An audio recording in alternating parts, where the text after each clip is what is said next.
recommendation is the steak.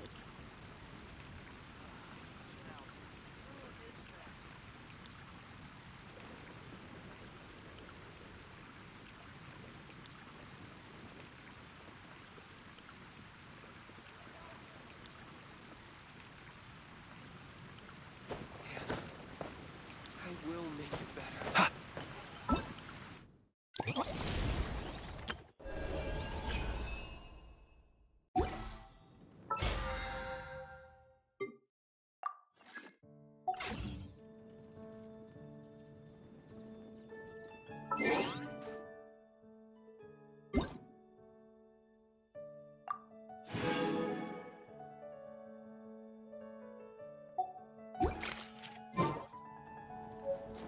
Today's recommendation is the steak.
Huh?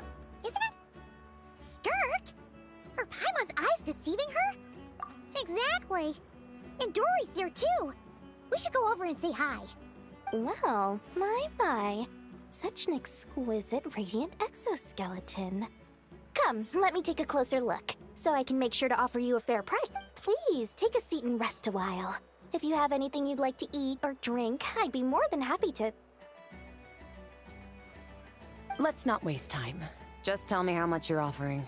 Of course, of course. Just a moment. Remarkable. Not so much as a scratch. Even the very best bounty hunters would struggle to retrieve a radiant exoskeleton of such quality. Skirk! Dory! What are you two doing here? I came to look around Not Krai, and thought I'd take the opportunity to make a little Mora. What's this? My most valued customer is already acquainted with my most valued customer?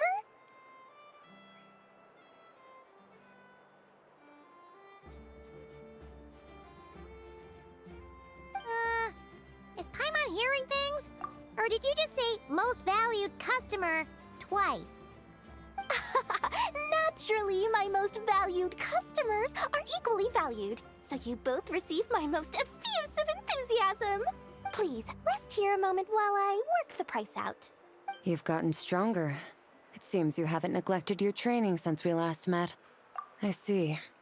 Krai is home to many worthy opponents. Should you overcome this trial, your strength will increase further still. So, how have you been, Skirk? When we last saw you, you said fate would decide how we'd meet again. Well, Paimon didn't think it would decide so quickly. Was it quick? It's felt like a very long time to me.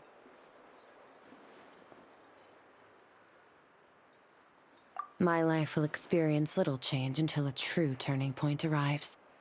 But as for you, you are at a pivotal point in your journey. Have care. Victory and defeat are seldom long-lived. Excuse me, dear customer. After careful consideration, I'm prepared to offer you 6 million mora for these radiant exoskeletons. I assure you that this is the fairest possible price. While you might... I'll take half of that in cash. I won't be staying long, so there's no point carrying around more money than I need. As for the other half, give it to these two in the form of food or supplies.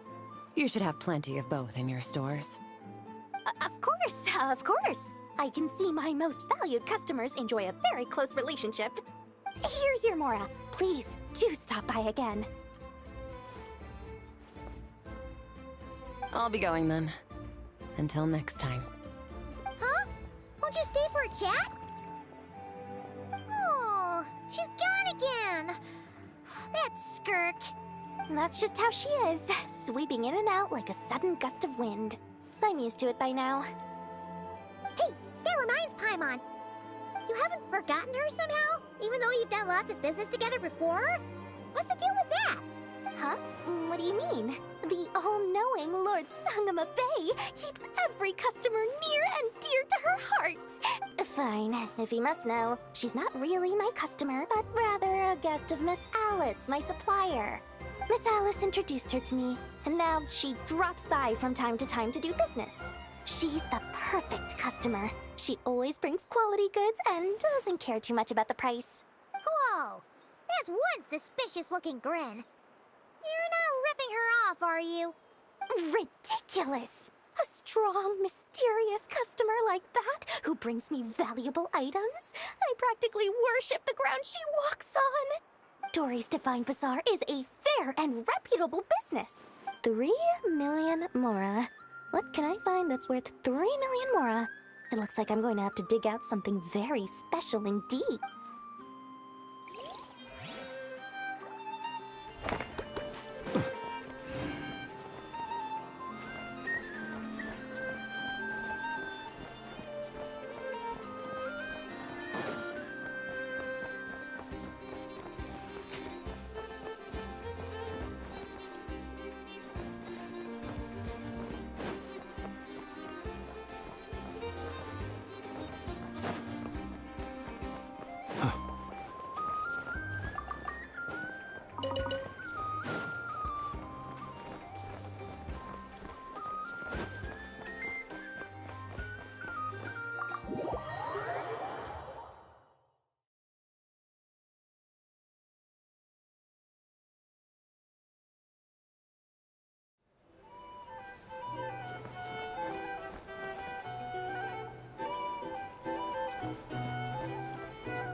And in summary, that's the commission we're here for.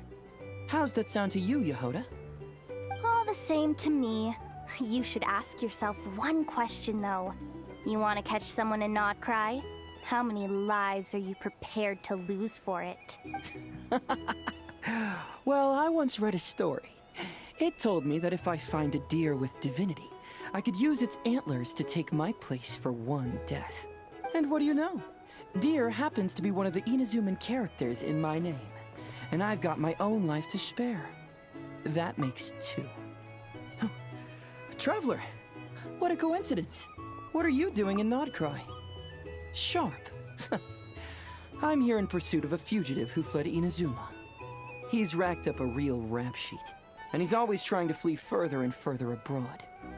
A few months ago, we received intel that he was hiding out in Krai and had joined a band of bandits. He soon returned to his usual MO. That is to say, robbing homes and raiding caravans. I think they called themselves the Seahook Gang or something. Word is they're quite a big deal in Krai and have taken in a fair share of exiled criminals from across Tevat. After that, I knocked on the doors of the Curatorium of Secrets, Mora in hand. That's right. Judging by your expression, I'm guessing you're acquainted. I can tell. My intuition tells me that if Yehoda became a thief, even I'd never be able to catch her. You can cut the chatter. Boss Neff gave me the job, so it's only natural I'd be good at it. But the Seahook gang you're looking for isn't the original Seahook crew. The original gang's long since disbanded. The people calling themselves that now are just riding on the name and scamming folks left and right. Yeah, I guess I do, huh? Interesting. This is news to me. Would you mind telling me more about this new gang of imposters, Yehoda? What's there to tell? New or old, fake or real, the Seahook gang are bandits. A bunch of scoundrels who banded together from Mora. Their old leader wound up thrown overboard as fish food. Some died and others continued their wanderings. Wait. Doesn't that mean some of the suspects within could have started going around committing crimes again? When a house goes poof, the snakes and rats nestled within find other walls to burrow into. That's just how it is. Nobody wants to die out in the wilderness. But for all the vermin out there, it's also the perfect time to find a good place to settle down, and maybe get a good roommate along the way. If I were a rat, escaping the snake would mean freedom from being hunted down and eaten. In any case, you've been most helpful, Yehoda. Thank you for the intel. It seems the Mora spent on your services was well worth it. It's honestly a real load-off to know that these people are just imposters using the Seahook gang's name. I'd have had to admit I was in over my head flying solo against the real gang, with its international cohort of goons and all. Well, wait. You think you can take them on as they are now? Yeah, more or less. After all, I'm only looking for our Inazuman fugitive. I'm not here to bring the whole gang to justice. That's a bold statement, but whatever. I'll help you track the imposters down. What happens after? That's got nothing to do with me. Your kindness is appreciated, but this time I'd rather this be a solo outing. Now, I suppose that's that. I'll leave locating them to you, Yehoda. As for me, I'll get to thinking of how I can haul this scoundrel back to Inazuma and have him confess his crimes.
She's sitting up! Is me sitting here a rare sight? No, we just thought you'd be resting. Perhaps I would have been, were it not for the sudden arrival of some unexpected guests. Not that I consider it a disturbance. After all, you are the only ones who are free to enter. Would it not be a little unfriendly of me to lie down while we speak? I didn't realize you put so much thought into little things like that.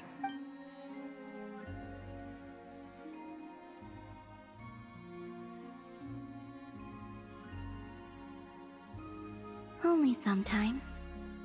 There have been moments lately where I think about you and your companions.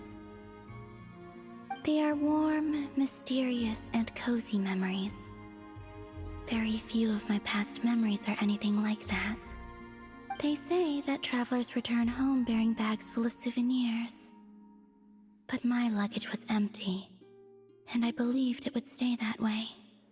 Return home? So, you're still planning on returning to the moon? Yes.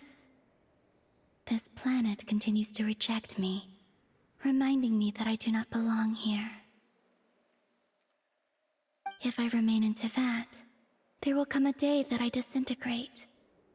And I don't mean reduced to dust, or turned into food for the flowers. I mean, I will cease to exist entirely. Alright then. Well, we're sure gonna miss you. But it sounds like we'll have to say goodbye. How do you intend to return? The moon prayer night is soon to arrive. On that day, the moon will be closest to Teyvat. The Kuvaki in this land will reach its peak at that time. I merely need to grasp the tide, and with relatively little effort. Oh, Paimon gets it! It'll work like a slingshot! You make it sound like she's gonna get blasted up to the moon. If I did that, I suspect I would crash into the false sky. I will be using a much gentler approach. But I do like the analogy. It's fun. You see? She gets Paimon's sense of humor. In the blink of an eye, the time has come to part ways. It does feel that way, doesn't it? Time seems to fly fastest when you are enjoying it. I have always thought of myself as a wanderer on this earth, and it has never expressed any desire to keep me here. Yet, just as I plan to depart, it tugs at my arm. Is this a gesture of affection? Or is the world mocking me? Oh. Were you hoping I can answer that? Yes. You are a traveler, so you must have a lot of experience in this area. Then, what I would say is, enjoy the moment. That's right! Don't overthink it! Happiness is happiness and joy is joy! The point is to enjoy it, not analyze it! I see. Then what I would say is, even though I am very tired right now, I am still happy. I can't tell from the tone of your voice. Oh, really? You don't think I sound happy? I'm just kidding. I could tell you were in a good mood today from the moment we saw you. Ah, a joke. Albeit not a funny one. Anyway, I assume you're here about you-know-what. Give me your hand. Actually, it's not that. There's something else we wanted to discuss with you. Oh. Then, do you still want to give me your hand? Or not? Sure.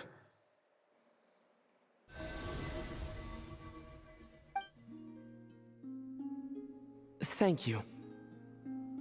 So, I've heard that in the Moon Prayer Nights of the past, people here would hold celebrations in the Moon Goddess's honor. Since you helped so much in our fight against the Rehir of Solnari, I think you deserve a farewell party before you return home. I haven't asked everyone else for their opinions on this yet, but I'd like to invite you to join the upcoming Moon Prayer Night. I've never joined a moon prayer night before. I'm not sure what I would even do.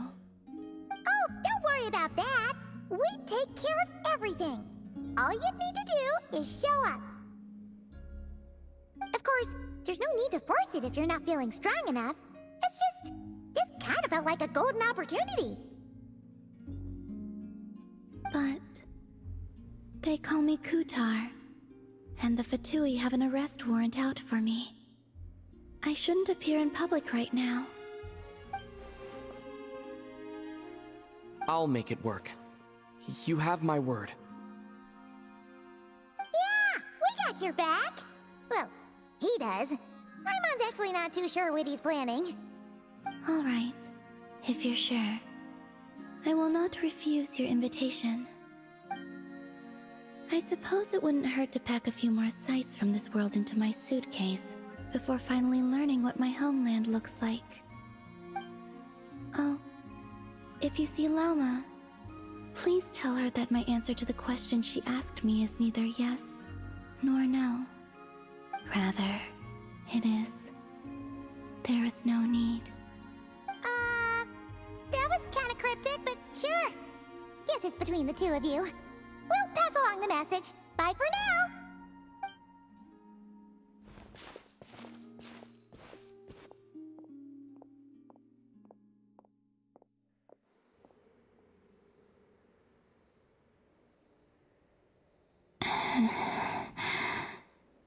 And also, I do not know.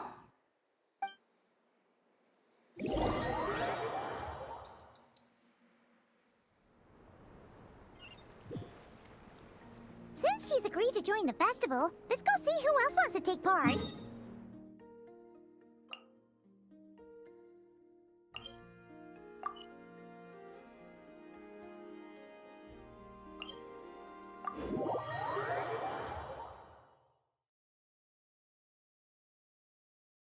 Lauma's gotta be the person most familiar with the Moon Prayer Night. We should start with her. Also, what exactly is your plan to keep her safe? Not sure yet. I'll figure something out. What? Are you serious? And Paimon even gave you her vote of confidence back there! When did you become so sneaky? Hey, Lauma! It's us! Huh? Varka? What are you doing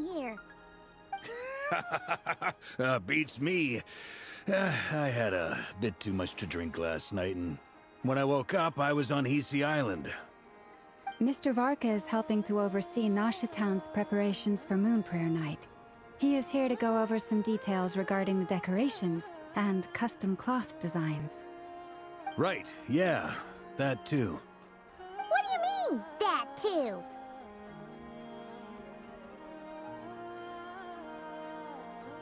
Yes. Celebrating this festival is a long-held tradition here in Krai. On this day, the crescent moon at the top branches of the verdant crest turns into a full moon, and the moon prayer blossoms bloom with a special radiance. Our people take these to be blessed omens. It's an especially welcome event coming off the back of all that nasty business with Rare. Everyone got put through the ringer recently, and now they're looking to turn their fortunes around. The big shots in town all agree that a big, lively celebration is just what we need to rebuild people's faith in this place. No wonder Catherine said that people weren't so bothered about the religious element. That's right. It's become more of a local custom by this point. The celebrations have little to do with whether the religious stories behind this event are true or not. Even the Frost Moon Scions are eagerly awaiting the coming of Moon Prayer Night, despite now knowing that their past beliefs were founded on a falsehood. That's fair. It's a bit like the Lantern Ride in Liyue. It's a chance for people to enjoy themselves, not debate the existence of the Adepti. Oh, one other thing! We just went to see Columbina. We went ahead and invited her to take part in the festival this time. Hope it's okay. Wait, so... you mean she agreed to it? Huh. That's quite a surprise. Then, I suppose that she intends to return to the moon on that day. Oh yeah! It's kind of a complicated process, but basically, it's like a slingshot. I understand. In truth, I had a feeling that she might make such a decision. Well, if Kuthar has decided to participate in the festival, we should prepare accordingly. Yeah, exactly. She was saying how it could be risky for her to show her face in public. We were wondering if there was any way we could hide her. Unfortunately, the people who carved the statues did an excellent job of capturing her likeness. It will be very challenging to hide a goddess whose face everyone is so familiar with. Darn! We may have bitten off more than we can chew here. Nah, don't sweat the small stuff. We can handle that. Huh? Are you saying you have a plan? Not as such, no, but the most important thing with a festival is to keep the mood light and your spirits up. You can't go preparing for a festival with those long faces. You'll never convince anyone to enjoy themselves. The Mondstatter spirit is strong with this one. As it happens, I agree with Mr. Varka. Let's start by making our appreciation for Kuthar the beating heart of the festive atmosphere. And who knows, once we get the ball rolling, perhaps everything will just fall into place. Hey! Did you catch that? Llama said the thing! Or close enough, at least. I'm looking forward to the Moon Prayer Night already. We have a festival in Mondstadt called Windbloom, and you can always tell which couples are celebrating it for their first time by the smiles on their faces. Big, beaming smiles like their whole face is glowing. And I have a feeling we'll get to see that same smile on the Moon Goddess's face at this festival. Not quite the same, surely. Anyway, I'll take care of business in the city, but I'll have to leave the decor up to you and the Frost Moon Scions. No one else can capture that traditional aesthetic quite like you guys. But lastly, there's the final key element that brings the festival to life. Companionship. Before you leave, let me show you something that we've been preparing. Mr. Varka had asked to see it already, so you may as well tag along. Also, I have some further questions about Kuthar's decision.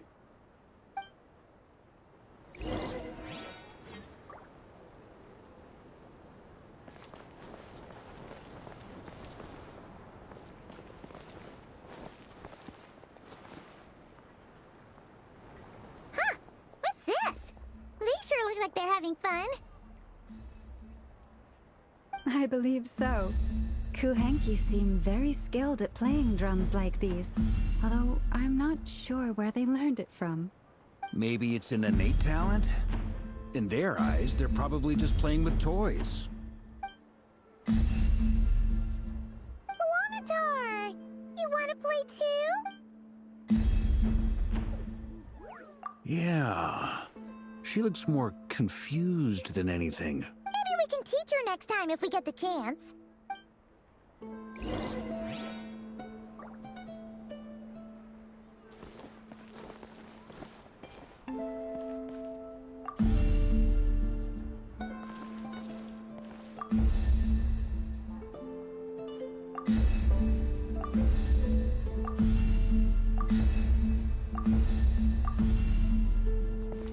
What are these floaty things? Moon veils. We hang them from buildings in the city during the festival. When you look at the sky through them, it creates a lovely misty effect.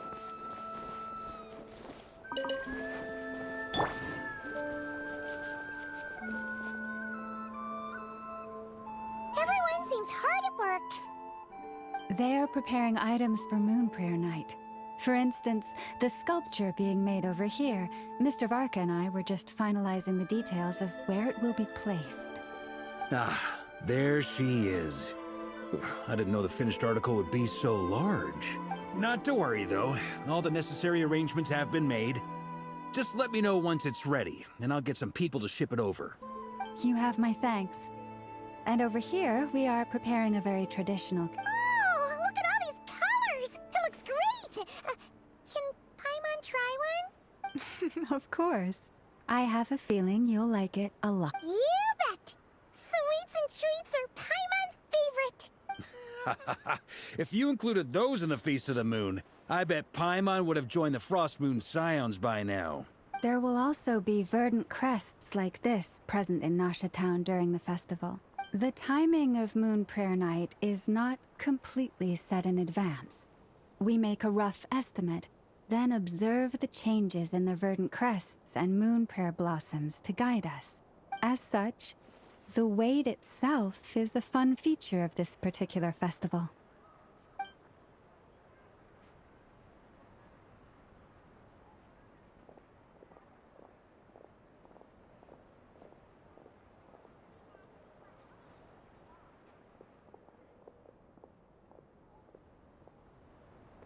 Let's talk here.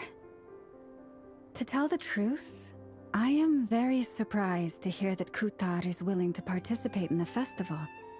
I once asked her if she'd be willing to stay with the Frost Moon Scions. I could introduce her to everyone, and we could be a family to one another. She did not answer, but she has not appeared here since. I took this to mean her answer was no. But if that were the case, she would not have accepted this invitation. Ah. I see. Maybe she is right. Maybe the Frost Moon Scions of today no longer need a moon goddess. But my wish was not for her to come here and be worshipped as a deity. I simply wanted to offer her a place to stay. I'm sure she believes that showing herself here might invite Fatui intervention, and as such, she does not wish to cause us trouble. But what really pains me about all this is that this is her birthplace. She ought to belong here, yet no one has been able to grant her shelter. I think I'm qualified to weigh in here. When someone's about to depart on a long trip, what they need is blessings, not burdens.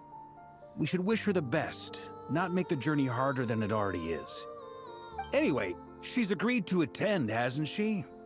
All we need to do is simply respect her decision. I see your point. Yes, she will soon depart after all. Our job is to leave her with some happy memories. Besides, who's to say her journey to the moon is a one-way trip? It's not like she can't come back and visit if she wants, right? Paimon agrees wholeheartedly. Festivals are all about having fun, so let's keep it simple. All right, I'm gonna head back to Nasha Town soon. Want to come with? I'm guessing you have some other folks to visit there. Sure thing, let's go! Bye for now, Wilma! Thank you all. Goodbye.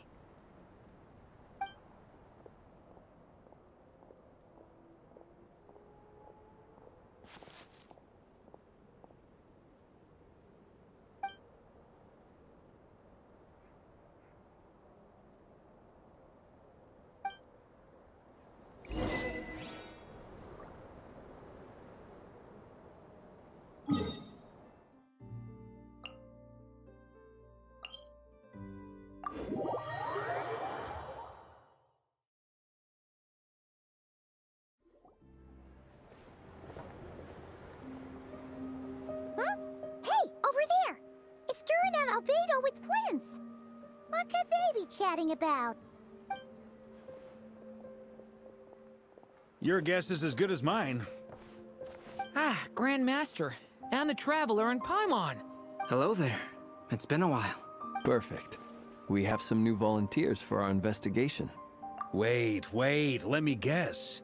The righteous Lightkeepers are finally ready to hunt down the Abyssal Dragon? Haha. Yes, that too. Yeah, right! Oh, wait! Why does everyone keep saying that too?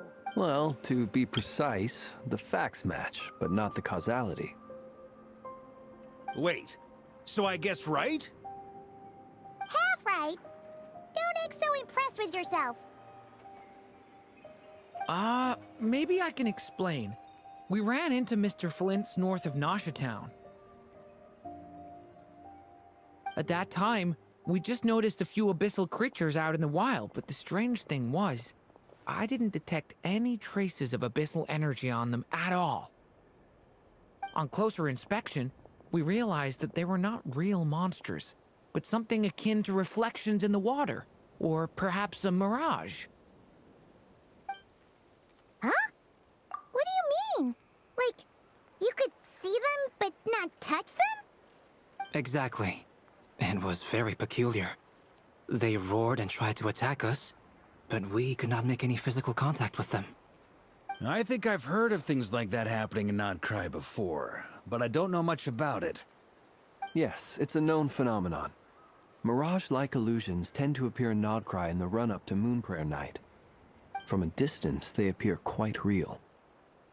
I myself thought that Misters Durin and Albedo were locked in battle with abyssal monsters when I first arrived.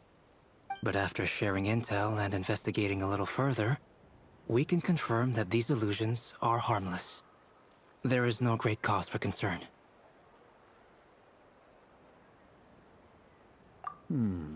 All the Mirage stories I've heard are either animals, rocks, or small houses. Abyssal monsters, though? That's a first. It's a first for me, too. So I'm planning to look into it further just to be on the safe side. I intend to inspect a few more locations. What about you two? Any plans? Alice contacted me a few days ago. She'd like me and Durin to assist her with an experiment. But we lost contact shortly after receiving the message. I'm sure that comes as no surprise to anyone familiar with her. We don't know when the wind will blow, yet when the wind blows, we will know. That, in a nutshell, describes how Alice operates. Yeah, that tracks. Okay. Well, I suggest we investigate this Mirage business in the meantime. It's piqued my curiosity, and I'm pretty sure I know someone who will already be 10 steps ahead of us. Well said. Right? Whatever's happening in Krai, she always seems to be the first one to know. Let's go see what she knows. We can invite her and her staff to the festival while we're at it.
You're right, I have noticed. There's certainly something a little fishy about this situation. Only a little, though. Records indicate that this phenomenon can occur in the days before and following Moonprayer Night. That said, it has always been a rare sight in the past. The odds of encountering these phantoms are similar to looking up in the night sky, happening to see a shooting star, and managing to make a wish before it disappears. But this time, either everyone's getting lucky, or they're appearing far more frequently than usual. Yehoda's out gathering intel as we speak. In the meantime, let me check off some points of interest. First, the Abyss. The ones we saw seem to be abyssal monsters.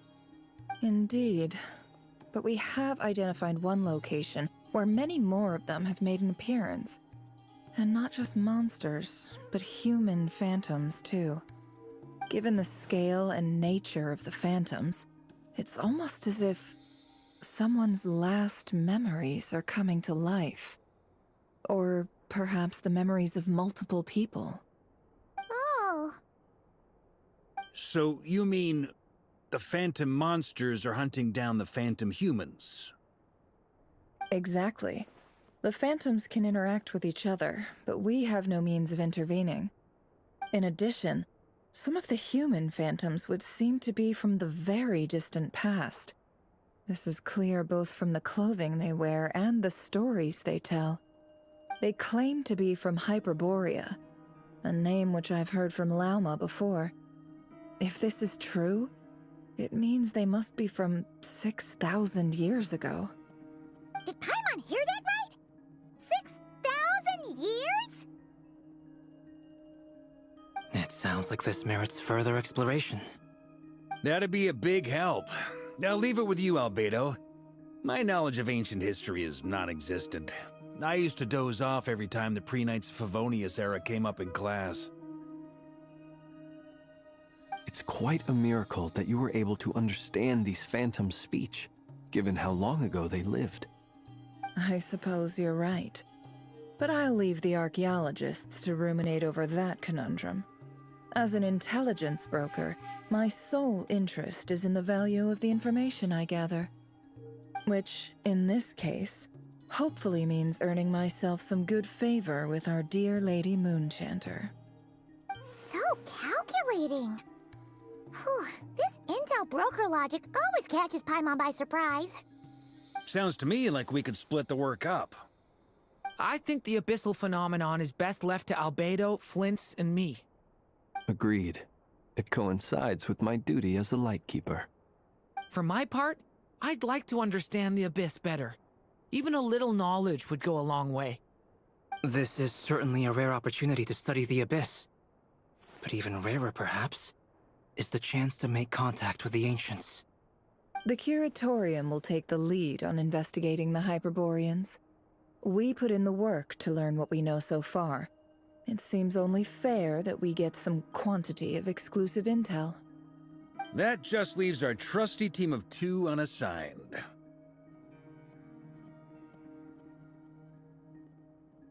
Since you became an honorary knight, of course. This was part of my grand plan all along. Ha ha ha! Oh yeah, by the way, we managed to convince Columbina to come to the Moon Prayer Night celebrations. Would you and Yehoda like to join too? She agreed to that? Huh. Quite an achievement. Never underestimate the traveler, I guess. I'd be happy to join. No point shutting myself inside when the streets are all decked out. I doubt any clients will be visiting during the festival in any case. And Yehoda loves a party, so I'm sure she'll jump at the opportunity.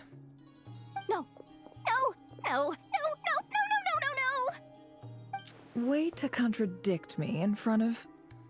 Wait, no, that's not what I have bad news, boss. So many people. All right, everyone inside, quick!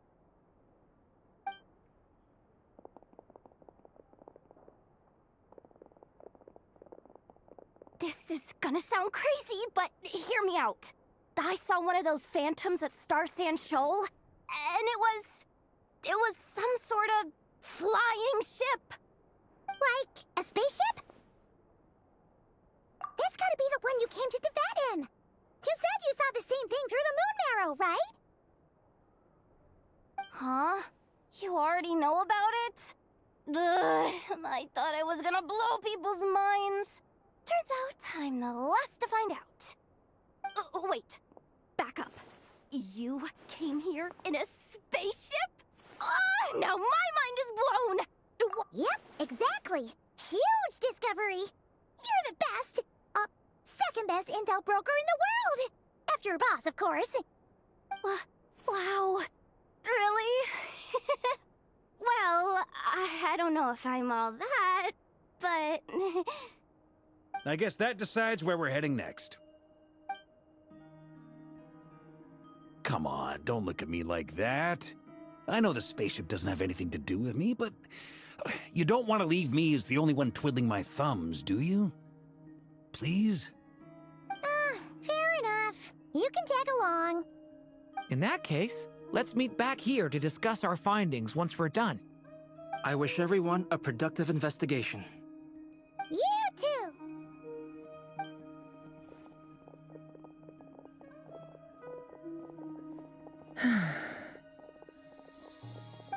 What's up, boss? Aren't we gonna head out? Tell me, Yehuda, when did the curatorium start giving out intel for free? Oh, sorry, boss.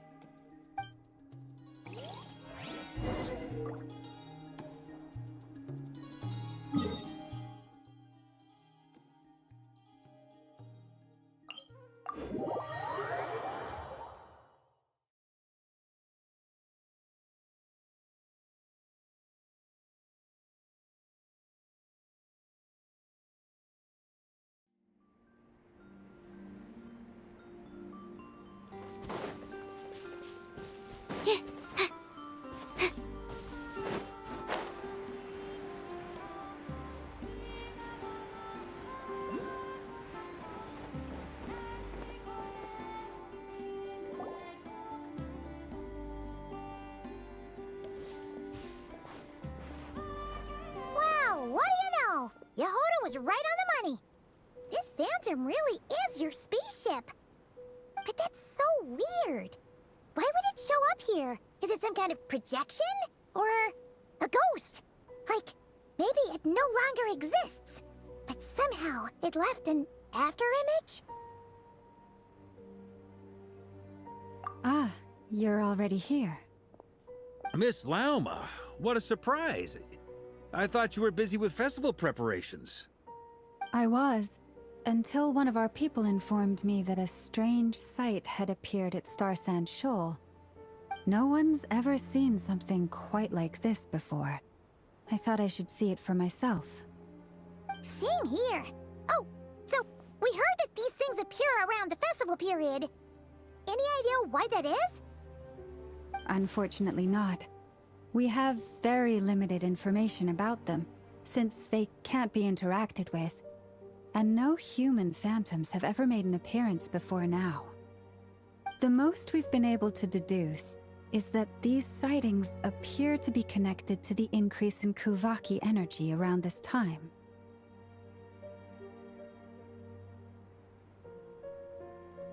Yeah, seems like that's all we can do. This is all so confusing. Allow me to lend you a hand.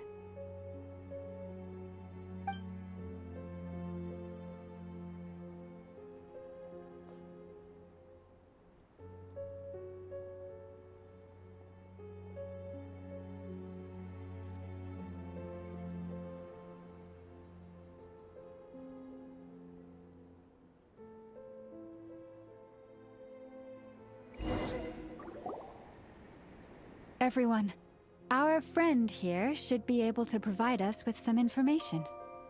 Is that a phantom Rhymehorn deer? I've heard about how the Frostmoon Scions live in harmony with the animals, and can even communicate with them. That's coming in handy now, for sure. Okay. Yes, I understand. Then how about this?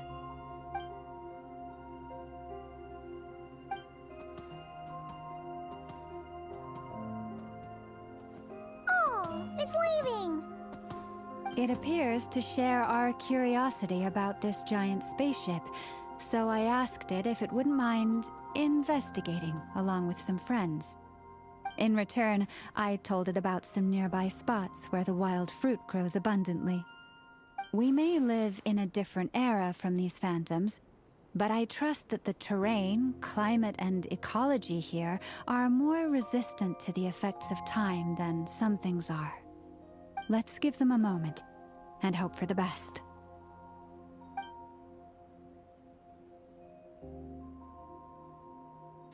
All back together? Must have been a lot of fruit. Indeed. Now let me ask them some questions.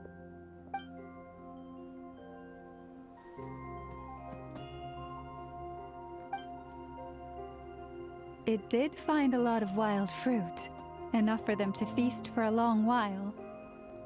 This puffin circled in the air several times, but didn't spot anything out of the ordinary. Certainly nothing to do with the spaceship. Huh. Well, it definitely makes sense to get a bird's eye view. Indeed. Other than that, I was also thinking that the world these phantoms see is also different from ours. Oh, I get what you mean.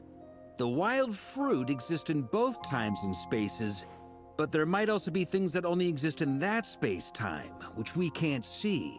Good point.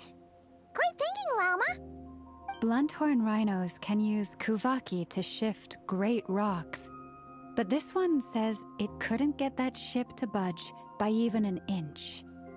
The sniffer mole tried too, but despite being a skilled digger, it could not get through. They say that the spaceship looks robust and undamaged. It seems completely impervious to any and all attacks. Whatever lies within is well defended from harm. So, just like us humans, there was nothing they could do about this spaceship either. Yes, still, they deserve our thanks. We are grateful for all your efforts, dear friends. Now go, and enjoy your feast. I've noticed some other human phantoms gathered nearby. Come on, let's go talk to them.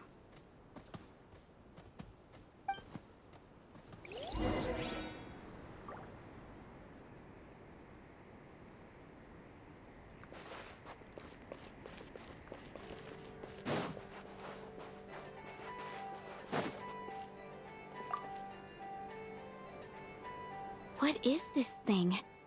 I've never seen it move, and there's no way to get inside. Goodness knows. My grandpa says it's been sitting here at least since his grandpa was still alive.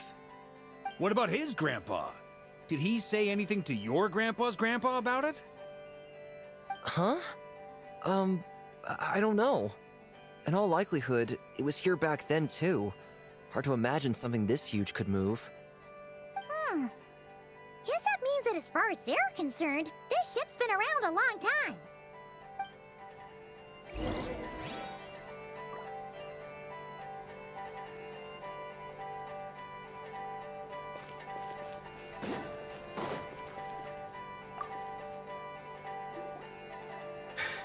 Come on, brothers.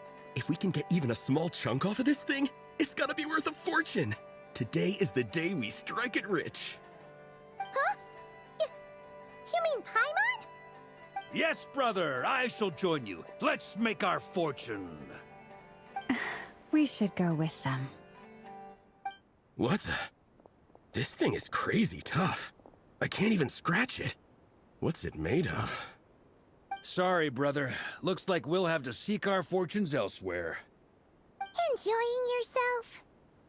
I was just seeing if I could influence this phantom's perception by playing. But nope, no dice.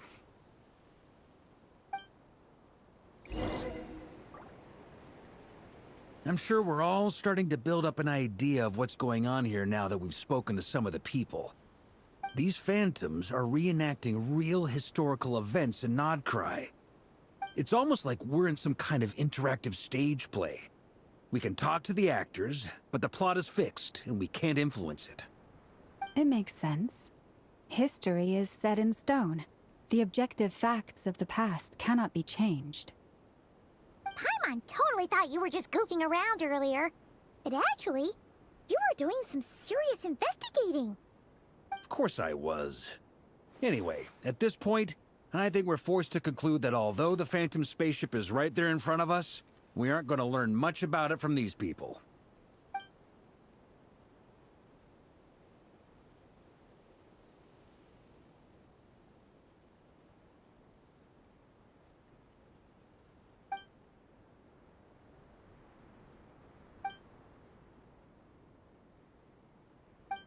Don't be discouraged. If nothing else, this is proof of the ship's existence. And think about it. So many people tried to hack their way inside, but no one could get the door open. It's made of very tough material. To me, that says that we'll either find the ship itself or the story behind it. It's just a matter of time.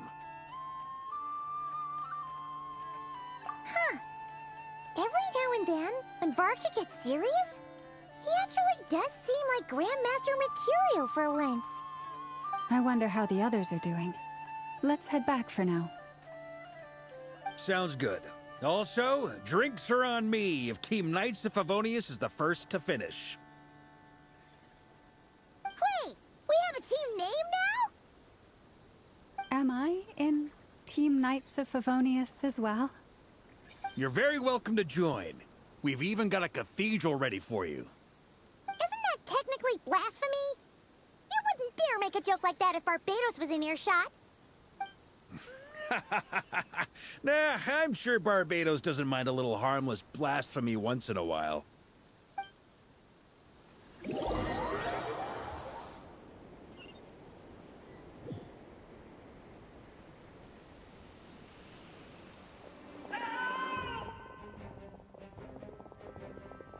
Oh, no! Get away! Oh.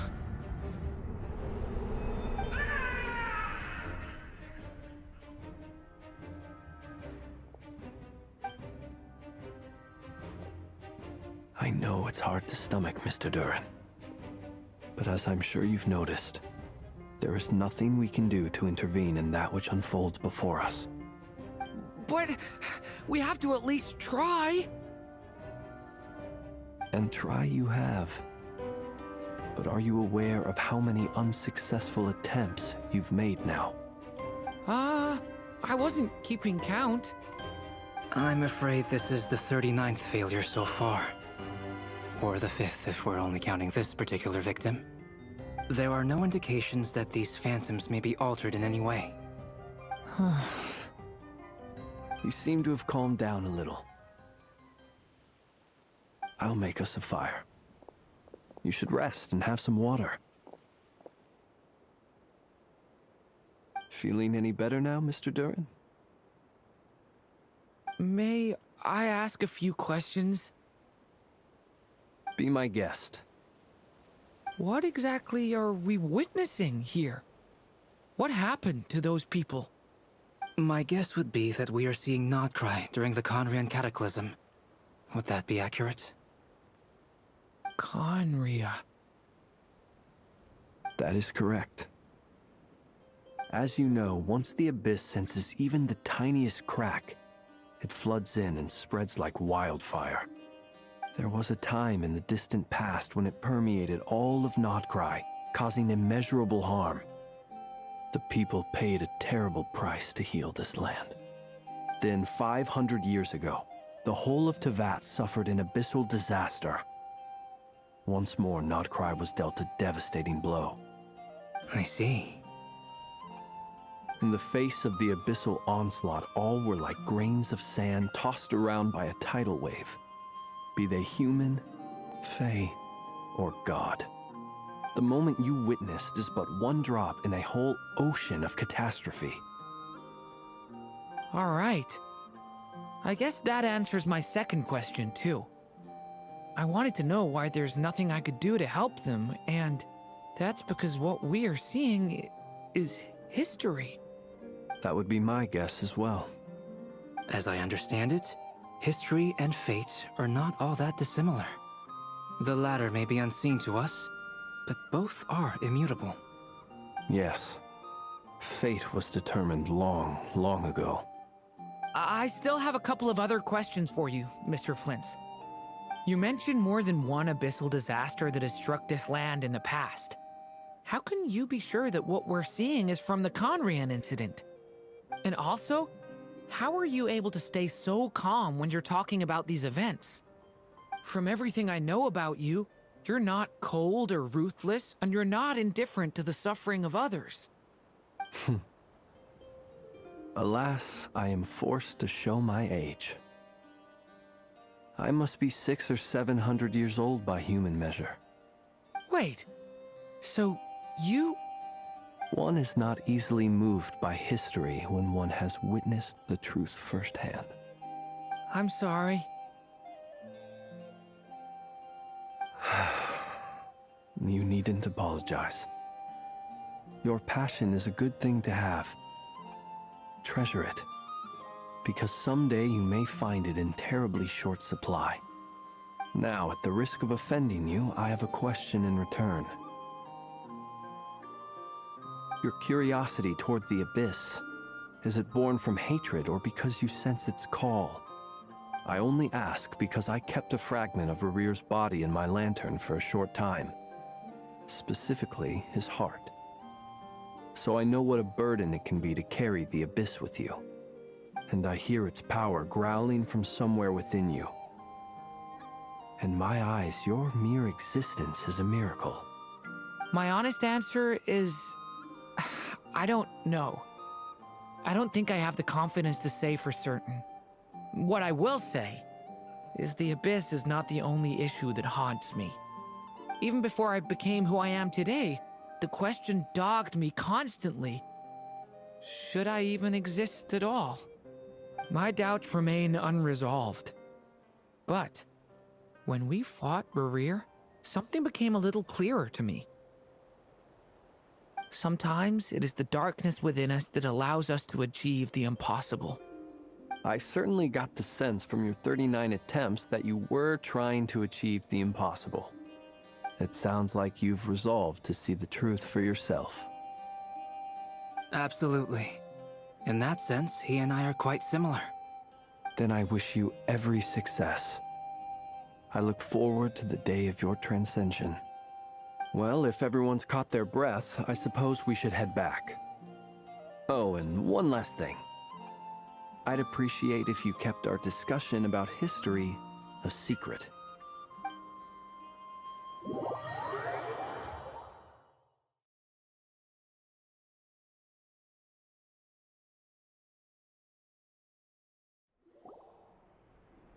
Incredibly, our separate investigations led us all to the same conclusion.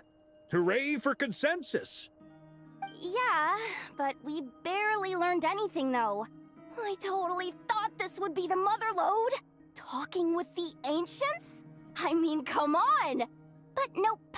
All we got was useless snippets of conversation. And all this stuff about moons and hyperopia. What a load of baloney. Seems like people back then had a few screws loose. I understand your frustration. We found the same issue. Each phantom only showed a very brief moment in time. There isn't much value to be found in these miscellaneous fragments of a civilization's history, no matter how glorious it may have been. If there's a silver lining, it's that these phantoms are harmless to the present reality. They shouldn't get in the way of the festivities. Paimon agrees. And not just because it's the first thing she understood in this whole conversation. You look disappointed, Nefer. Is something the matter? What do you think? We all worked our tails off, but the only one to gain anything from it was you, Lady Moonjanter. Well, please do share the Hyperborean records with me. I will gladly inscribe them in our people's documents. Oh, duh! Yeah! That was it! Hyperborea! Hyperborea. I'm serious. Only an expert in the Frostmoon Scions and their history can turn these records into valuable research material. The alternative is to let them gather dust on the Curatorium's storage shelves until the pages turn yellow. Nefer, you're wise enough to know that cooperating and sharing the profits is the best course of action here. Well, that goes without saying. Sure, let's do that. Huh? But didn't you say we aren't supposed to give out intel for free? Sorry. Shutting up. Shutting up. Now is not a good time to push Nefer's buttons. Anyway, back to Moon Prayer Night. I'm thinking that we should prepare something a little special, aside from the usual decorations and so on. You mean a parting gift? Can't go wrong with food. Although, does food go bad on the moon? Perhaps a lantern would be a better choice. It might be dark up there. It could prove difficult to light a lantern on the moon. Magical stones might serve that purpose better. What about a clockwork mecha model from Fontaine? I've got a whole bunch at home. I use them for fighting practice in my free time. None of these sound like things she would be even remotely interested in. But we don't interact with her enough to know what she likes. Yeah. It would really save us the guesswork if someone could find out what she's into. Wait, what the? Traveler? They're all looking at you. Great!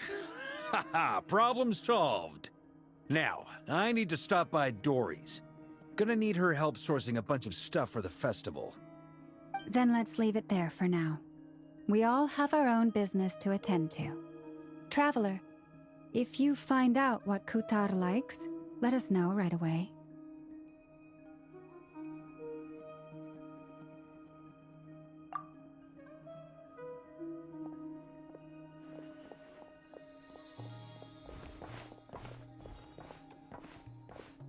Is something the matter? I'm fine. It's just... I'm still feeling a little rattled after witnessing the horrors of the Abyss. But it's okay. This is something I have to work through. I'll be all right. Thanks for your concern. Well, don't put too much pressure on yourself. If you ever feel like something's wrong, physically or mentally, we're here to talk.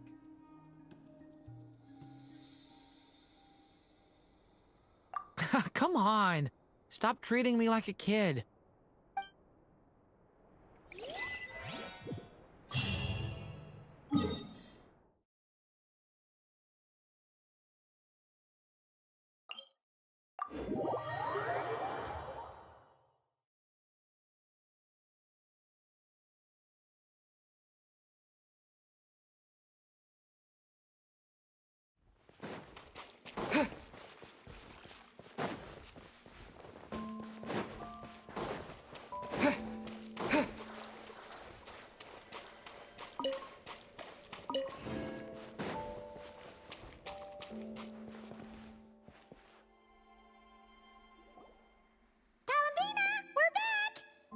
Huh? She's not here.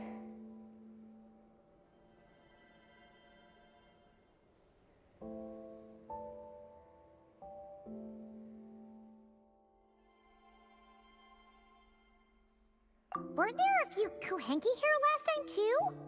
Where did they all go? Walkies? For Kuhenki? You're not pets, you know. Oh, well. Looks like we just came at a bad time. Let's try again tomorrow. There's still a few days until Moon Prayer Night, so we're in no rush. Besides, she needs time to rest anyway.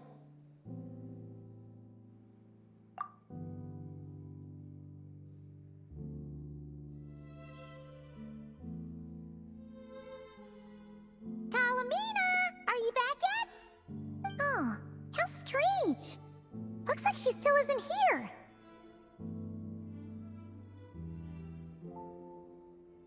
Right? It's not like her to spend so much time outside, especially since she's worried about attracting unwanted attention.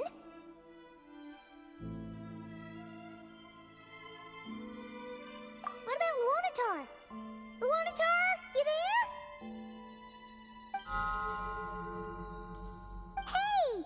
Do you know where Kalambina went? Sorry, didn't understand.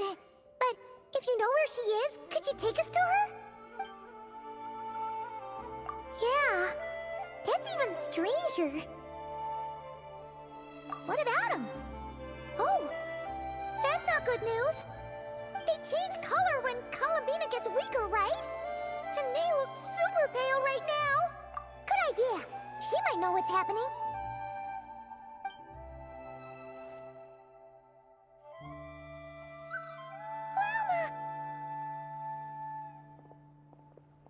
Ah, it's you. How is Kutar? Is she okay?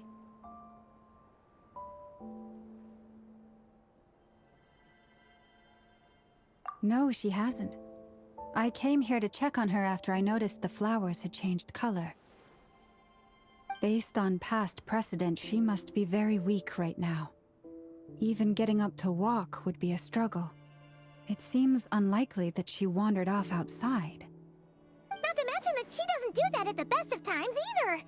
So yeah, this is super weird. No. Very few people are in the know about Kutar's whereabouts. And if anyone suspicious had visited, they'd have left some sort of evidence.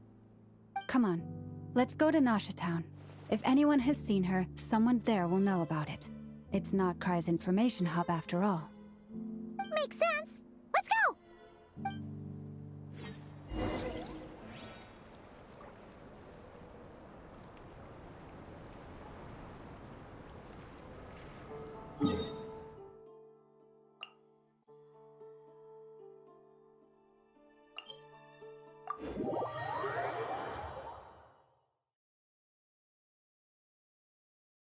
Humidity levels are increasing. Think we could run some tests? What was that? Oh, it's gone. Can I go take a look?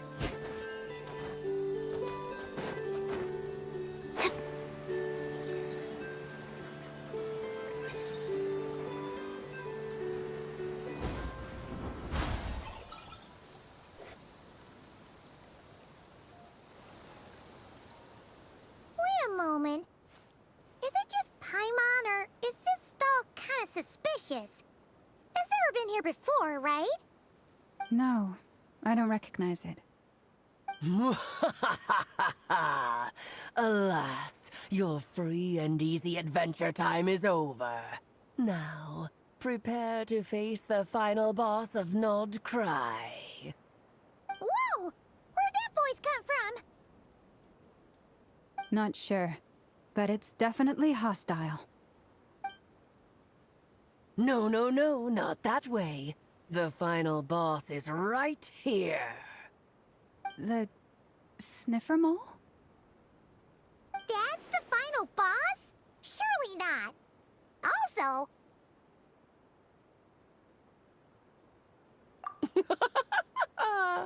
Okay, the jig is up. I'll stop teasing you. Turn around. I'm right behind you. It seems I've managed to leave quite an indelible impression, even though you've never seen my face. Oh, nothing could make a great mage more pleased with herself.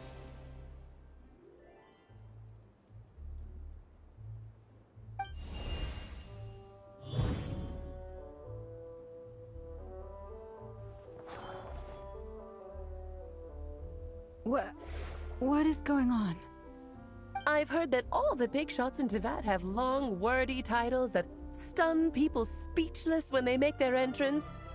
Unfortunately, none of them are affiliated with the Hexen Circle, and we ourselves keep a very low profile. The notorious name-dropping doesn't quite work for us. Still, I, for one, think I'm really quite amazing. So that didn't stop me from coming up with a title anyway. Alice? It's really you this time? Not a lantern or a Dodoko, but Alice in the flesh? Oh, that's right. So, what do you think? How does it feel to finally meet me? You look like... Oh, that's the first thing you thought. A little surprising, but that actually makes me very happy. Because that means that when Klee grows up, she'll be just as stunningly beautiful as her mother. So she's a friend of yours? Kind of. This is actually the first time we've seen her in person. I see. Madam Mage, that was, quite a powerful entrance. I certainly won't be forgetting it anytime soon. It's okay, Lauma, don't force it. Paimon will do the honors. This is Alice from the Hexen Circle. She's a friend of ours. And of Arcus, too.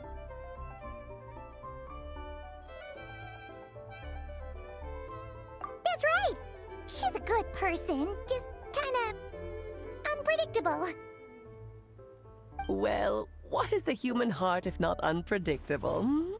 If we could not do as we please, how would we differ from machines? I am Lauma, Moon Chanter of the Frost Moon Scions.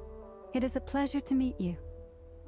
Oh, I know. Before you got here, I spent a good, 15 minutes getting up to speed on Nodkrai's present situation. In other words, I've read the whole in the last episode part, so we can skip the pleasantries. Fair enough. Well, Miss Alice, I can already tell that you have quite a unique personality. He'll get used to it. Paimon sure is. So anyway, what are you doing in Nodkrai, Alice? Oh, I thought I told you already. This time, I'm the final boss. And what a formidable foe I shall be. Powerful, confident, decisive, and good luck finding my weak spot. You will never succeed. Oh, drat! My one weakness, and you found it in an instant. Fate has been dealt a devastating blow. Thus falls the great Dodo King. Why are you playing along with this nonsense? For funsies, of course.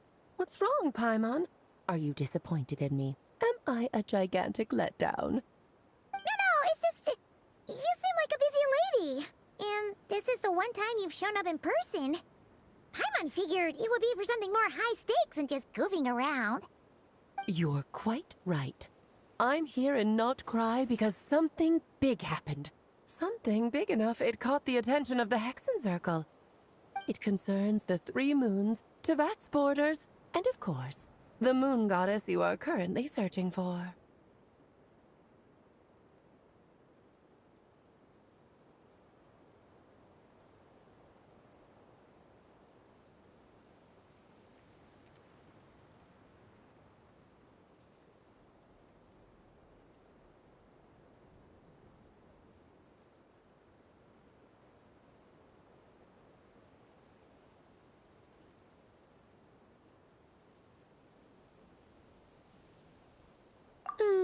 Kind of. Why don't we discuss this over a pot of tea? My main reason for coming on this trip to Tevat was, of course, to have some fun. But I do technically have a job to do as well, namely, maintaining the stability of Tevat's borders. I'll skip over the complicated parts, but to sum it up, abyssal energies are all that lie beyond Tevat's border. We'd find ourselves in a real pickle if they ever made it through.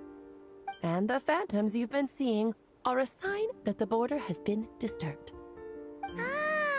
No wonder they tend to show up around Moon Prayer Night. Is it because the real moon is now so close to us that its power can cross the border? In part, but only a negligible amount passes through. Just enough to influence the verdant crests and so on. And as you've noticed, there has been an unprecedented number of phantoms appearing this year. The influence of the moon beyond the border cannot explain this. No, there is another far greater factor at play. The trilunar syzygy. A trilunar syzygy? Eons ago, before the heavenly principles came to Tevat, it was the then 3 moon goddesses who controlled the laws of this world.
That's exactly it. The three goddesses split these powers amongst themselves, promising never to consolidate them into one singular body. This was meant to keep the world stable. But, fast forwarding to the present, the eternal moon's marrow is with you, while the iridescent moon's marrow, which should never have appeared in this world, has been retrieved. Add that to the presence of a moon goddess in the flesh and... the power of all three moons is gathered here in Krai. There hasn't been an event like this since the War of Funerary Flame. And it's having a noticeable effect on Tevat's borders.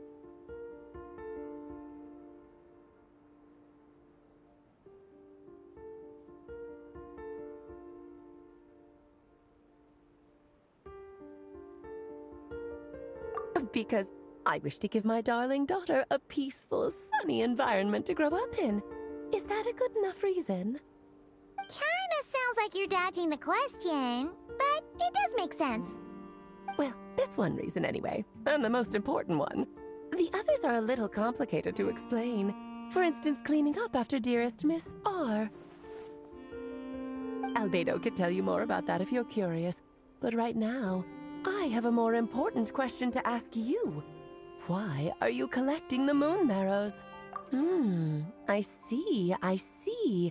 Nicole told me about that legend once. Nicole? You mean Mage Anne? Oh, so you remember. Yes, of course. That was a story about fate, her area of expertise. But back to the story of our dear moon goddess. I'm afraid her intended method of returning to the moon is unlikely to work anymore. What does that mean? She may be missing, but she hasn't gone anywhere. She has disappeared.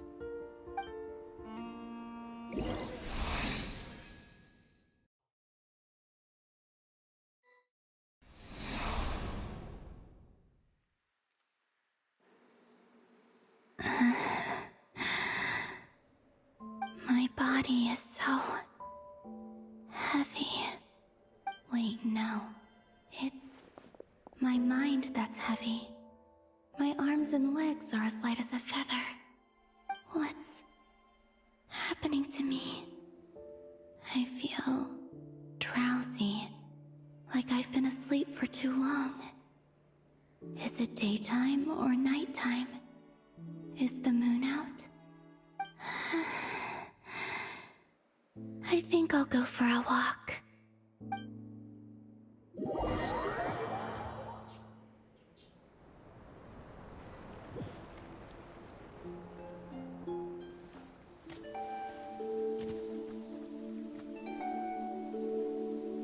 Are you out for a walk too? Huh?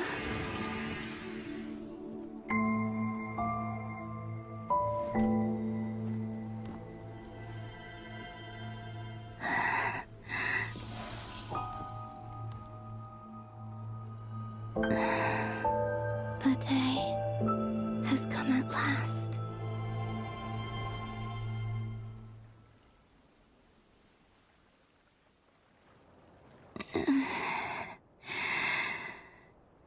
Have I grown so weak that I can't even sustain my physical form?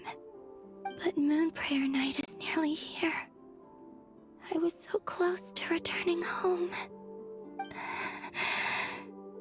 Death is near.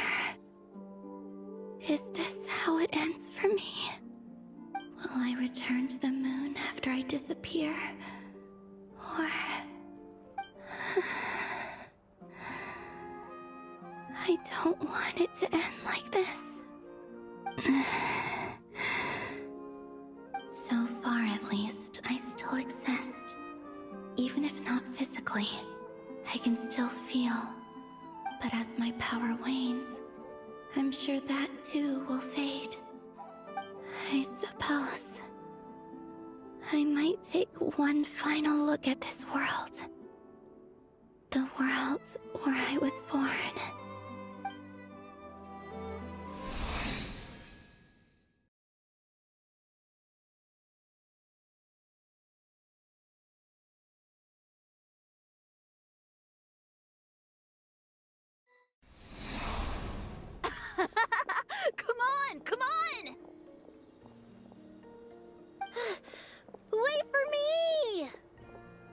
Frost Moon Enclave.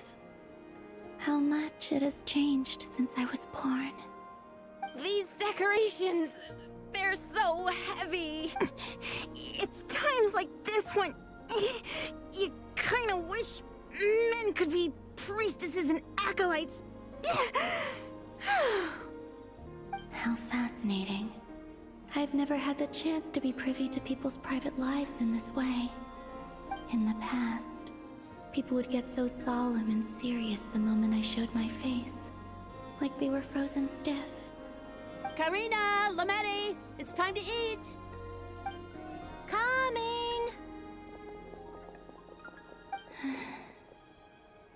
I want to watch them a little longer.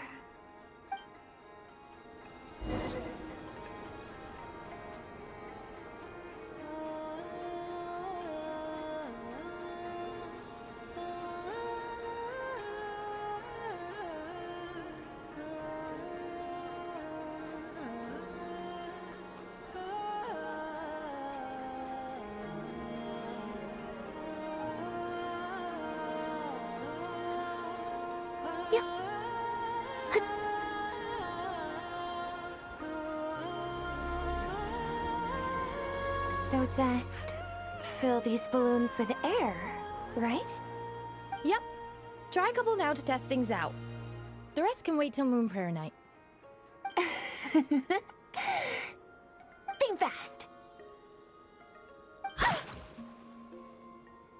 Vreda! Teasing an acolyte of the Frost Moon Scions? Surely that's a punishable offense. Take this!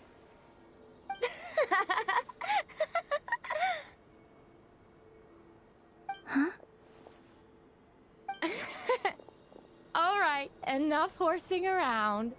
Lady Lauma gave us a task. We should get back to it. The task is just to check that the balloons don't leak, right? Doesn't matter if we fill them with air or water. Yeah. Okay, you got me there. And you got me there. But still, we can't use all the balloons before the festival even starts. We won't use all of them.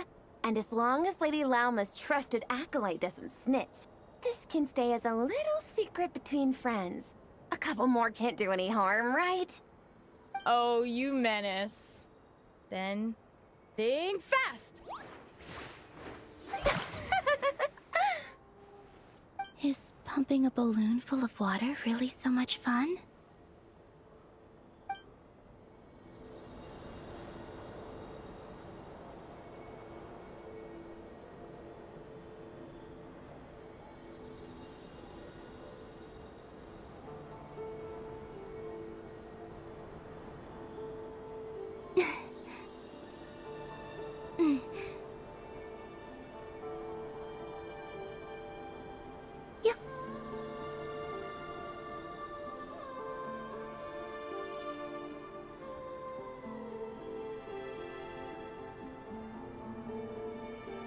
I'm sure you're both tired from playing all day. Come on, eat up.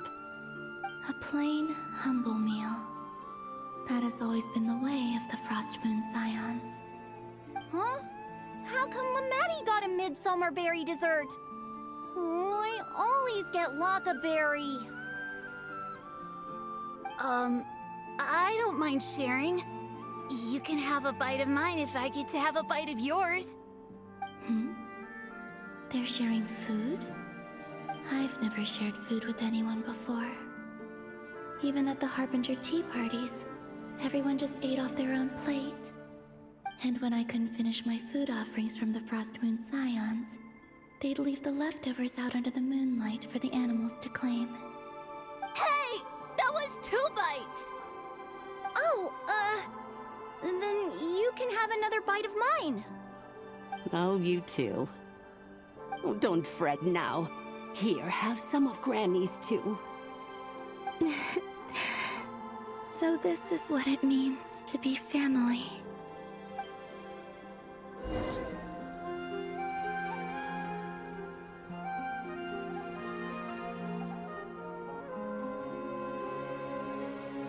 I'm seeing so much that I'd never usually get to see. They'd never act like this when I was around. It's nice being able to just watch people in peace in these final moments. What a rare opportunity. I think I'll go take a look around Nasha Town, too. Maybe the Traveler will be there.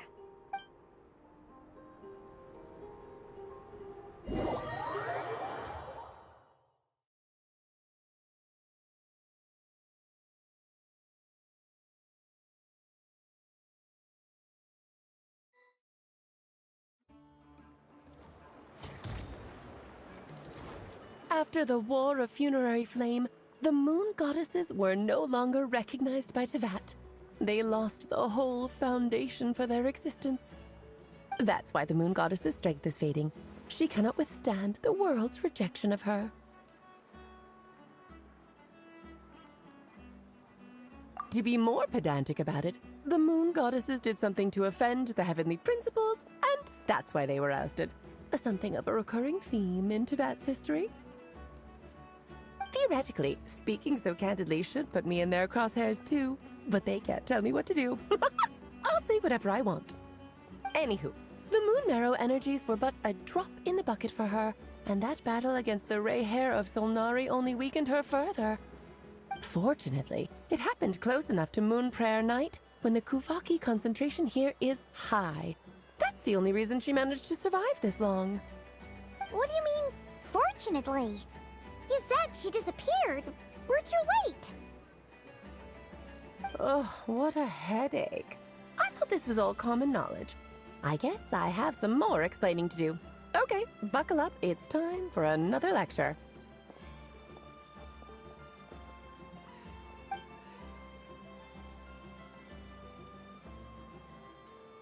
Now, I said earlier that the Moon Goddesses lost the foundation for their existence. The reason for that has to do with the natural order. Basically, the rationale for their existence in Teyvat was lost. The same logic applies to the present Moon Goddess too. Consider her existence so far. Her comrades in the Fatui called her Damselette. And she was worshipped as Kutar by the Frost Moon Scions. But these connections have now been severed, whether by her hand or yours.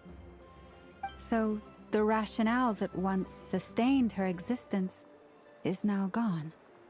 Wait, we did that to her? Oh, well, strictly speaking, yes. But let's not start pointing fingers, shall we? I'll only end up as the big bad villain, and that's not the kind of final boss I want to be. Of course I do. I'm only the greatest mage in the whole entire world. Now, if you wish to find your Moon Goddess, there are two problems we need to solve. Firstly, we'll need to strengthen the connection between her and Teyvat, at least enough to sustain her until Moon Prayer Night. Strengthen her connection? But does that mean I'll have to rally all the Frost Moon faithful behind this? I'm afraid a bygone faith and a former home won't be of any help to her now. Do you know her name? Her name? Yes. Names are very important things. A name is a fundamental concept that anchors one's entire existence. Then your first job is to find it. As a Moon Goddess, I'm sure she must have a name she identifies with. Neither Columbina nor Kutar is her true name, and she's never really accepted either of them. So, finding out her real name is enough to sustain her existence? Yes, I know it sounds like a small step, but every journey begins that way. So for now, that's all we need to focus on. The second problem is with her plan to use the Moon Marrows to return to the moon. Unfortunately, piercing through the false sky will take an enormous amount of power. Given her current condition, she won't be able to provide anywhere near enough power, even if she recovers her physical form. But no need to fret. Nicole's the expert in this field, and I'm sure she'll figure something out. Wait, Mage N is going to help us out too? That means we've got 2 Hexen Circle mages on the case. This is turning into a pretty big deal. Actually, this is more of a side quest for me. Like you said, I'm a busy lady, so I can't stay for too long. I'll have to return to Tevet's border soon.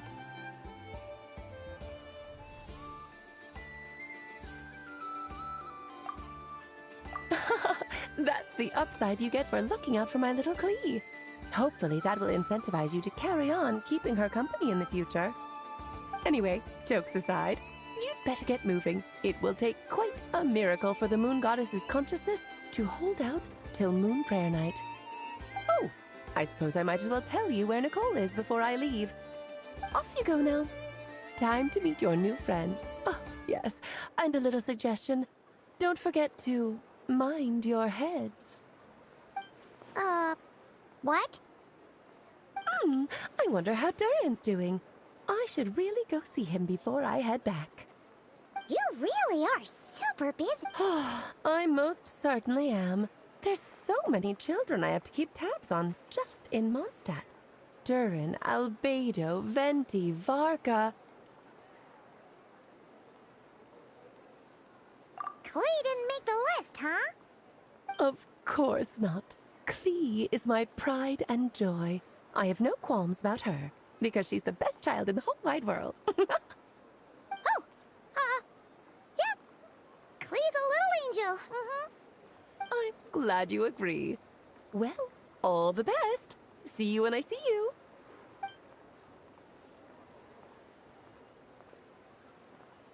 She left in a hurry. Yeah. She didn't pack up her stall.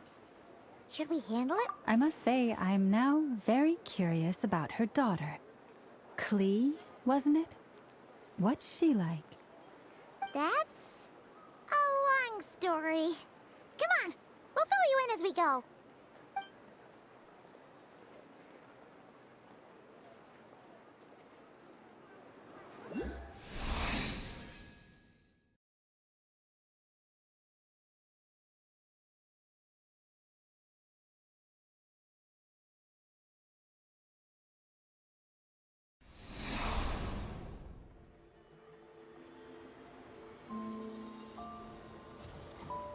What a lively place. I've never experienced Nasha Town like this before. Hey, you old geezer! Your hammer's rusted through! Who are you calling old geezer? Are they quarreling? I'm looking right at him! You've really gone downhill since giving your daughter free rein in the workshop. Can you even swing a hammer anymore? It shouldn't take you days just to fix a single chair! You might as well use that hammer to massage my back for all the good it's doing. Don't run your mouth, or you'll get a back massage that'll put you in bed for the rest of your life. Look, the materials haven't arrived yet, all right? You know how busy it gets in the days before Moon Prayer Night. I'll bet you send all the materials to your little princess. Blood's always thicker than water, huh? All right, you've made your point, Uncle Kusky. As soon as the materials arrive, fixing your chair will be the #1 priority. And Dad, if you've got time to chat, why don't you lend me a hand, See? Lolka knows what the score is. I guess they're friends.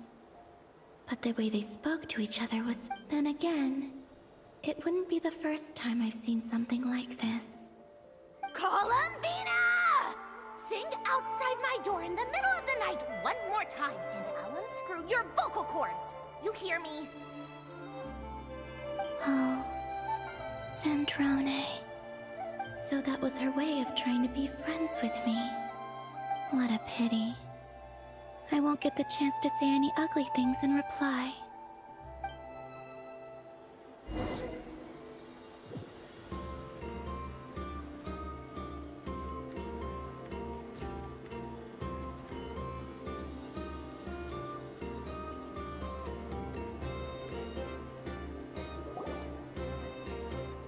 Hey, have you decided what to give her for Moon Prayer Night? I sure have. She's gonna get the surprise of her life when she's least expecting it. Then I'll whip out the ring and pop the question. The surprise of her life. What What a fun turn of phrase. Cool, I get the picture. You can spare me the gushy details. Ooh, looks like we have a customer. Hello there, ma'am. Would you like some Moon Prayer Night candy? Huh? Is he talking to me? Can he see me?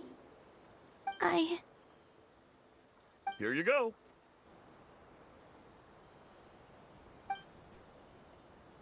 Oh.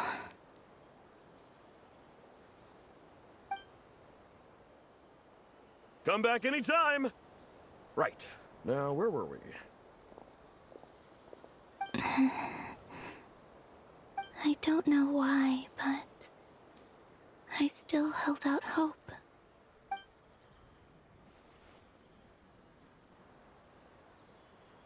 The most important thing right now is to find that mage. This name thing seems super important too, but where do we even start looking? I'd better go pay the Fatui a visit.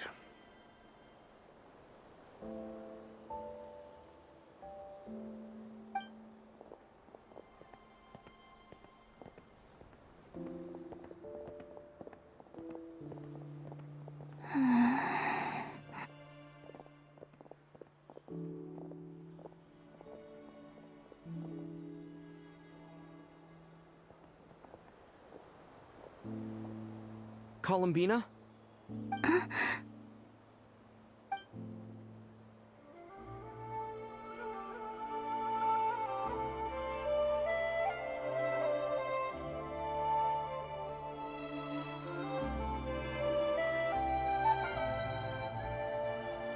Traveler?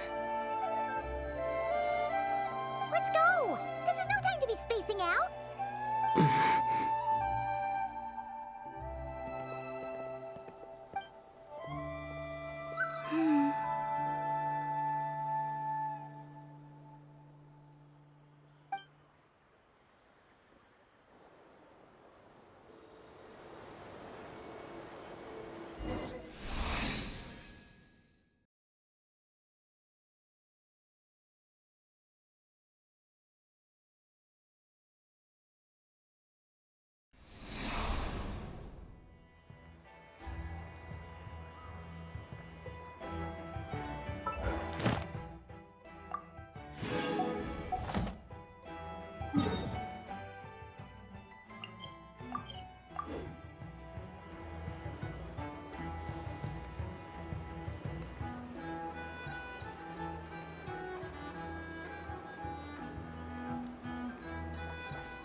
Ad Astra Abyssosk.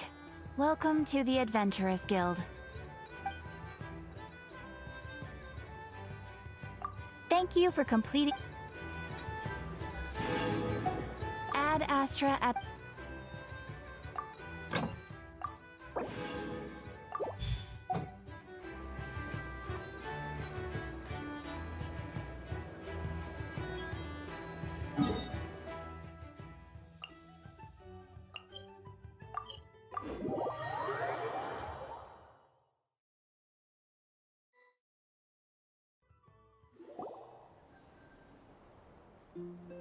Where are they going? They mentioned a mage and... a name? So, Mr. Varka, are you acquainted with this Nicole? Or should I call her Mage N? Ah, not really. We've never met, though she has come up in conversation. From what I've gathered, Alice kinda took Nicole under her wing. Taught her how to speak in a more ladylike fashion, that kind of thing. Huh. Hard to imagine Alice as an etiquette coach. Yeah, Alice is a larger-than-life personality, I'll give you that. But then again, that's why she's able to draw such an eclectic mix of people into her inner circle. If I remember correctly, being an interesting person is actually one of her main entry requirements. So, if you ever wanted to join the Hexenzirkel, I'm sure you'd both be eligible to apply. Hey! Don't go around making promises on Alice's behalf! I wouldn't dare. I'm just trying to paint a picture of the Hexenzirkel for you. Okay, sure. Anyway, since none of of us have ever met Nicole. How are we supposed to find her? We can't just go up to every woman in sight and ask, "Hey, are you Nicole?" Maybe something she's wearing will give it away? Like, a windbloom pinned to her chest or something. Wait a minute. Alice never said Nicole was from Mondstadt. Oh, true. That would be... this young lady, then?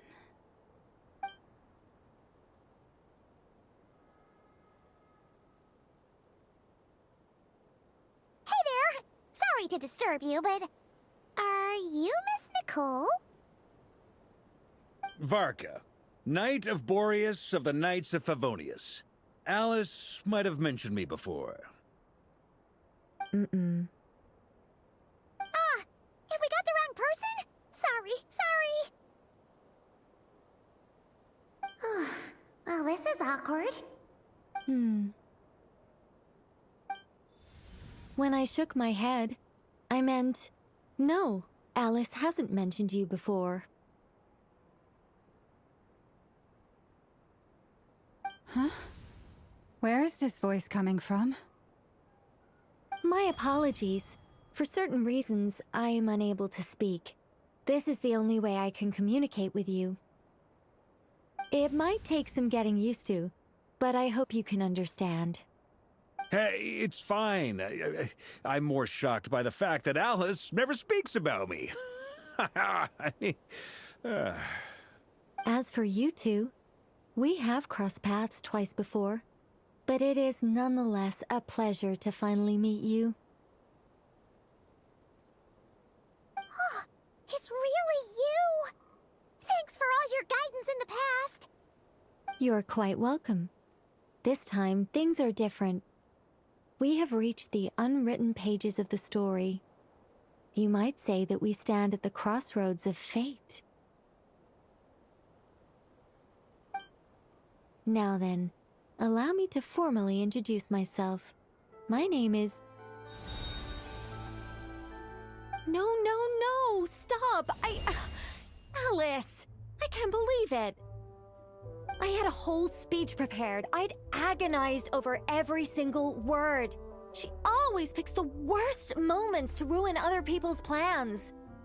I'm so sorry about that. Alice took the liberty of devising some bespoke self-introduction magic for each member of the Hexen Circle. But I could have sworn I deleted all of the triggering conditions for it. How did it bypass everything? Oh gosh, this is so embarrassing. This is a very different side of Nicole than what we're used to. Is she not used to face-to-face interactions? Don't worry about it. We've seen that introduction magic once already, so it wasn't too much of a shock. Please go on, Miss Nicole. We'd love to hear what you have to say, or... well, communicate. Huh? Are they talking to this lady? But... Will you all promise to forget that horrendously embarrassing introduction? sorry, embarrassing. When?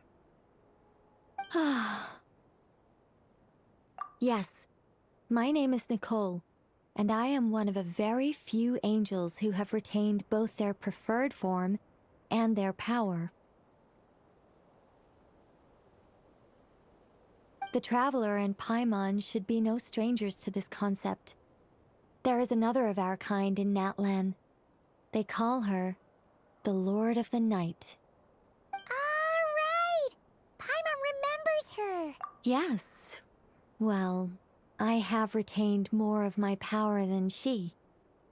It's because I don't have a long-term duty to fulfill. To be more specific... no. We'll be here all day if I get into the specifics. Moving on. If I'm not mistaken, you are here because you wish to learn how one might reach the moon beyond the sky. That's right.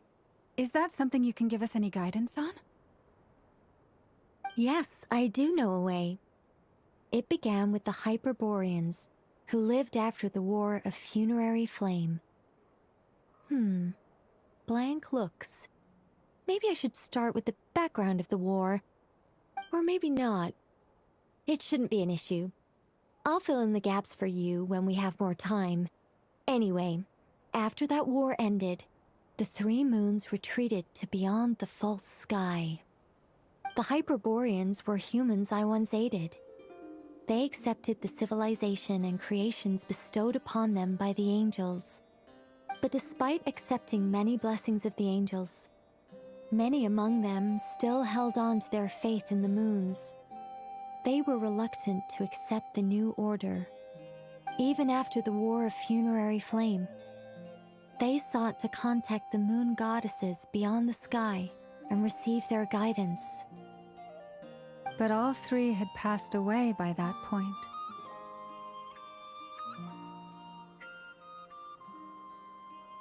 This mage has a unique method of communicating. Is she talking about the moons? Yes, but they did not know. And so, still they prayed for the moon goddess's mercy. After building titanic structures that consumed vast amounts of Kuvaki, at last they glimpsed the moons and heard their voices. But of course, they were gravely disappointed, for it was then that they realized the three moon goddesses were dead. Oh, that's such a sad story. It is. Humanity was in a very sorry state at that time. The angels who had once aided them were gone, and the War of Funerary Flames had left them homeless and destitute. Just a second, I gotta ask. How relevant is all this history to the task at hand? Well, I mean, it's... Okay, it seems we've drifted into irrelevant narrative waters. It's been a while since I've had the chance to speak inside someone's head. As soon as I got started, I lost control and the words just flowed out like a waterfall. What I'm trying to say is... Right, yes, that's it. The relevant part is the ritual created by the Hyperboreans. The fact that they bypassed the false sky and saw the true moons implies that they successfully built a connection between Teyvat and the outside world. Which means, with enough Kuvaki and a sufficiently stable connection, it should be feasible to send one person over the border. Okay, so they built some kind of portal? Oh, yes. A portal. Yes. Is something wrong? You sound disappointed. I just didn't expect you to summarize it so well. It turns out I could have said all that in one word, if only I'd managed to think of it. No, please, it's fine. This is invaluable knowledge. I'll be sure to record and preserve everything in writing. Oh, really? Well, in that case, I suppose I could backtrack and add some more detail. I did gloss over a few things so far. Whoa, whoa, whoa, time out. Let's summarize what we've got first. The Hyperboreans were the last ones to use this method, right? So we somehow need to find whatever structure they built and make sure there's enough Kuvaki to power it up. Luckily, we have the moon marrow of both the eternal and iridescent moons, so we're all good for Kuvaki. Which means the key issue we need to focus on is finding the place. Am I right so far?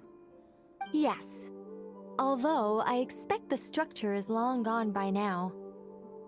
That said, what if we could take advantage of the phantoms to travel back to a time when it still existed? Well, travel back isn't quite accurate. It's more like we'd be creating a handshake between 2 points in space-time. We wouldn't even have to pick a time when it still existed. It could just be a time when it still appeared in phantom form via projection, or we could project our own phantoms, fold them together, and... You look lost. Was that too hard to follow? Yeah, things got a little, technical there. Paimon's brain is reaching capacity. All right. Let me think about how to put this more simply. Okay, got it. Over the next few days, I'll search for phantoms that we can use. Once I find one that meets the criteria, I'll let you know and we'll regroup. By completing certain rituals, specific individuals will be able to enter the Phantom and make it to the Hyperborean structure. If everything checks out, and it looks feasible, we'll just need to wait for Moon Prayer Night, and we can send the Moon Goddess back home. I'm really skimping on the detail here. Is this making any sense at all? I think so. For now, we'll just wait to hear from you. Yes. Basically, yes. Great. Counting on you. In the meantime, we'll focus on finding the Moon Goddess's name. My name? Are they looking for a way to stop me from disappearing? Excuse me, Miss... Go on, Miss Nicole. This conversation was a little all over the place. I didn't catch your name. I am Lauma, of the Frost Moon Scions. Ah, I did wonder. I noticed that you listened very intently when I spoke about Hyperborea and the moon's history. If you'd be interested, I'd love to visit you this evening and go through it again in greater detail. Also, if you were serious about making a record, it would be too risky to simply write down the raw details as is. I would suggest some tweaks. Maybe rewrite the stories as fairy tales or fables, perhaps even prayers. Anyway, we can cross that bridge when we come to it. So, see you later then? Oh, and no need to prepare anything. Just a cup of tea will do. See ya! She seems friendly. It's just... It's so nice to find someone who's actually willing to listen. I've been dying for a chance to finally go through all this systematically from start to finish. Any longer and I'd probably start forgetting it.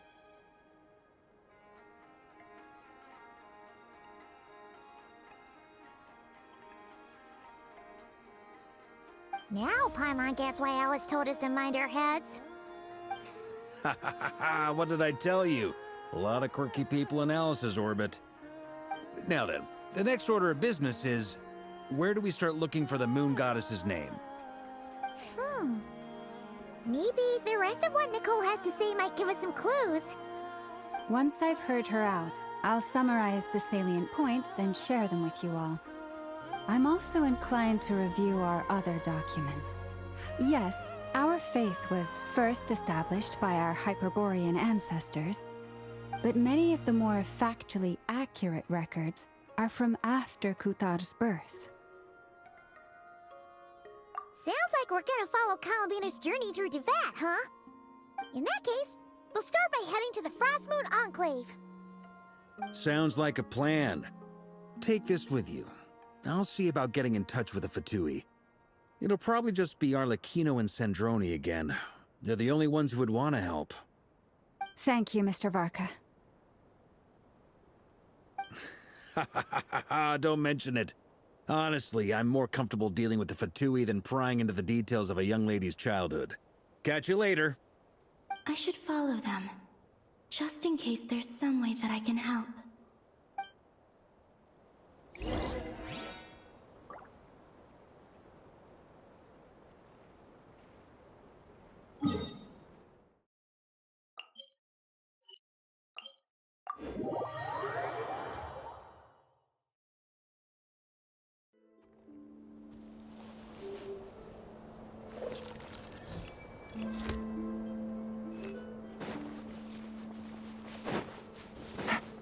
Take it easy.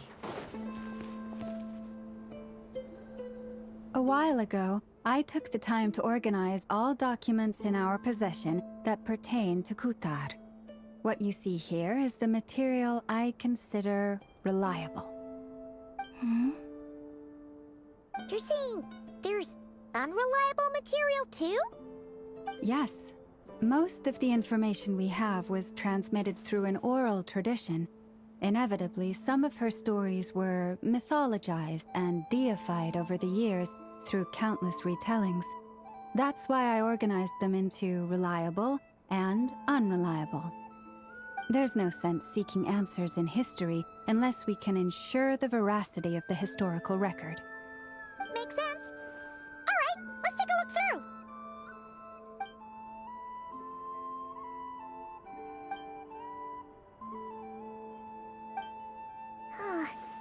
Almost all these records refer to Kutar instead of Columbina.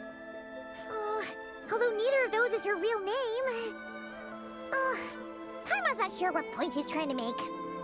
What we can gather from these records is that the Frost Moon Scions worshipped her as a god, placing impossible expectations upon her. I cannot fault them for their earnest faith, but for all their devotion, worshipping her day in, day out changed nothing. I imagine that none of it resonated with Columbina. It wouldn't surprise me if, even back then, she had already begun to reject the name Kutar and everything it represented. Lama speaks the truth. When I heard them call upon Kutar with hope and expectation in their voices, they may as well have been calling upon somebody else. Well, that's a bit complicated. I looked at the level of detail, perceived authenticity, prose style, and how realistic their portrayal of Kutar seemed to be. Amongst the Frost Moon Scions of today, only I know of her existence, and I alone have spoken to her face to face. As such, I know that there are certain things she simply would never do. That being said, I have sensed some changes in her lately. Changes? Me? Seems like this is getting us nowhere. For what it's worth, why don't we check the unreliable sources too? Sure. Give me a moment.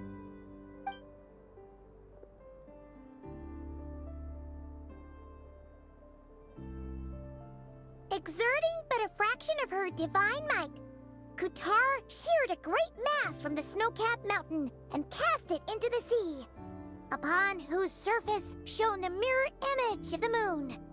Thus was formed the island of Hisi. Yeah, right. That doesn't even begin to pass the sniff test. The 3 moons are naught but lies through and through. Only one moon has ever shone for us, and Kutar is her name. The vast majority of ancient texts are filled with fanciful tales like these. I trust you understand my criteria a little better now. Kutar did not speak, merely gazing into the distance in silence. And where her gaze landed, this was her prophecy. Clearly, whoever wrote this text never even met Kutar. Otherwise, they'd know that her eyes are always closed. What about you, Traveler? What are you reading?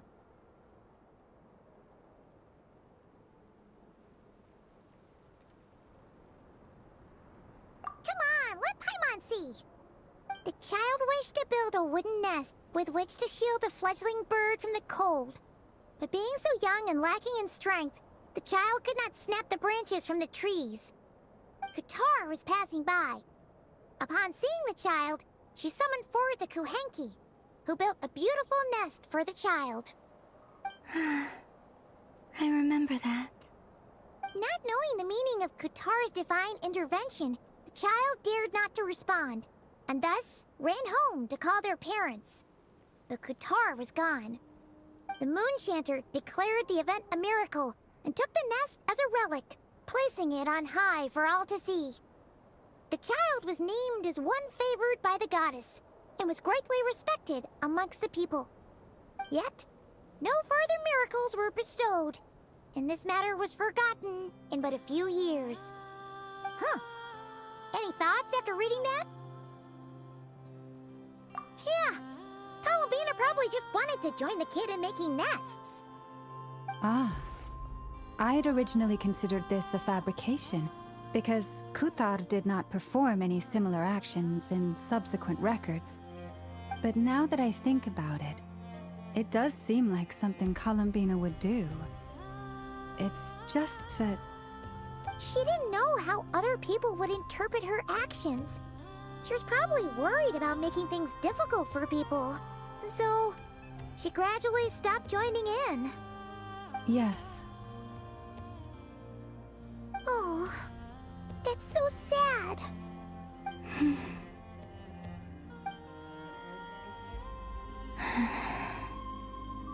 And now, I can make no such gestures of warmth, even if I want to.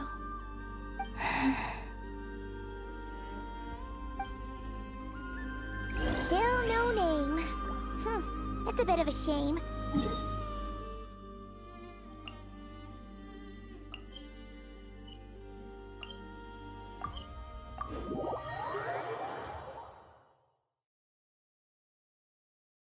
But we did learn some interesting stories. That's gotta count for something. Varka said he was gonna set up a meeting with... Let's see... There's Varka! Oh, and it's Durin and Albedo, too!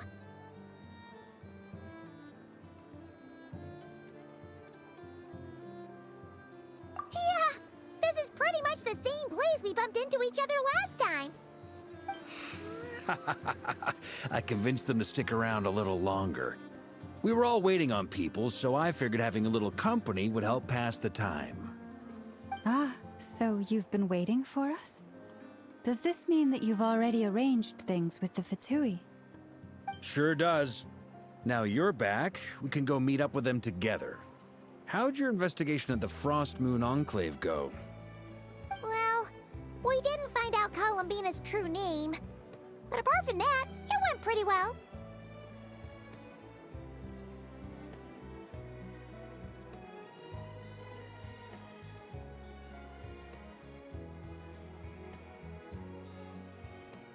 Aha, just as well that I didn't tag along then.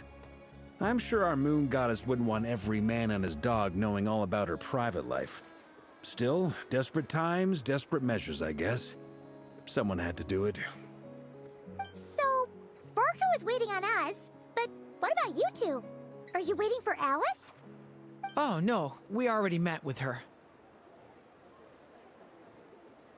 We discussed that experiment I mentioned to you last time. Oh, and she also handed me this communication device.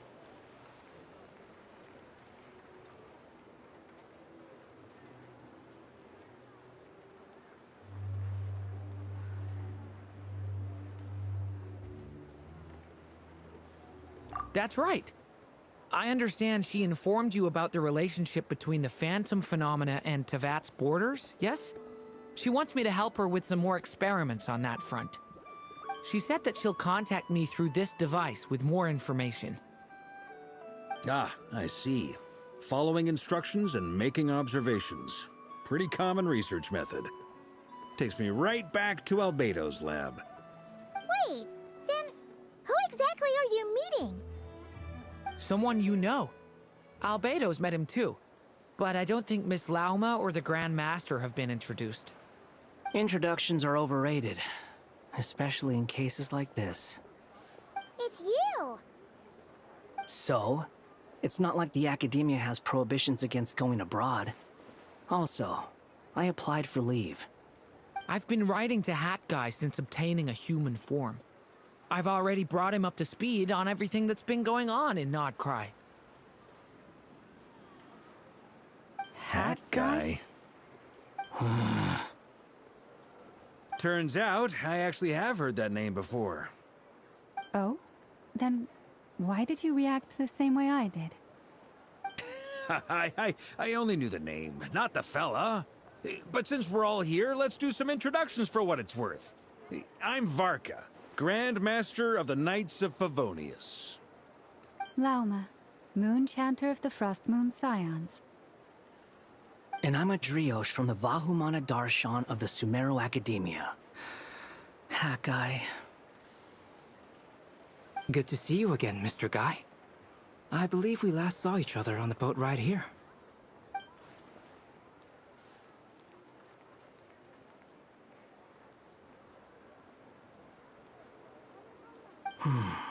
Mind you, the only reason I came here is because there's someone I want to look into. Who's that? The Doctor, also known as Dottore, second of the Fatui Harbingers. From the tone of your voice, it sounds like there's bad blood between you. I was reviewing our archives and noticed that a lot of information about him was missing. Left a bad taste in my mouth. That's all there is to it.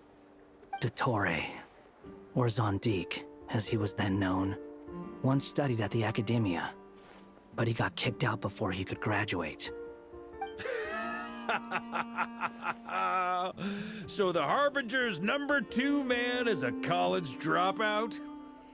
How embarrassing for them. Last we heard, he was planning something. We actually heard that a few times before, even coming to Krai, but we haven't seen a trace of him since we got here. He only appears when something interests him. For all we know, he might have left already. But the fact he did something here at all is worth noting. It'll fill a couple extra lines in his file. Why does it sound less like a file you're writing and more like a criminal record? Anyway, we were just about to meet 2 of the other Harbingers. Want to come along? You might learn a thing or two about him there. Sure. Even though they're Harbingers, well, they're old acquaintances of ours, so, you know, when you talk to them, try to be... I got it. The Frostmoon Scion's relations with the Fatui remain tense. Forgive me if I do not attend. In that case, we'll continue assisting Miss Alice with her experiments.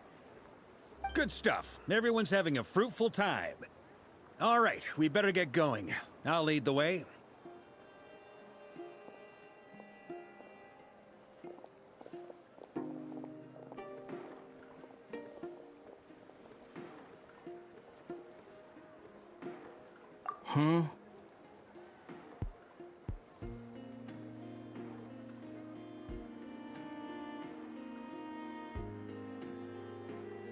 Well, yeah, that's obviously part of it. But I'm not the only one who has a score to settle with him. Neither you, nor Lesser Lord Kusanali, nor I want to see him meddling with things again. What's the hurry? Don't worry. Pigeons always know which way home is.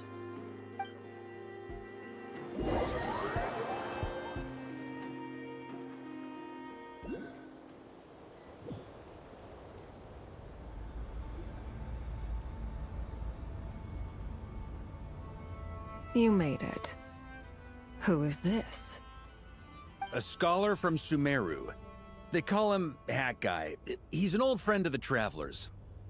Wait, this is the Academia representative you wrote about? He doesn't exactly look the part. I believe this will prove my identity. You'll notice it bears the seal of the Sanctuary of Surasthana. Well, what do you know? So it does. All right then. My mistake. It's fine. I expected as much. What? So as I mentioned in my letter, the Academia's got its eyes on Dottore. But this matter remains top secret. Apart from those assisting in the investigation, the fewer people who know, the better. If anyone asks, I'm here in Krai to pursue my personal academic interests. Gotta say, Marka, you did pretty well to keep all this under wraps for so long. Sounds like you got in touch with the Academia about this way back. You flatter me. Where do I even start? Remember that time we fought Rerir at Star Sand Shoal? He sure let me have it then, didn't he? I'll bet Dottore had that all sketched out, with me as his convenient little pawn. He could not care less about us if he tried, but hey! The feeling's mutual. Does Dottore really strike you as the sort who values his relationships with his colleagues? Fair point. Definitely not. Which is why I always keep my guard up whenever he starts making suspicious moves. To that extent, our motivations align. On top of which, I consider you trustworthy people. Now, back on topic. In the wake of the Reikir of Solnari episode, Sandrone and I grew suspicious about Dottore's complete inaction during the entire affair. So we tried to find out what he'd been up to, but unfortunately to no avail. He never lets anyone in on his plans.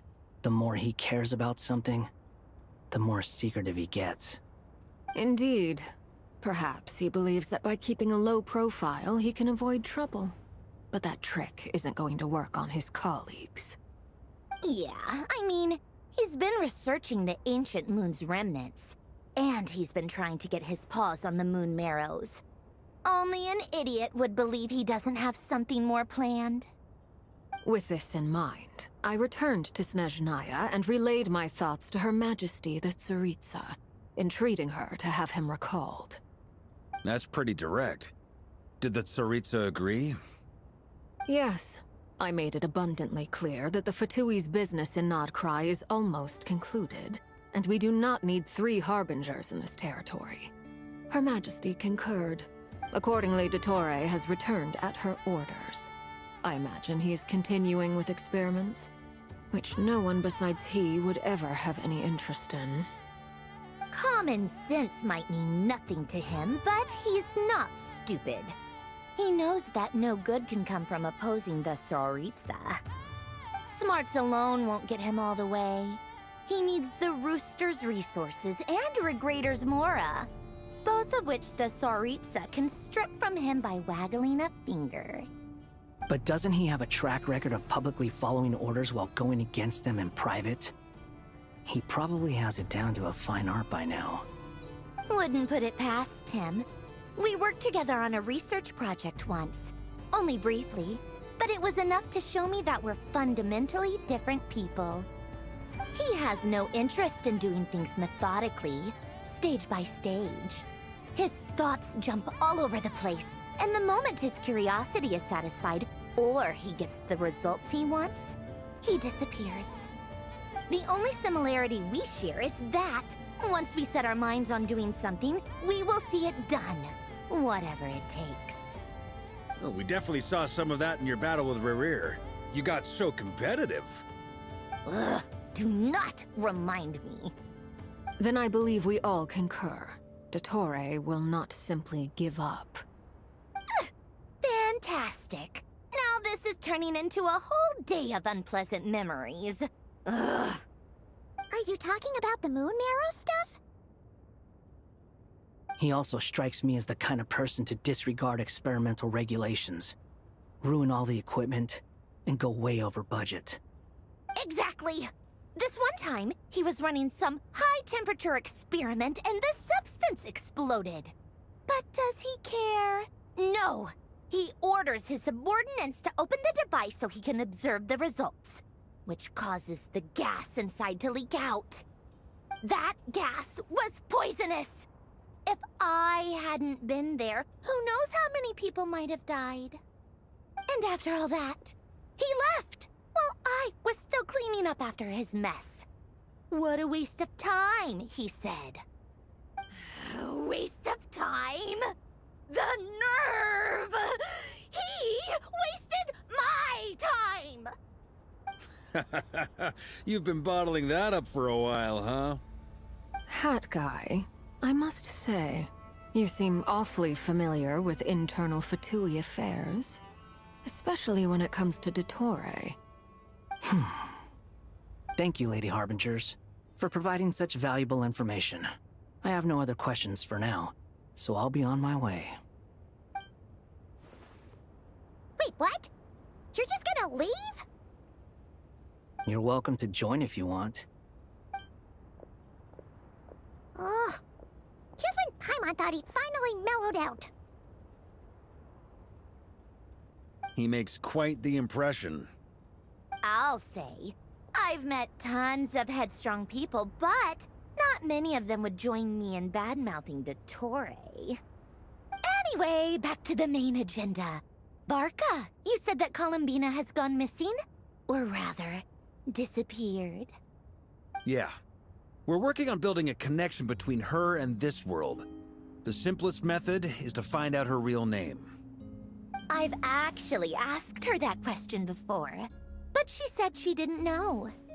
Considering our relationship, I doubt she was lying to me.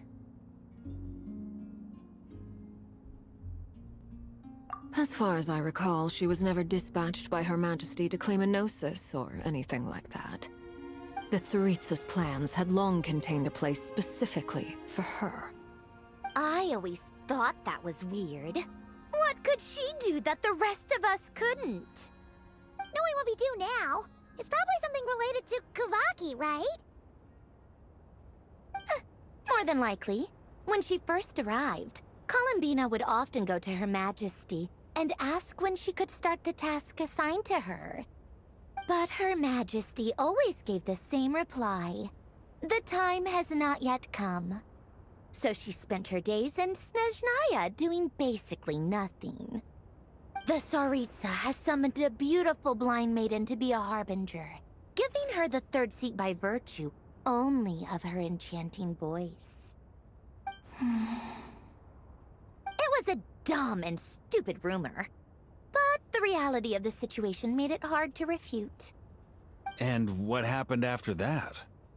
I imagine she stopped caring. She no longer seemed to care why she had been recruited, and Her Majesty never gave her any missions, so she just continued to sing in the flower garden. For my part, I was busy. So busy, in fact, that watching someone be that idol had me fuming. But still, I got the sense that she had long been used to a life of other people claiming she was needed when she wasn't. I just felt that having a place to stay would cost me something eventually. And so I waited quietly for the day that I would have to pay the price. And on the other end of that spectrum, you had me. Someone once told me that I had the lousiest work and the toughest luck. That's a good way of putting it. I forget who said it, but those words have always stuck with me. But you've done your job exceptionally well all this time. Because at heart, you are a conscientious person. What is it? Something come to mind?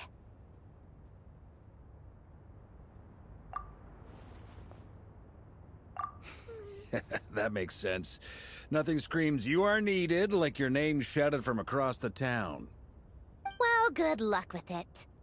But if you ask me, Columbina is still the most shoutable name. I'm just so used to it now, after all the arguments we've had. I can't be bothered trying to remember another name for her. Nor I. Sandrone. Harlequino.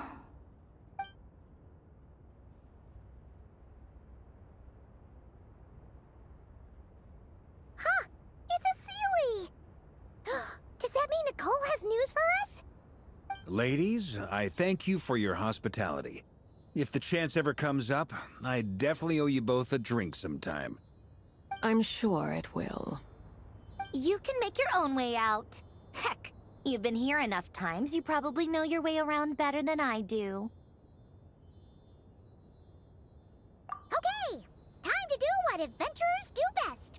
Follow that Sealy!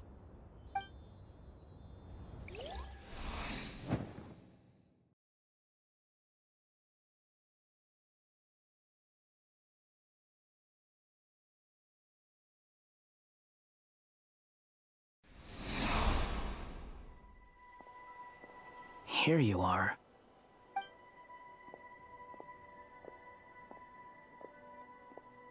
Oh, hat guy. How come you're back so soon? Did things go all right with the Fatui? Fine. Dotori's been summoned home by the Tsaritsa. Couldn't get much more than that. How about you? Any... Unfortunately not. We've tried everything. Different phantoms, different locations, different points in history, but the results were the same each time. Abyssal monsters roaming the land. People crying out in despair, with no hope of being rescued. Every time I see it, I can't help but think, is this what it was like in Mondstadt when Dragonspine Durin attacked? And if I fail in the task I've been given, will I create yet another tragedy? That's just meaningless speculation. When we encountered similar phenomena previously, I tried to interfere with those illusions, using sounds and lights to guide them. However, we could not change their fates. At most, we were able to extend their existences. The events of the past are like fate that has been written into Irminsul. There isn't a living thing in Teyvat that can escape its past. But Miss Alice instructed us to try to find ways to change the outcome that these phantoms face. It's an impossible task. Can't you just refuse? Since she asked us to do this, I feel like it can't truly be impossible. Or if it is, well, mages can make the impossible possible. I could not have been born as Durin otherwise. But you also said that your past 39 attempts were fruitless. That's true. But you're still going. Yes. After this many futile attempts, surely you realize that you're not doing this because you still believe what some mage told you. It's because you want her hypothesis to come true. It's something you wish for deep inside. So, think for yourself about what you want to do.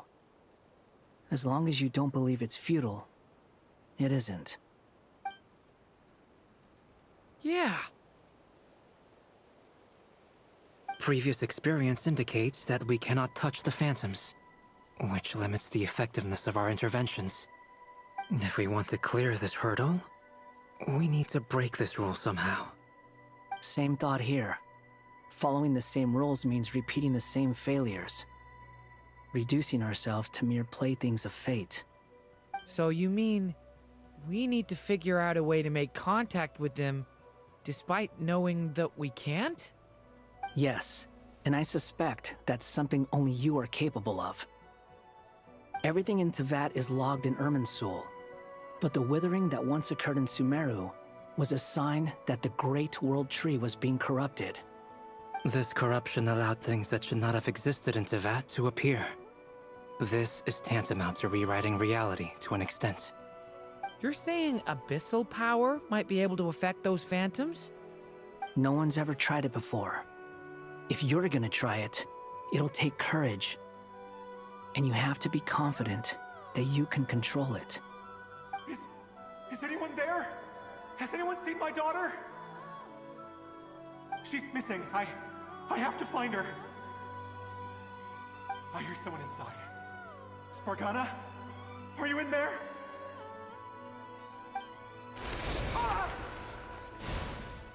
If I can use my abyssal powers to warn him that there is danger here, maybe it'll change his decision. Maybe he'll stay away. Yes. The important thing is not the nature of the power, but rather how you use it. To intimidate and obstruct. Sounds about right for the Abyss. Well, let me try. I should be able to influence that thing. Have you seen a little girl? What? This isn't the time for that! Just run!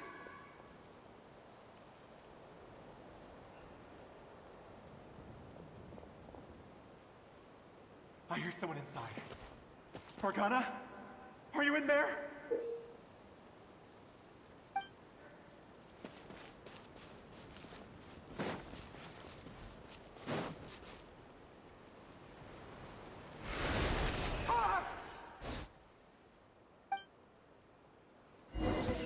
Have you seen a little girl? What? This isn't the time for that! Just run! Where are all these monsters coming from?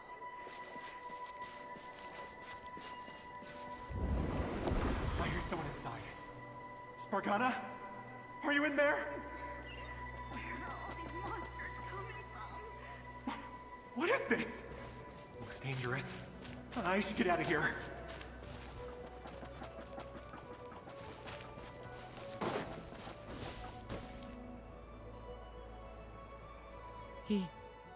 Don't celebrate too soon.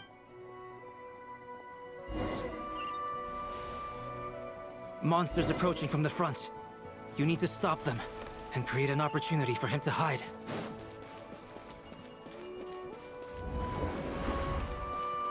No! There's monsters ahead!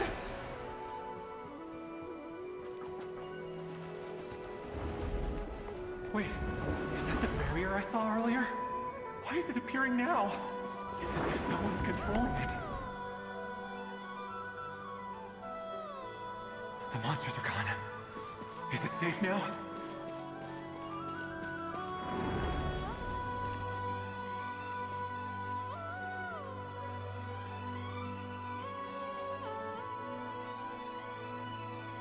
The barrier's gone too. How odd. Anyway, I guess I'll keep going. Quickly, let's keep up.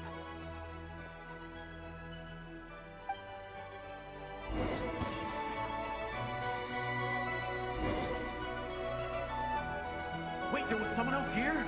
Don't go any further. We've got anti-monster traps laid out everywhere. But my daughter must just be up ahead. I have to go. This way's blocked.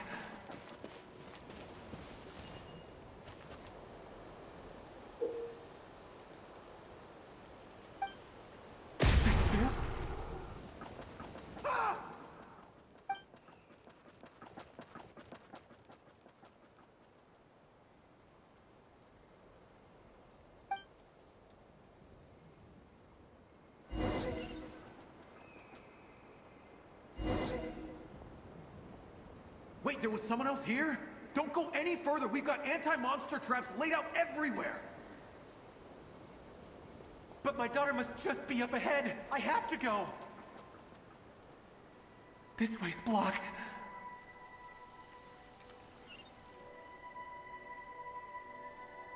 We might be able to use the explosives over there, but we need to take care not to hurt him.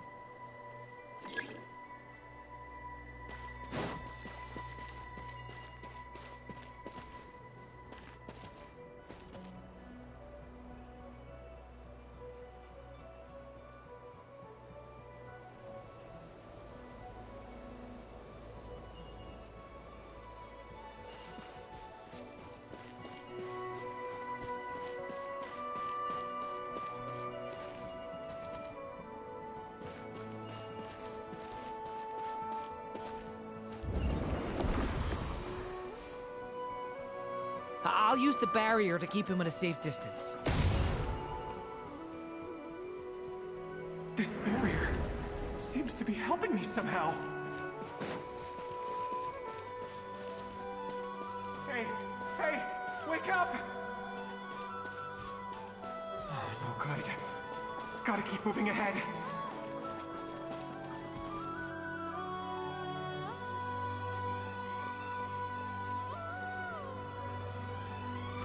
So many monsters! There's still a chance, Durin. Use the traps.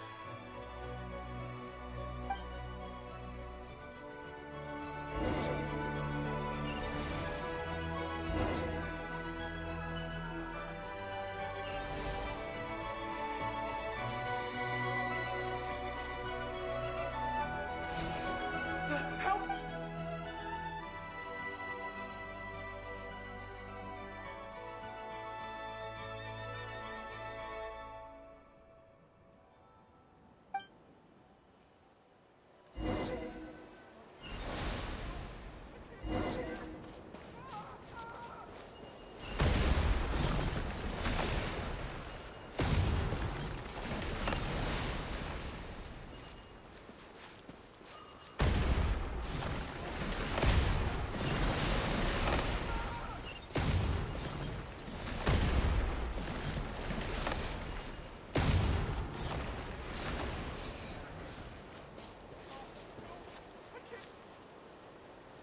This is a new development. I've never seen this happen before. We might just be able to save this person.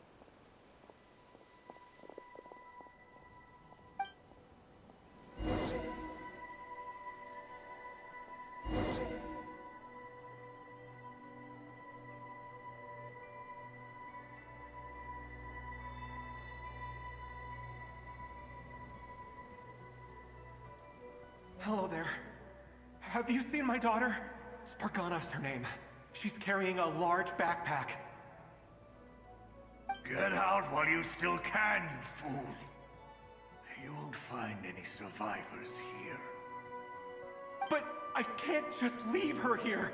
She must be so scared right now. Sorry. Wish I could help, but I haven't seen her. Okay, thank you. If I do find her, I'll get her to shelter and come back for you. Don't bother. I've got nowhere left to go.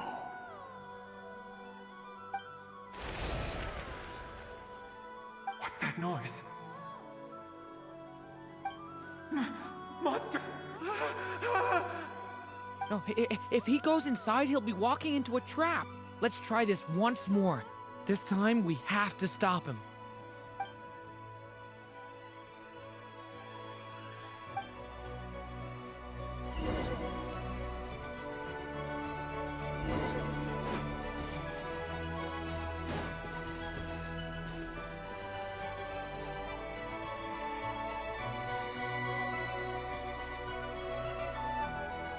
Hello there.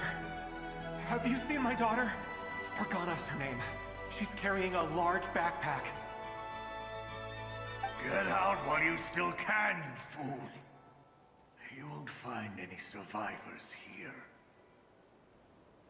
But I can't just leave her here. She must be so scared right now. Sorry. Wish I could help, but I haven't seen her. You'll just have to keep looking. Okay, thank you. If I do find her, I'll get her to shelter and come back for you. Don't bother. What's that noise? No, if he...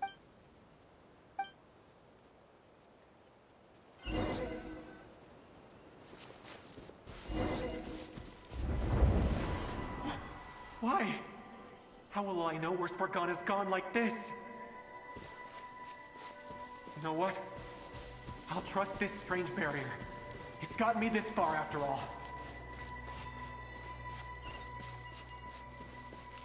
What? What's this? Hey! Let us out! Spargana, are you there?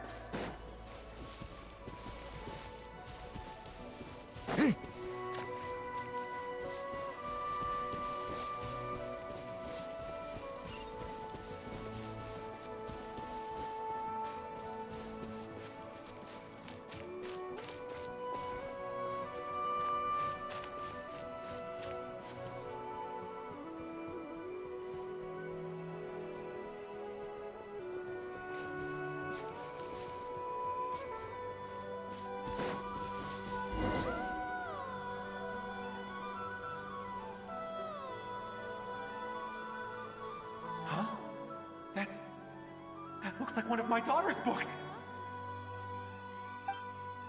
Oh, thank you. Thank you. Yes, it's one of hers for sure. That's her name on it right there. She left her backpack here.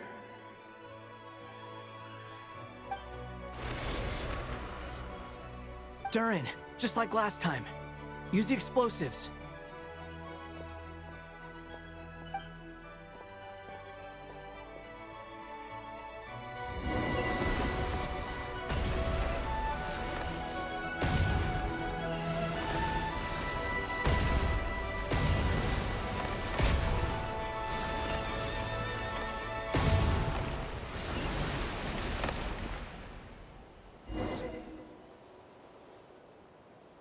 It won't work. There's not enough left. If he makes it in, he'll die. But then this clue could be the key to him finding his daughter. It might not be the only one. Better he misses that clue than loses his life. I guess so.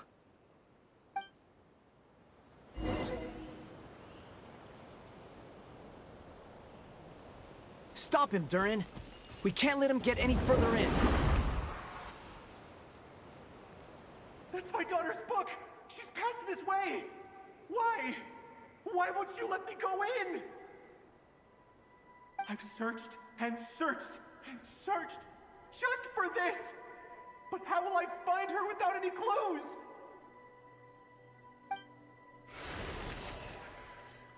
I no longer have anywhere else to go.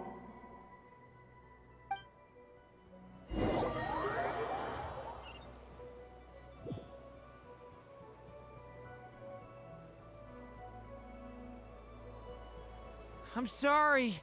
I'm so sorry. He refuses to go anywhere else. Whether he opens this door or not, all that awaits him now is death. We couldn't change his fate. Albedo? Hat Guy? Let's try one more time. I don't know how we're gonna do this, but I don't want to give up either.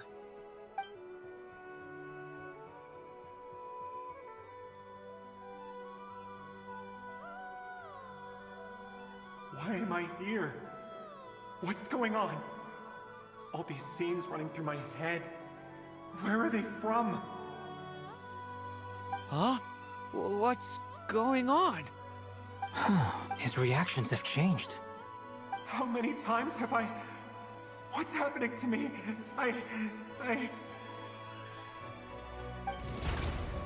Huh? Wait. Who are you?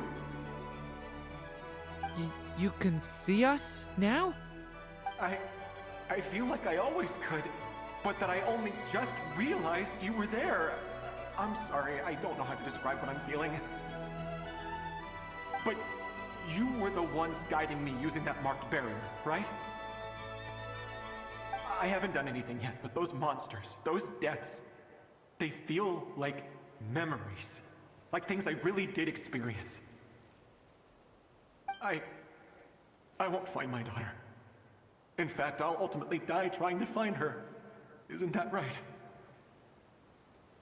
No. Yes, it is. Even so, we're trying to find a way out of this. You've not seen my daughter either, have you? It seems she really isn't here.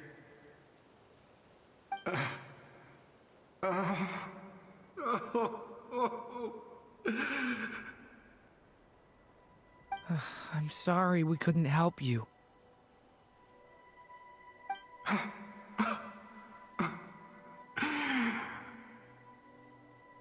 I'm just tired. Maybe this is destiny. Maybe it doesn't matter how hard I search. How long do I have left? Experience says 15 to 20 minutes. 15 to 20. Thank you for all your help. Let's rest a while. You look exhausted too. Now's not the time for you to start pitying us. It's not pity. I'm just realizing that I've only got 10 or so minutes left. You know?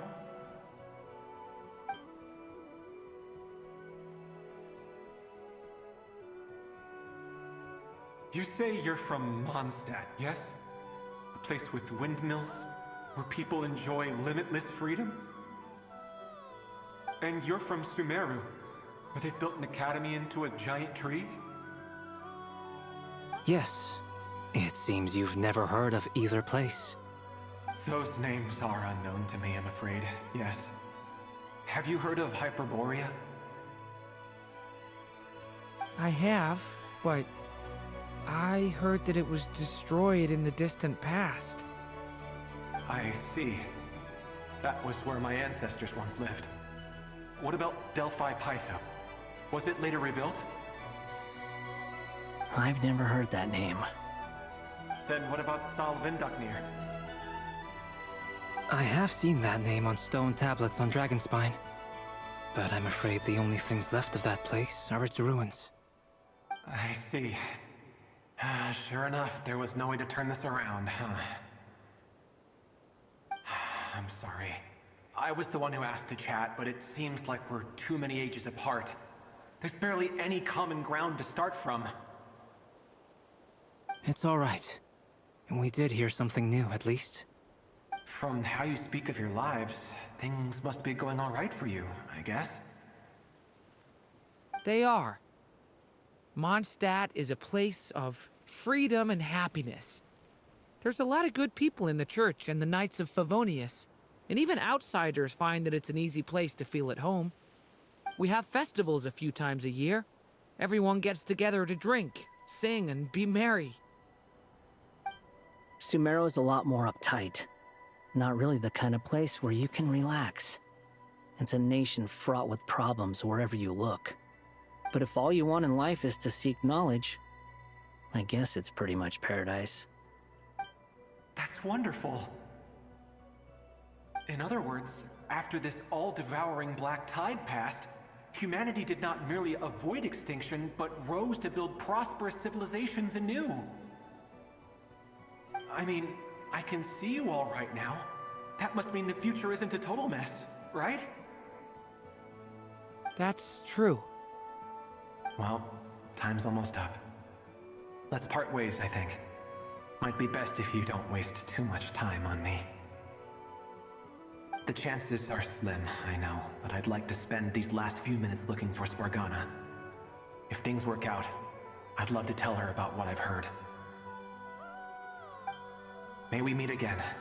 Well, or not, most probably. In that case, may your wishes come true.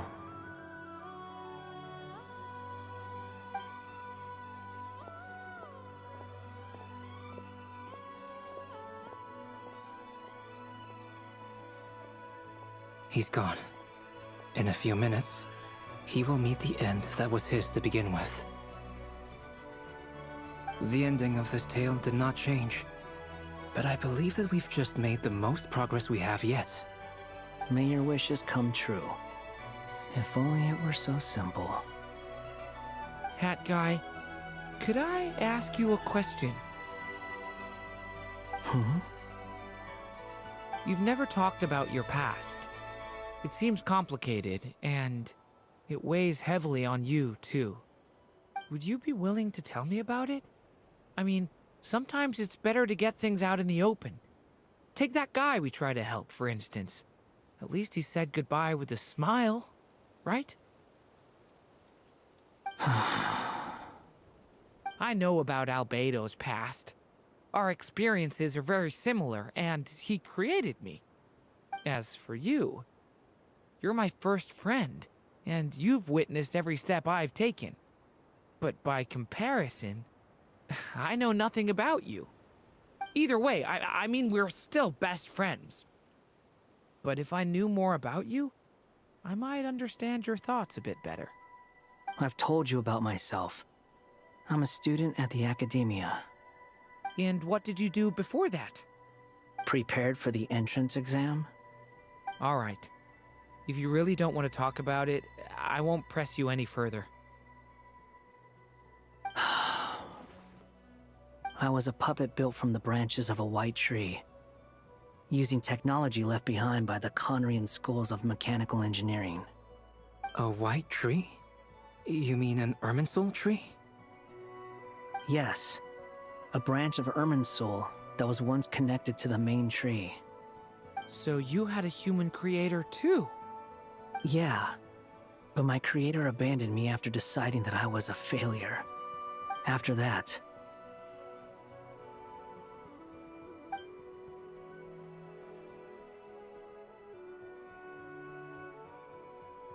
Durin. Resisting the influence of the Abyss, suppressing the urge to destroy, trying to do the right thing. None of these things are easy. But no matter how hard they are, trying to rewrite past wrongs is far harder. You asked me if you would create a new tragedy if you failed. I told you there was no point speculating about that. But the real answer is, yes, you absolutely will. That guy.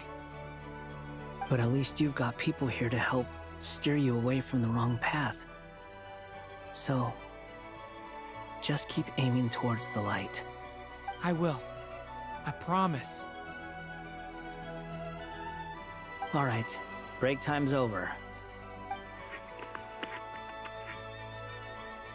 Hello? Durin speaking. Hello, friends, it's me! What have you been up to, I'm detecting some unmistakable fluctuations here at the border. The amplitude isn't particularly high, but they're completely different signals from the ones before, and the scale is comparable to those I've detected previously. Alice, we were unable to save that person. However, he appears to have retained a portion of the memories gained through that cycle, and was able to hold a conversation with us. I see. Well, that is rather odd indeed. It definitely merits further attention. Could I trouble you to keep trying the same approach? I need to gather some more data. Counting on you. I should probably have Nicole come and check this out as well.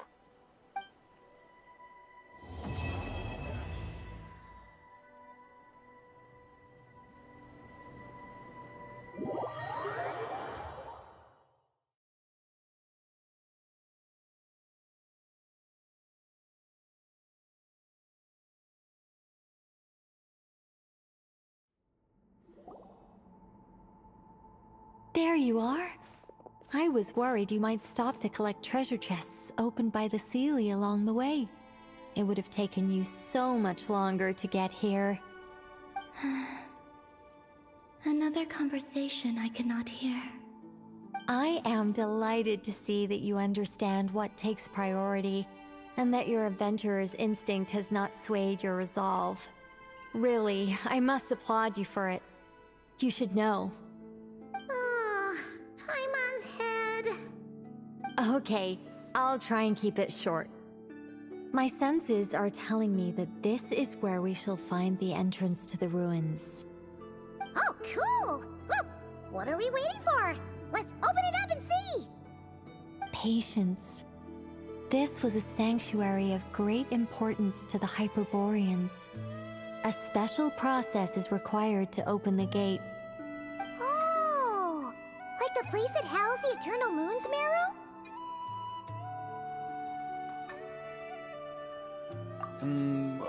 Okay, so what's the plan? Need us to do anything? And just the short version, if you can. Ah. Alright then. I was planning to start with some background on the invention of these techniques. Are you sure you don't want to hear it? It's quite informative. Remember what you were saying about priorities? Fine. Simply put, we need 3 human representatives to successfully undergo a process of Kuvaki resonance. Think of it as a test from the 3 moon goddesses to see if the entrants are qualified, with the most recognizable qualification being Kuvaki. Pretty sure Lauma would ace that test. Oh, wait. But we need 3 people. I also have no doubt that the Moon Chanter would be qualified. But we would need 2 other people with the same constitution. Therefore, the most feasible method is not so much to follow the rules, but to figure out how the test functions and find a workaround. I've done some research, and it turns out the mechanism is rather crude. We'll simply need humans to stand before it who have sufficient Kuvaki energy within them. I'm with you so far. How do we get the Kuvaki in them? The easiest way would be transfusion. Take some Kuvaki from Nod Krai's soil, put it into the bloodstream, and get it circulating in the body. So we're going to cheat on the test? Precisely. There are other methods, but this is the simplest one. Cheating the system is much easier than trying to hide from it. Huh? Ah! Sorry? Does the idea of cheating upset you, Miss Lauma? No, that's not it. I suddenly had an idea. Oh, what is it? It's about Moon Prayer Night. I figured out a way for Kutar to join in the festivities. Huh? But as Paimon said, we need to have our priorities straight. Let's get back to the test. I'll follow up with Nefer on the festival arrangements. Oh, okay. Anyway, is this really the best method we have? A Kuvaki transfusion sounds dangerous, no matter how you slice it. If you think that's dangerous, wait till you hear the other methods. I'd be more than happy to go through them if you'd like. There are several. No need, we're good. Let's go with this one. Very well. Kuvaki transfusion it is. Now, I should mention that the risks can be greater or lower depending on individual compatibility. It would be rash to simply infuse the Kuvaki and hope for the best. If the body rejects it, the reaction can be quite severe. The symptoms are similar to another condition that some people living here suffer from, known as congenital Kuvaki sensitivity. So, before we execute our plan, I will perform a simple test of my own to see who is compatible and who is not. Once that is done, we will have to complete the resonance process as rapidly as possible. The participants must remain stationary while the Kuvaki circulates and bonds with them, and they mustn't eat or drink anything. What? No eating or drinking? That's some hardcore fasting. They'll all be monks by the time they're through.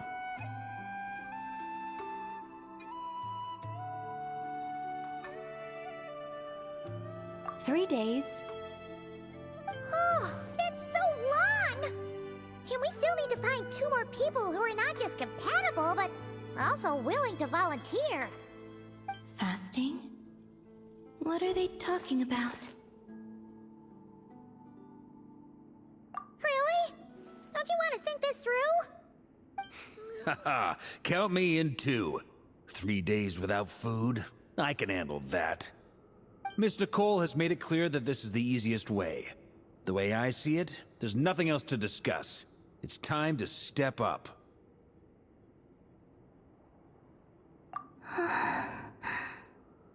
Yeah, you're right. In that case, Paimon volunteers to be Captain of Logistics. She'll keep the fires lit and grab some spare clothes to keep you comfortable. Then we'll start with you first, Traveler. Please step forward.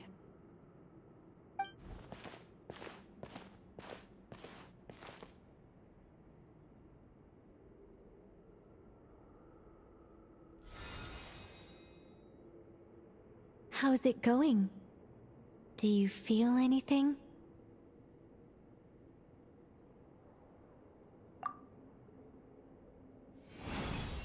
How about now?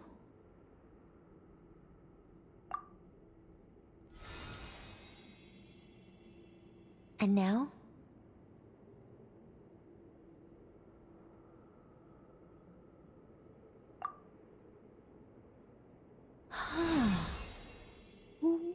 What about now? You guys, it's not a competition, you know. All right, I'm officially impressed. Even as a descender, you can withstand far more than I imagined. It's like I summoned a giant stone titan to arm wrestle you, and your arm hasn't even moved an inch. In my last attempt, I infused 5 times the amount of Kuvaki required. Yes, safe to say, compatibility won't be an issue for you. You're eligible to join. You're next, Mr. Varka. Sure, here goes nothing. All right, I'll start where we left off. 5 times the required Kuvaki dose. Whoa, whoa, whoa, hey, wait a minute.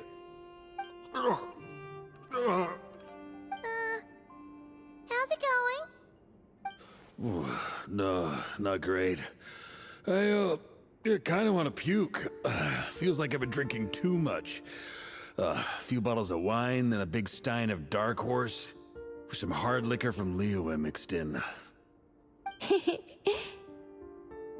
You think this is funny? I just lost to a young lady in an arm wrestling contest. I'm never gonna live that down. My apologies. I'll lower the concentration and try again.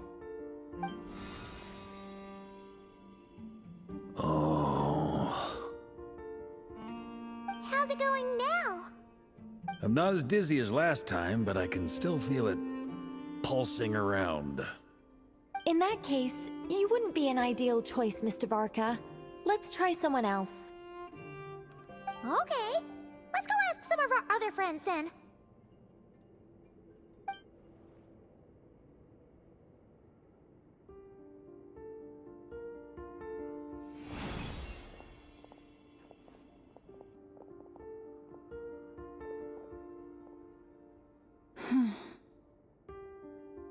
No surprises here, Miss Moonchanter. You're perfectly compatible. You may join.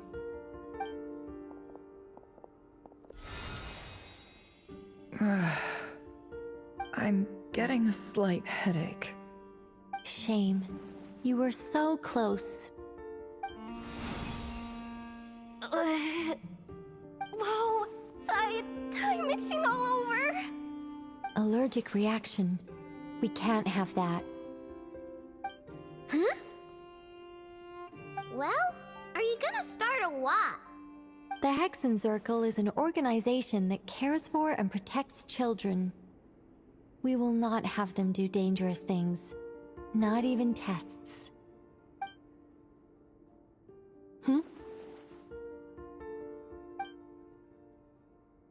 Is something the matter? The candidates have to be human. I guess that rules me out too. Huh. Everyone except the Moonchanter got beaten. Guess I don't need to feel so bad after all. I mean, looks like this isn't gonna be as easy as we thought. Perhaps I could ask for volunteers among the Frost Moon Scions. I'll see about talking to some trusted Lightkeeper colleagues. Itlua springs to mind. In fact, I think we had some former Frost Moon Scions join our ranks recently. Can you give me the scientific explanation for how the test works? I can probably make some kind of test bot. Then we can just zip through Nasha Town, going up to people. No.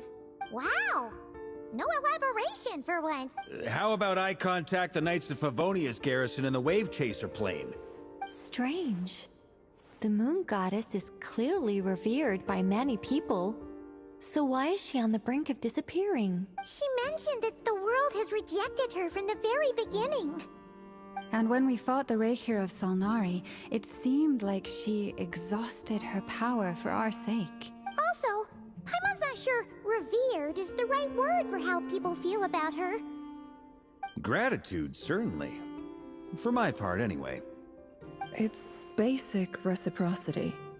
She helped us, so she deserves our help in return. Yeah. Even though she looked like she didn't care, she still saved a ton of people, including me. A review of the relevant data leads me to conclude that Miss Columbina is a good person. Yep, you bet! They really think so? I'm super surprised that Columbina isn't her actual name, though. I think it really suits her. It's light and graceful and... yeah, just a really pretty name. I know, right? Unfortunately, that's not our decision to make. Columbina. That was the code name the Fatui gave me. But it also came up in the song I heard when I was born. But... is that really all there is to it? What do I truly think of my own name? Is there anyone left who will still call me by that name?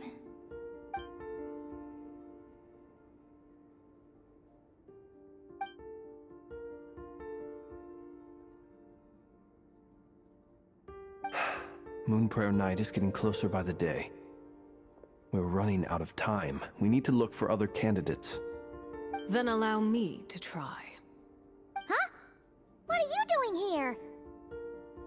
You contacted your friends via the Adventurers Guild. Sandrone has been keeping an eye out for something like that, so she informed me. Since I have the ability to accommodate a moon marrow, I should prove to be a suitable candidate. Arlecchino. When can we begin? I see. We can begin right away.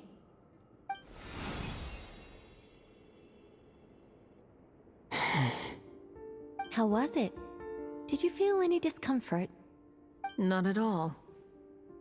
Then it seems we shan't need to look for additional candidates after all. Great! Cool. Alright, like Paimon said, the rest of us can take turns. Then, my job is to take care of the caretaker.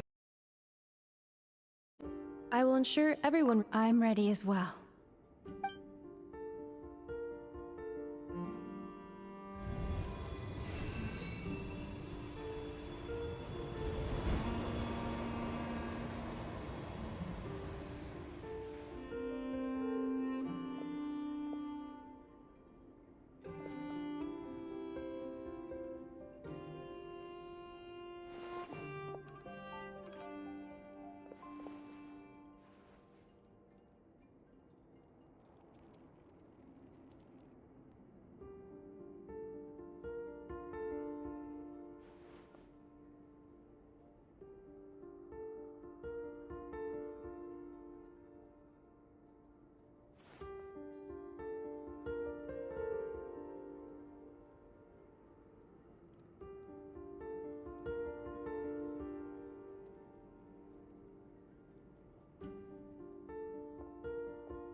The work is done.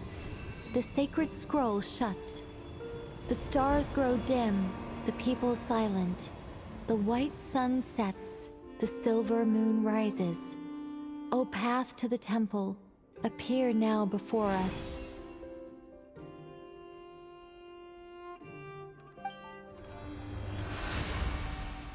Wow! It really opened! So that's what all this is about. They've been trying to open this gate. Come, let us enter.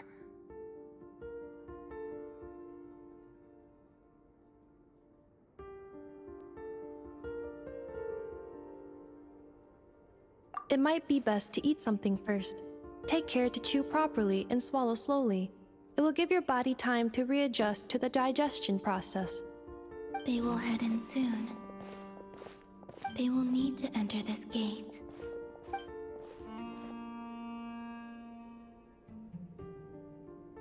Huh? I cannot pass through. Is it because I have no physical body? It has been 3 days. My strength has all but completely faded. Can I really hold on until Moon Prayer Night?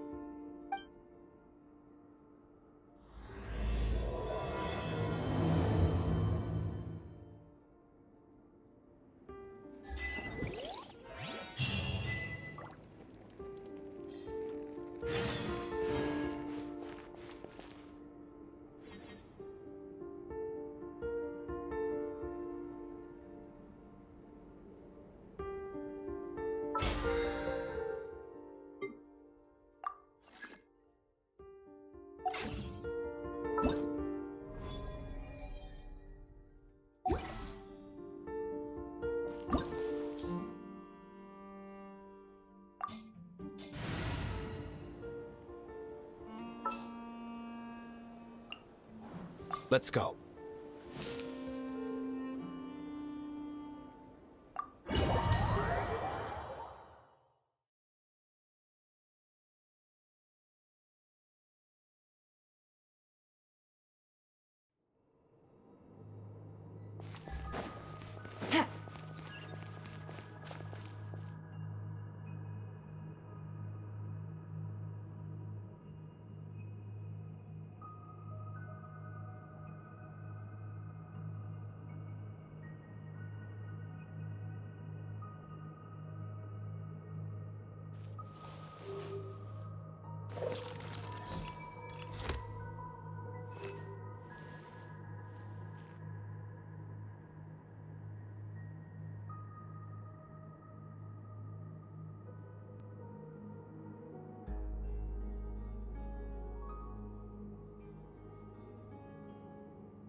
Navigating the world is a whole lot easier with a few different identities to choose from.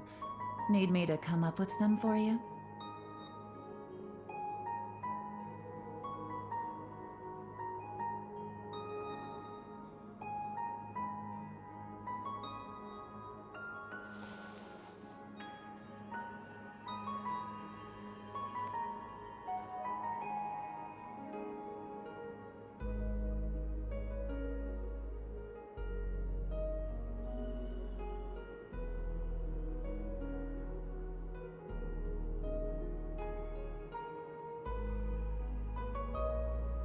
I got a new letter from an informant. Looks like the situation has changed again.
Good roll.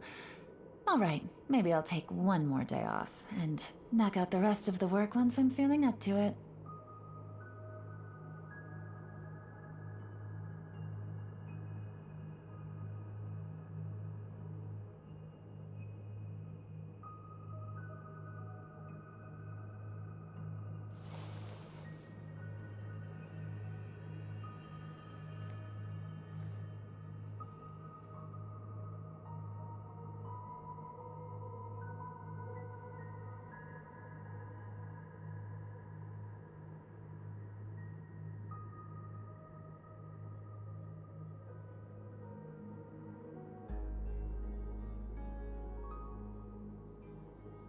I got a new letter from an informant. Looks like the situation has changed again.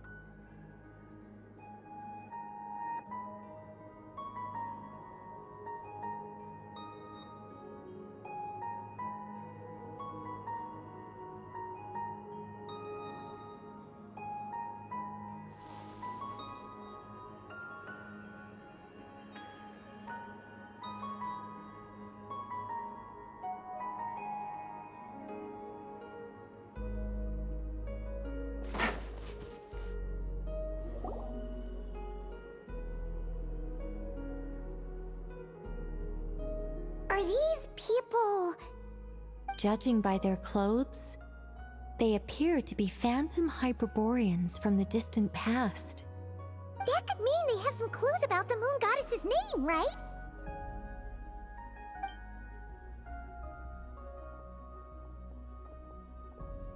Hey there! Could you tell us what the moon goddess's name is?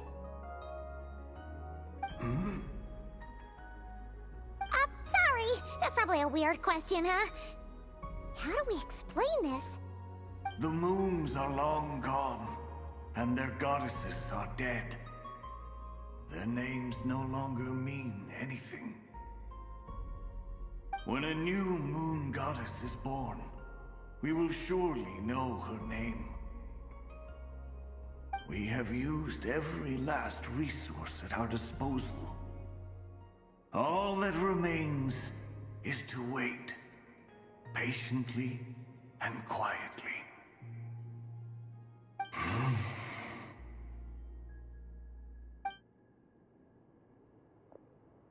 Were the people of the past all this devout?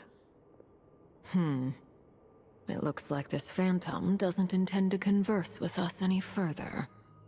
Surely the new moon goddess he speaks of must be Columbina.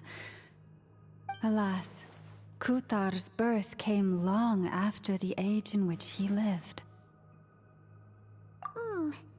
But, maybe if we find a from a more recent age. True. Keep an eye out. We should be able to tell which era they're from by the clothes they wear. Yeah, you've been pretty talkative this whole time. What changed? Oh, nothing. I'm fine. You all make good points. When the Hyperboreans speak of moon goddesses, they mean the three from truly ancient times. I can't imagine they would know anything about our current moon goddess. There once was a time when the moon goddesses blessed them greatly and protected them from harm. So, when the war between the gods and dragons plunged the world into chaos, it seems they looked once more to the moons for help, praying for a new goddess to be born. Yeah, that checks out. Let's continue on. Who knows what else we may discover?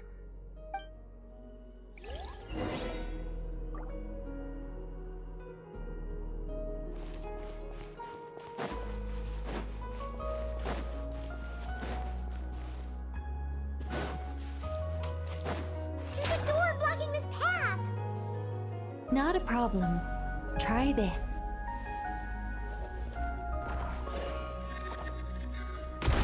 Whoa! How did that door suddenly collapse? This device was maintaining the door's integrity. Remove the core, and the device stops working.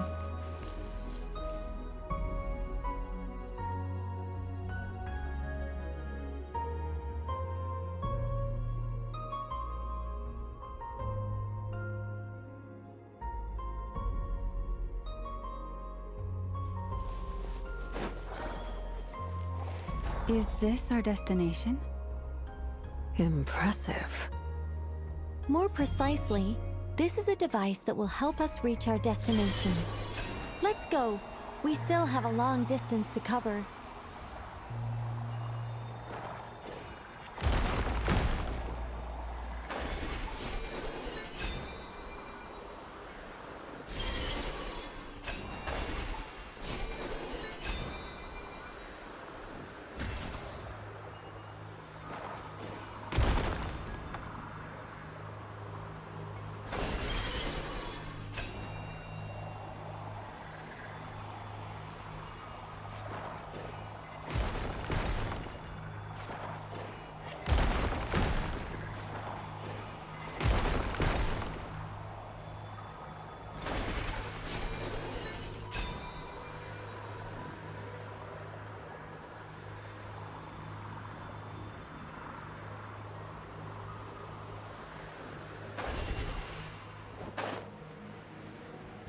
The way ahead is blocked by broken rocks. Oh. Let's try that device again. Remember the door from earlier?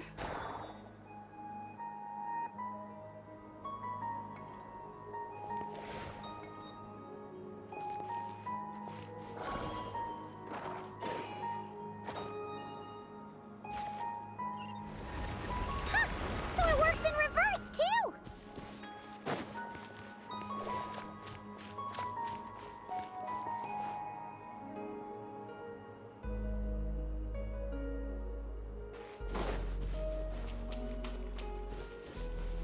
The humans we see are all phantoms, but the monsters are real. What a fascinating place. There'll be plenty of time to admire it later. Game's up. Fun's over. Quietly now.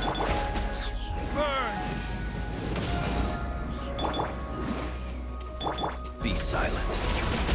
To dust. Enhanced animal models. Don't break my glasses.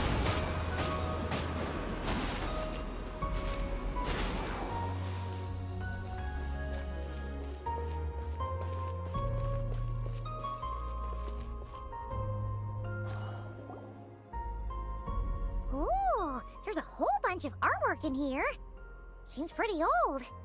Nicole, this is probably your area of expertise.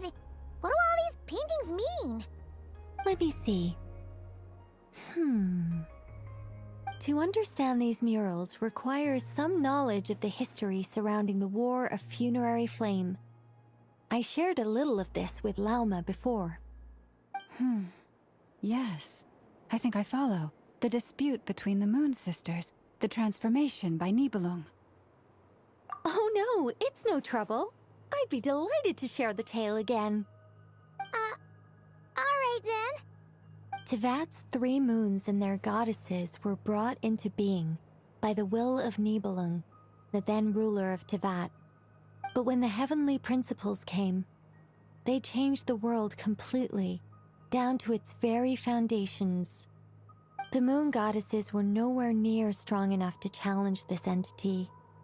But the heavenly principles did not view them as heretical entities that had to be removed. Essentially, the 3 moons existed to keep this planet alive and operational, which did not directly conflict with the heavenly principles' aims. Nevertheless, the inherent precariousness of this arrangement would soon be revealed. Nibelung returned. Yes. He did, and thus began the War of Funerary Flame. Discord would soon emerge between the 3 Moon Sisters. One would voice the opinion, another would argue that taking sides in the conflict, especially since their creator, Nibelung, would eventually discover their disloyalty.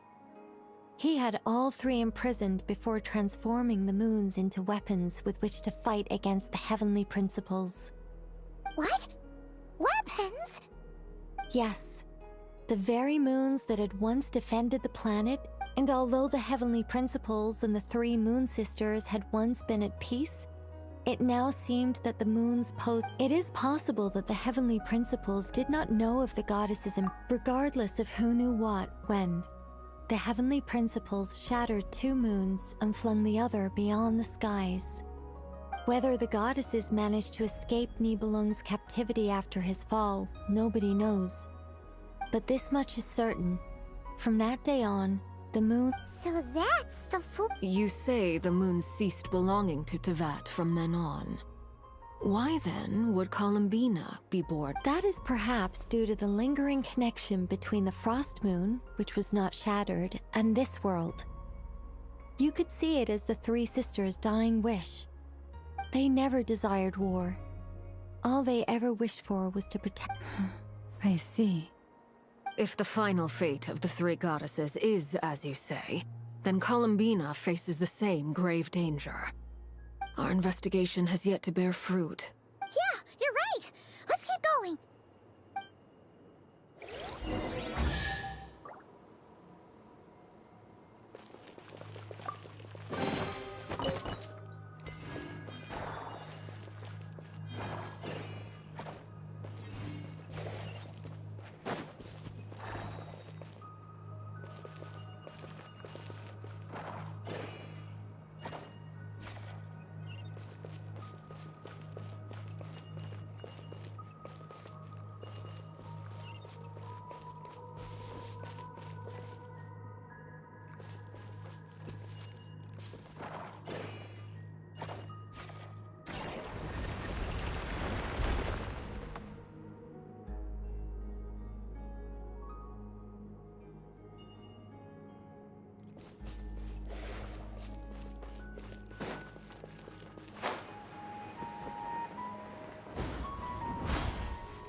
We're finally here. Guessing we'll need to activate the... Indeed. I was a little worried about that at first, But as we got closer, the only issue is how to activate it. It's looking a little worse for wear. What about the cores from some of the other devices we've seen? Can we repair it using those? In all likelihood, yes. I imagine that would have been the Hyperborean's backup plan. Let's look for some...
Animal test 6308.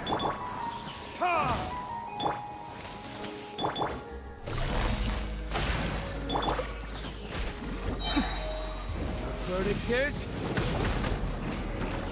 Here comes the catch.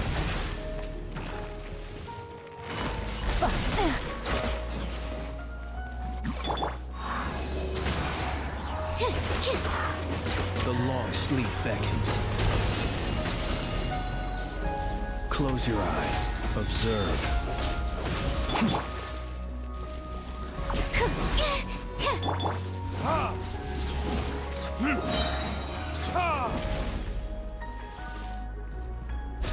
Burn!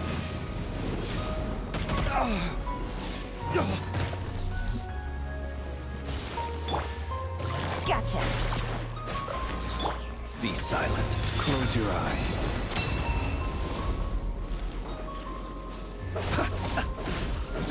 Game's up. Fun's over.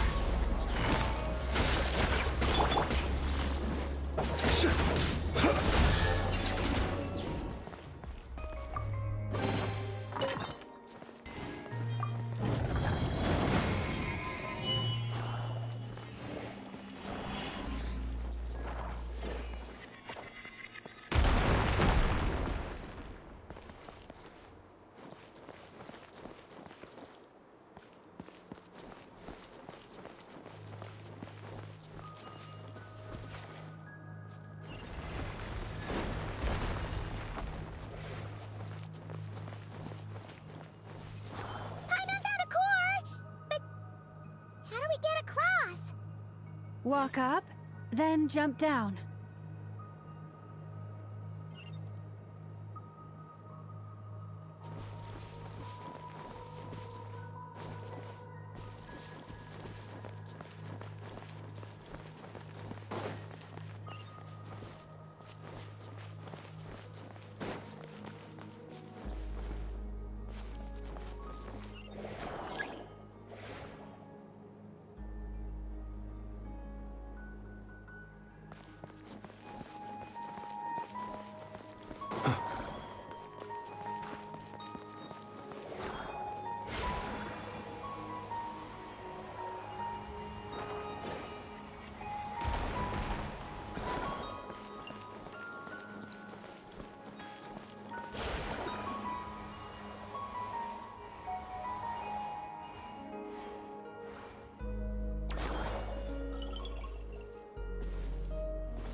Of course.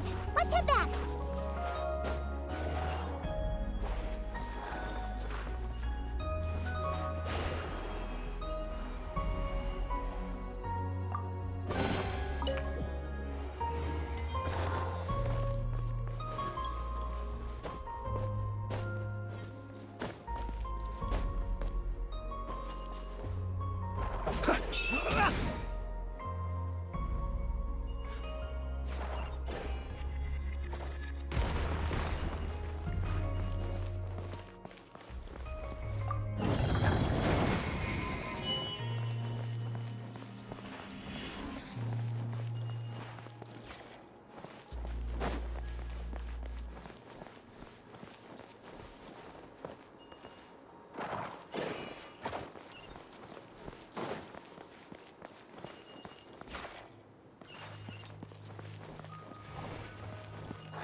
The device is up and running. It's hard to believe that the ancients were capable of constructing such things. Paimon sees our destination! It's right up ahead! Yes, let's go.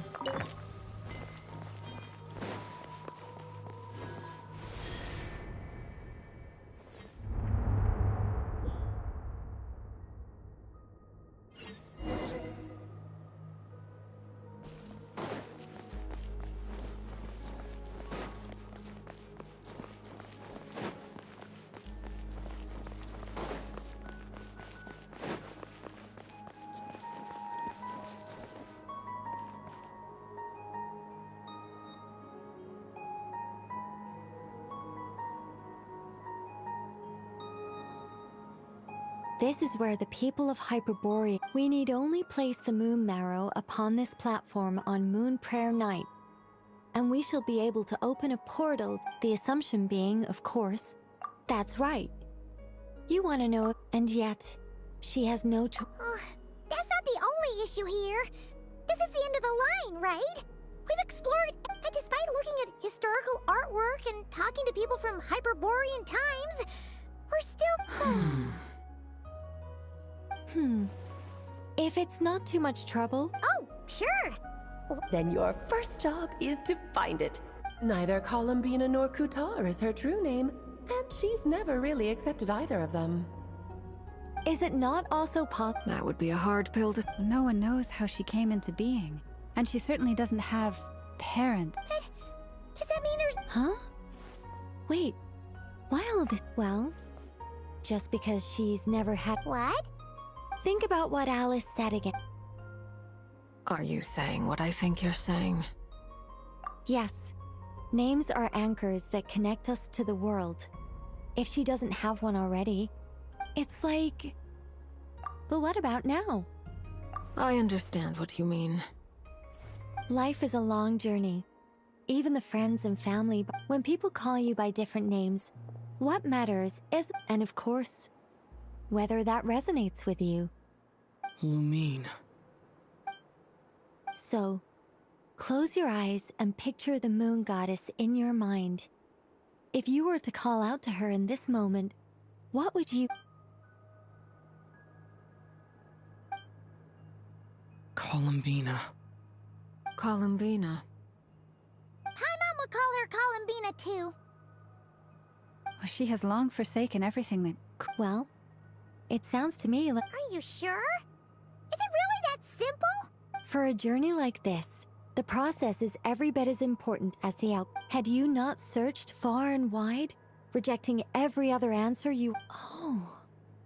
Are you suggesting that Mage knew from the start that Columbina never...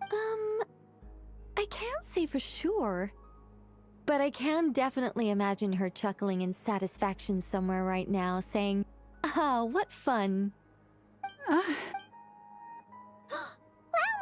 Your antlers! You should hurry. The festive moon has begun to... Do not worry, for when you called the name... The power within... Yes. So... This is so annoying. I really want to explain how that whole thing works. Starting from the founding principles of Teyvat and... Oh, I could talk about this for hours. But deep breaths, Nicole. Deep breaths. You're an angel. A sober, sensible, solemn angel who has her priorities straight. Okay then. Sorry for asking. Clearly a bad call on Paimon's part. Anyway, you all need to hurry. Then it is agreed. By the name Columbina, we shall find her. Then we'll throw her the best moon parrot. And at last, we...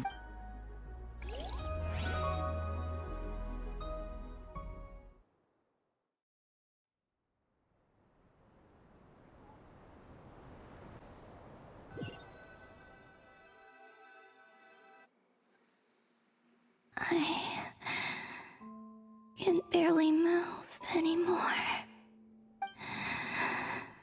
My consciousness is fading away. Have they come back out?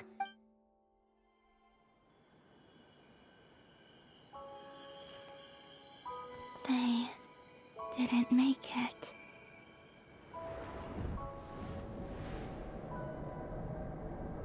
Could you tell me your name? My name is... Columbina!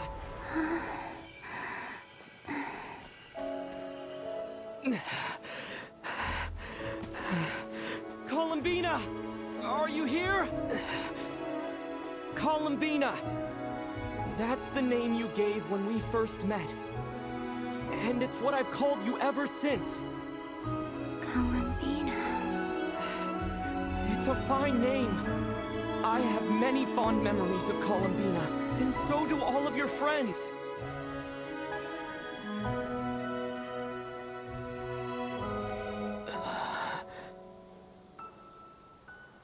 If you like this name...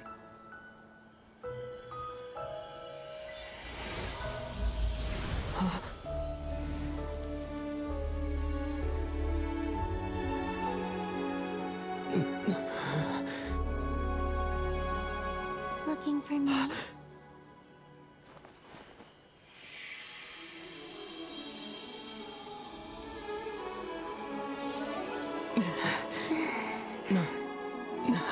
I like it. You can carry on using it. My name is Columbina Hyposelenia.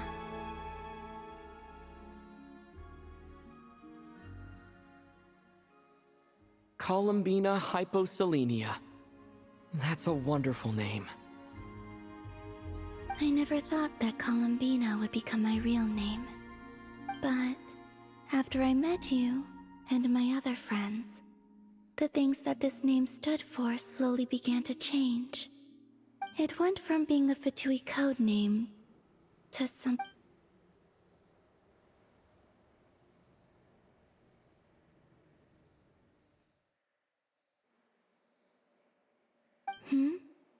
What is it? Why aren't you saying anything? I'm just so happy for you. Thank you. So, where's everyone else? We can go and meet them very soon. Everyone went to different places to try calling your name. Great. I'd like to thank them as well. Everyone's done so much for me. Searching for my name, entering those ancient ruins. Huh? Wait, so you were... Yes, I was there. Not physically, but my consciousness was still holding on. I followed you the whole way. Starting from what? You turned around and called out my name while you were in Nasha Town. Do you remember?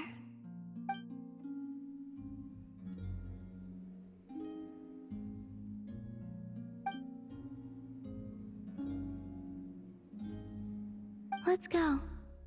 We don't want to keep them waiting. Sure. In that case, come with me. But... Before that... Could you come... Sure. Come with me, Columbina Hyposelenia.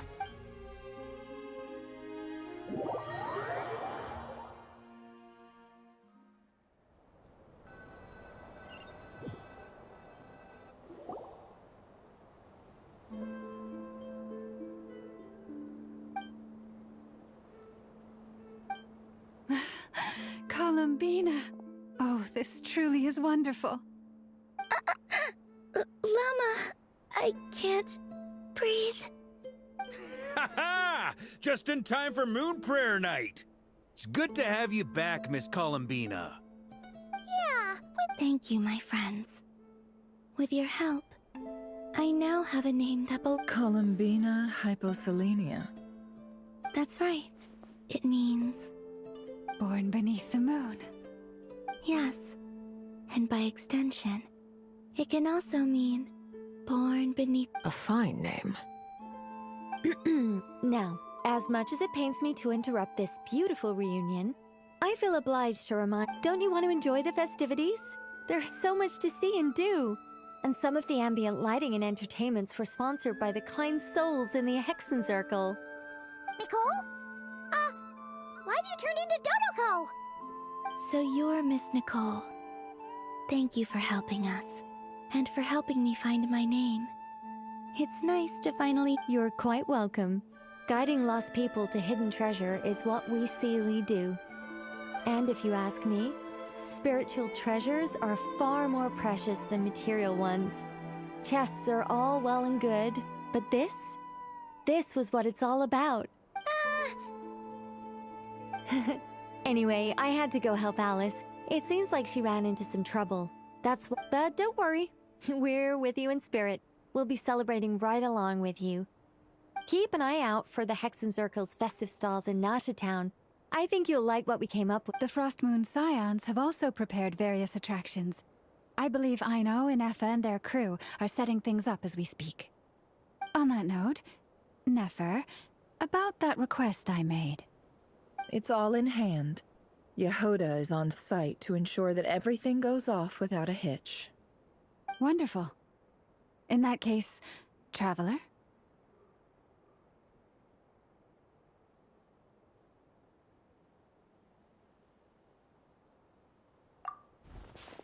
Huh? Come on, Columbina. It's time to celebrate the best Moon Prayer Night ever.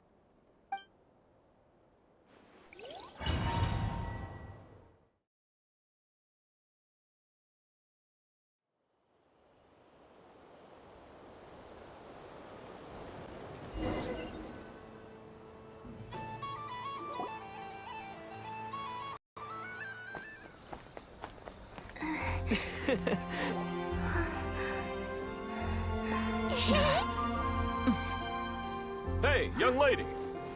Would you like some Moon Prayer Night candy? Happy Moon Prayer Night. Oh, yeah. I almost forgot to say. Welcome home, Moon Goddess.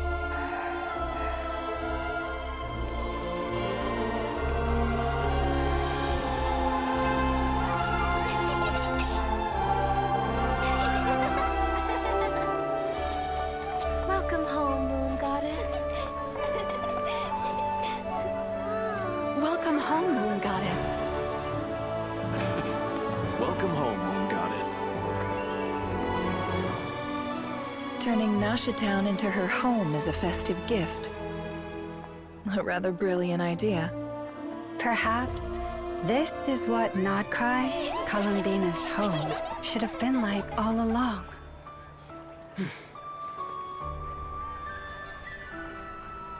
Thank you for the gift. I like it a lot.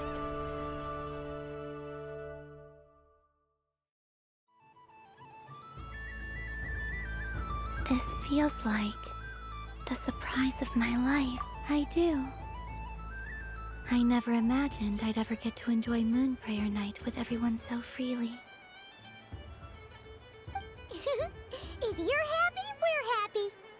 Quite a strategy you came up with. Hide the tree in the forest. Apparently so. It even inspired a perennial...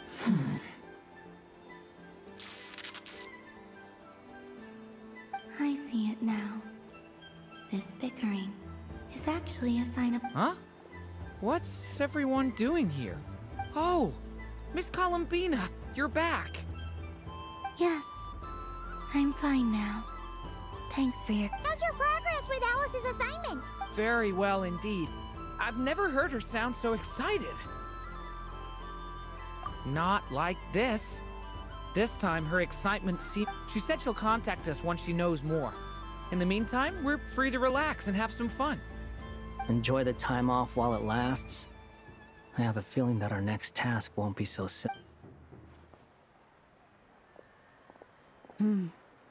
I should go. And I think I'll take a look around. With any luck, this once-in-a-year festival... Hold up a second. Where's Varka? I believe he made a beeline for the flagship the moment he entered Nasha Town. Ah, that's Mondstadters for you. Goodbye for now, Columbina. I hope you have a... I will. Well, in that case, don't just stand there. Get out there and have some fun. You'll definitely get a warm welcome at every stall. Oh, also...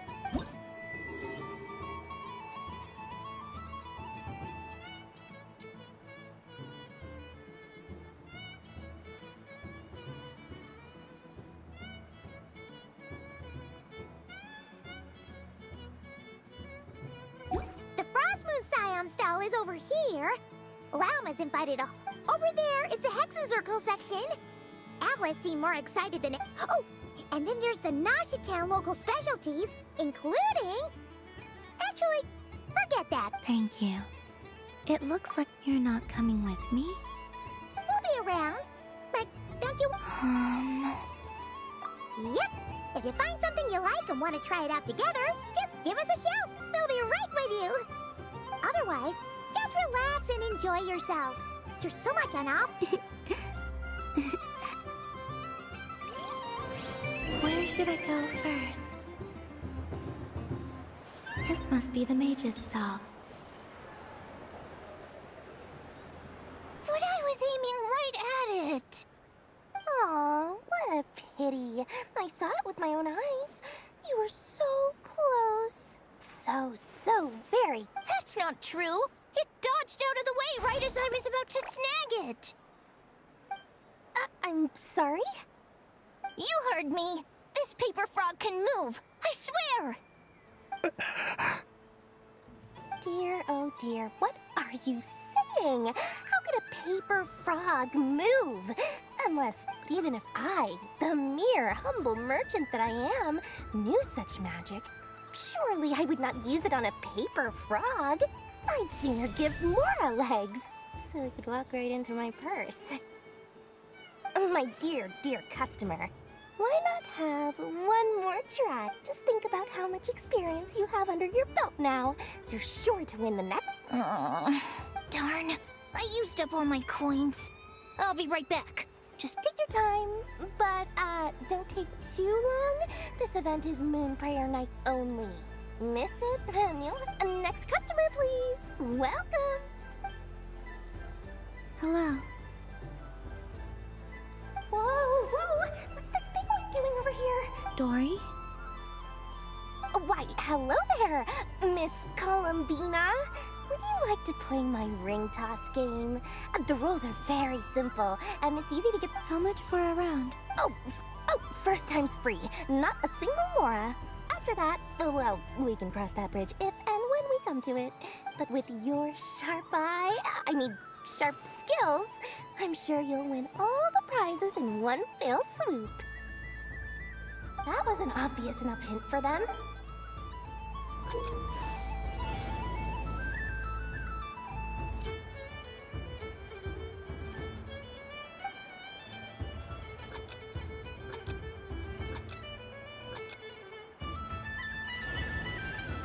Here comes the ring!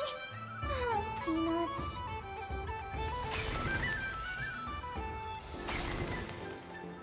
Change tracks. Roselle! Should we move or not? Just a tiny bit. All right, then I'll... Oh, sugar plums, not the clock hands. How do I move the legs again?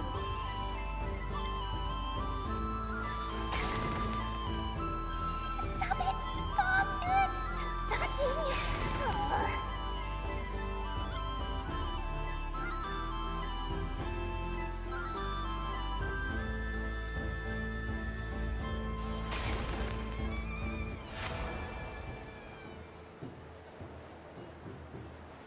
Let's see now. Wow, very good. And here's your prize. Now, how about another round? As for the cost... Happy Moon Prayer Night, Miss Columbina. Happy Moon Prayer Night, Durin and Hat Guy. Are you here to play the game? Yes. No. You said we were just coming here to... I did, but then I recognized a few more people as I got closer. Do my eyes deceive me? It's our little dragon! Well now, since you came all this way, why don't... He'll have a go. I'll pass. It's only one free try. I'm aware. How has Elder Almond been lately? He's in great shape. He goes for a run in the forest. He tried to go boat racing with Firecracker a while back, but he couldn't even make it onto... How about you, little dragon? Can you still fly? Yes, I can. But you've become less chatty. As growing up in... We call that maturity. You know, the thing people sing about. The knight wields a sword of stone. To defend those... Stone is very heavy. That's what keeps him from talking too much. That's awesome! I want to be a knight when I grow up, too. Ring, here I come! Oh, the hat-wearing man. I never thought I'd see you again. If you say so. Oh, I do say so. May the engine in our hearts propel us to the station of our dreams. I can move! I can move now, Roselle! What are they doing? Running into the You got them all so... I've never seen anything like this. But how? They're origami animals and clockwork people from a... I have to get to the bottom of this. Next time I see the great... Thank you, Dory. I had a lot of fun. Now for your prize. Where did I put it? Give me a moment to dig it out. Oh, sweet grand prize. How I wish I didn't have to let you go. Good thing I've already turned a profit from the customers earlier in the night. Otherwise, I'd have... Okay, I'm back. What? I leave for 2 seconds and someone's already claimed... Oh, well, these things happen, you know? Perhaps you'd be interested in one of the other prizes instead. We've got all kinds of... Is this the thing you wanted? Here. You... Huh? But... Don't worry about it. It will be happier with you. Oh, thanks so much, miss. Moon Goddess. Oh, goodness gracious, Columbina. Give me strength. How am I supposed to... Daddy, look! That's the game I was telling you about! Forget it. She is the Moon Goddess after all. I'll think of some other way to swing this. Maybe I can try to hook this new kid. Huh? Oh, someone already won the grand prize. You can take mine if you want. What? Why? Why are all these bleeding hearts coming here to ruin my business? Happy Moon Prayer Night, everyone. Happy Moon Prayer Night.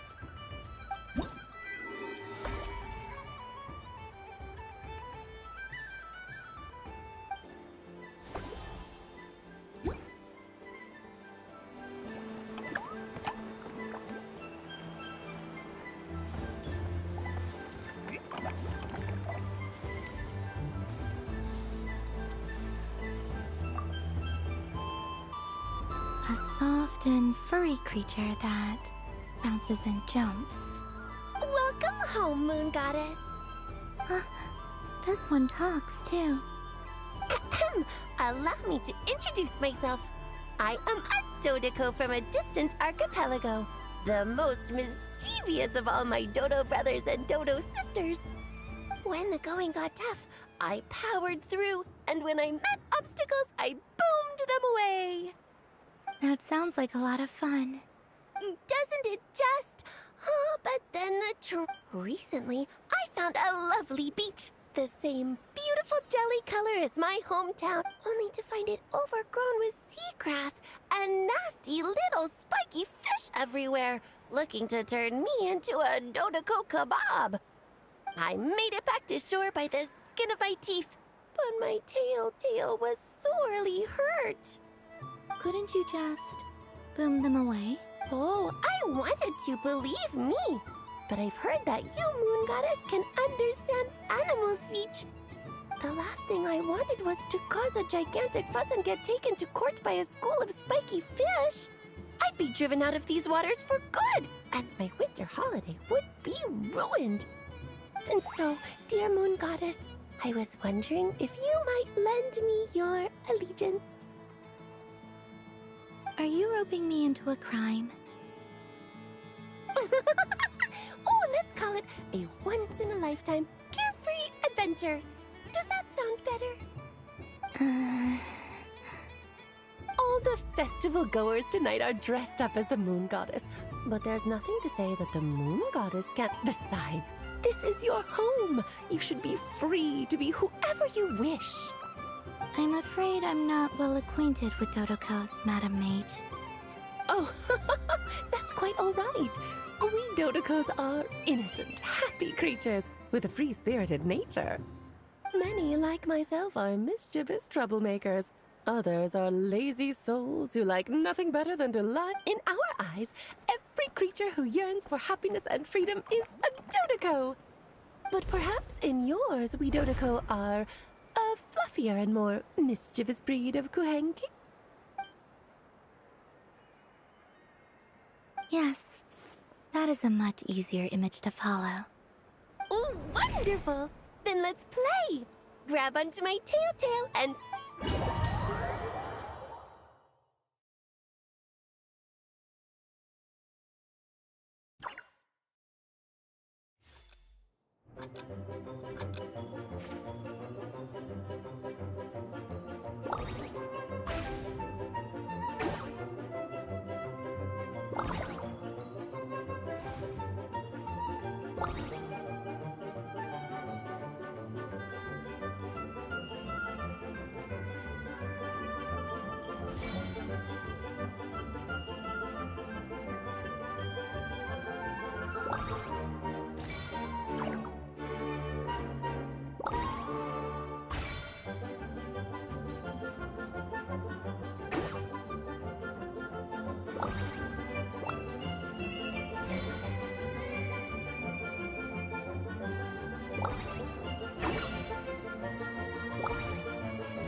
The use of jumping, I think they call... Not bad. Any kitten? Oh, remember, if you... I will.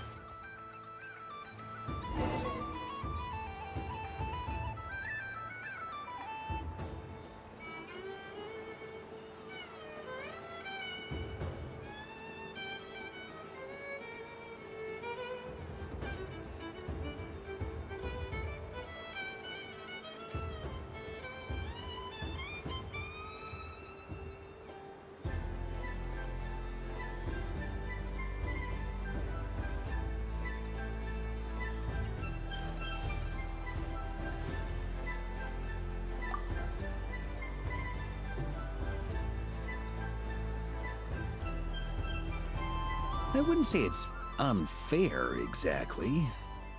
I mean, your voice goes right into people's heads. How would you explain that to the kids? You can't just explain it away as magic. Is something the matter? Ah, Miss Columbina! No, nothing you need to worry yourself about.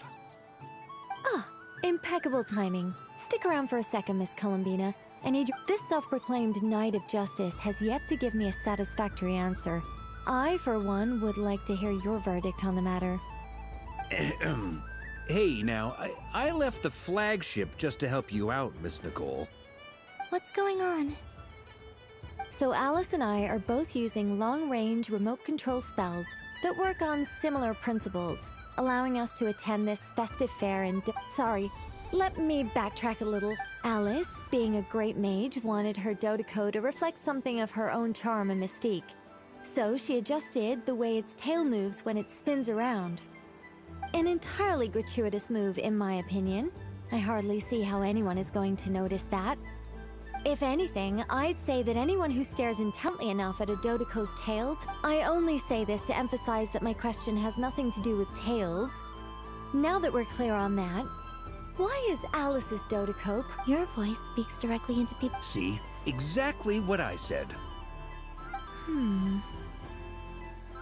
Miss Nicole? Ugh, I can't stand it. I know that probably makes me sound like a whiny child acting out in front of their parents. And it's a little embarrassing now that I think... But hey, I said it now, I can't take it back. That would be even more embarrassing. Also, don't go reading too much into that analogy. Miss Nicole, are you saying that you'd like someone to play the game you've prepared? I'm not so invested in that. It's just something cobbled together using items. The point is, I want to know everyone's thoughts after they receive their prizes. I've been biting my lip for so long, and I've had no one to vent my frustrations. I thought this was going to be a nice, straightforward festival where I'd get the chance to guide people to treasure. Well, can I play? You will? I'd like to try. Then what are we waiting for? Let the game begin! It's like they forgot I was ever here.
Congratulations, Miss Columbina! With your great wisdom, you have overcome every obstacle in your path and conquered the great challenge posed to you by fate. Fate? Well, something to that effect. If you'd prefer something more poetic, it could be the icy winds. You could even go with the challenge posed to you by Dodeko. All my hopes are now resting on this. Can I open it now? Stop teasing me. Please, I'm begging you. No more talk. Just open it. Wow. What a lovely sculpture. Ah, there we go. Music to my ears. You have my sincerest gratitude, Miss Columbina. Thank you for sharing your precious time with me and fulfilling my wish. Don't mention it. You've all done much to help me. And still, I'm the one receiving all these gifts.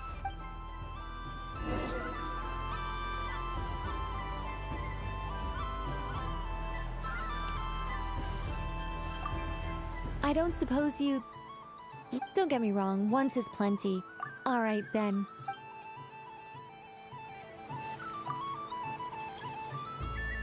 Welcome home, Moon Goddess. Oh, you're the genuine article. Another one that talks.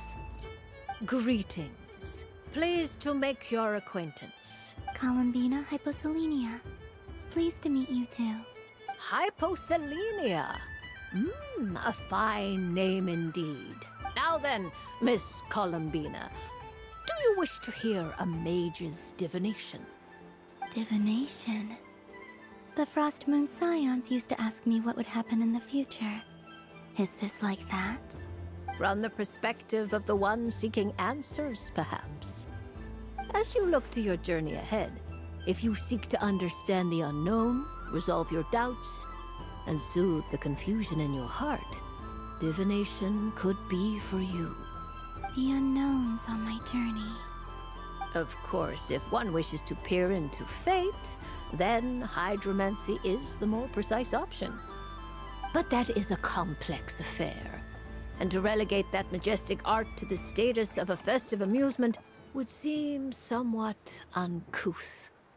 Besides, it is sometimes better to not know fate with great certainty. Hence, I shall use the suitably festive Luna Arcana to tell your fortune instead. It is more... Lunar Arcana. Indeed. Unlike hydromancy, this will only display possibilities and trends. People like to think of themselves as creatures of agency and free will. I'd like to give it a try. Of course you may. Before we begin, Let's stick to general possibilities and trends, like you suggested. Ah, very well. Then I shall use the basic Lunar Arcana deck. Now, try to relax. Cast... Would you like to cut the cards yourself? You do it. No problem. Now then, to make things easier for the Seeker, that is to say, you, I shall decipher the cards from your perspective.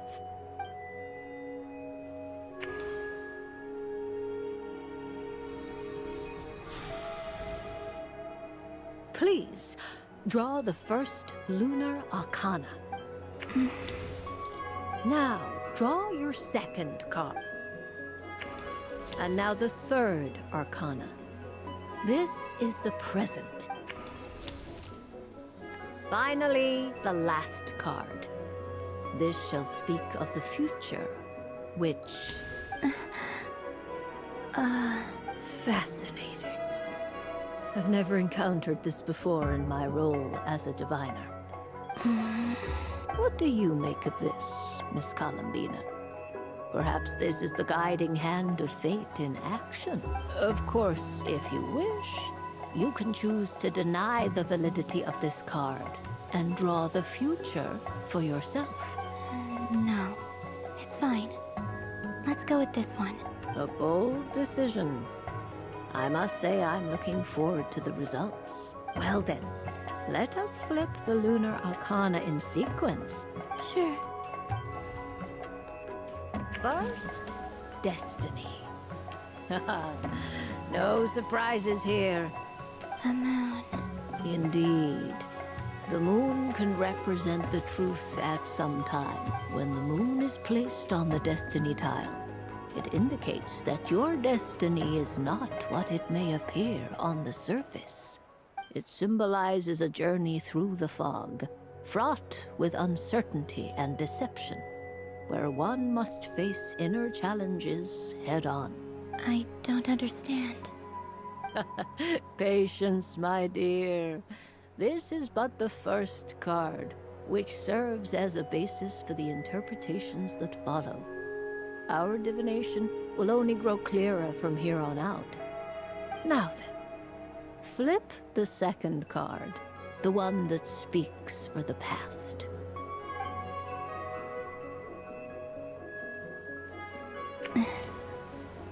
Ah, the Hermit, but inverted. Inverted? Yes. The Hermit symbolizes solitude, introspection, and the pursuit of truth. When inverted, it represents isolation, truth out of reach, and a path that leads one astray. Combined with the moon as one's destiny, the Hermit inverted represents a choice you made to stand alone in the past. You fumbled through the darkness without a guide, but you did not find your way. Rather, you went astray. More than once, it would seem. Is this about how I became Kutar despite not wishing to become a god? And how I joined the Fatui because I yearned for a place to belong? I suspect only you know the answer to this question. All is not lost. The past is in the past, and so it shall remain. Oh my. The Lovers. One of the most interesting Luna Arcana. What does this one mean? This means that you have had an unprecedented emotional experience. The joy of finding your soul becoming intertwined with that of another. A precious and wonderful thing indeed. It's true. I've made a lot of friends recently, and they are very good to me. I like them a lot. That sounds lovely. Yes. I understand. Parting with, but rest assured, this is not the end of your journey. The future. Well now, it's finally time to flip this most mysterious of cards. I'm ready. Very well. Flip this card. Oh. Miss Barbeloth? What is it? This card is death. That doesn't sound very good. It depends on how we interpret it. It is true that it can represent an agonizing death, a complete and utter end, but at the same time, it can also represent rebirth. Do not forget that your destiny card is the moon. That lends your future many different potential meanings. If death spells the end, is it unavoidable? As I have said, divination can only display general trends. Allow me to summarize it for you. In the past, you may have lost your way, but now you have gained new connections and new strength. You now face an important decision, one that may bring about a great change in what is yet to be. This change might, in turn, be the end of all things. But remember, everything is subject to change because of the moon present in your destiny. The truth. My innermost thoughts. Thank you, Miss Barbeloth. Don't mention it, but I can see that you're different. This is a rare quality, and one that diviners always hope to see in the seeker. I understand. Go then, and illuminate your future, Miss Columbina.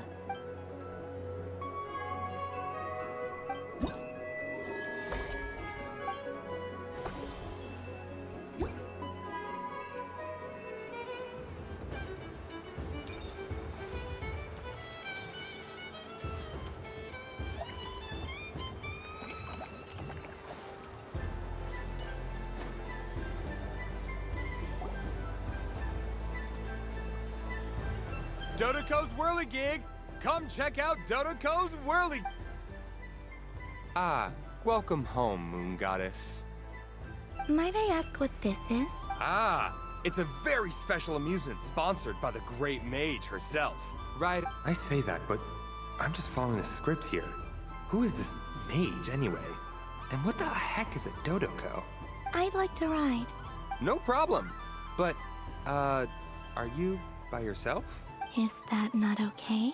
Oh, no, it's fine. It's just that each Dodoko can accommodate 2 passengers. Would you like to bring a friend along? My friend... That should do it. Now, we just need to get everyone else to draw something on it too. But we gotta keep it a secret from Columbina. Traveler? I want to go on that ride. Will you join me? Let's go then. Don't worry. Paimon will do the rounds. You go have fun. All right. I think we have to wait in line over there. Please take your seats. For safety reasons, you mustn't try to leave the ride before it comes to a complete stop. All right, you're all set.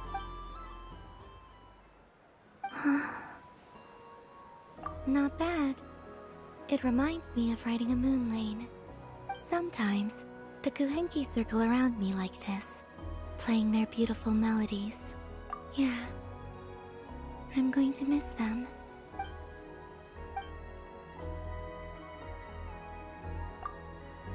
It does. I've felt scared in the past, too. But this is a little different. You know something?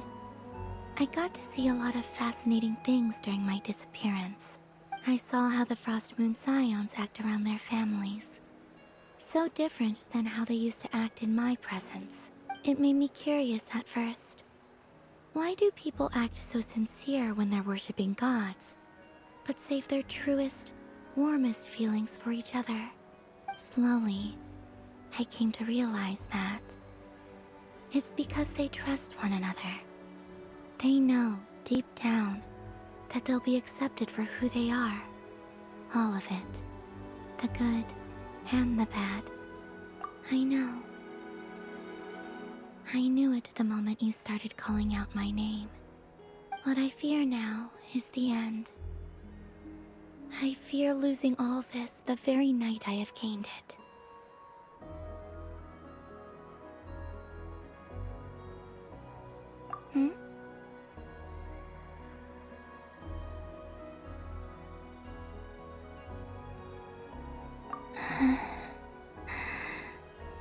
Thank you for this conversation. Thank you for Don't worry. This fear I have, and the unknown that awaits me, I just want you to remember this version of me. The real me. On this final night together.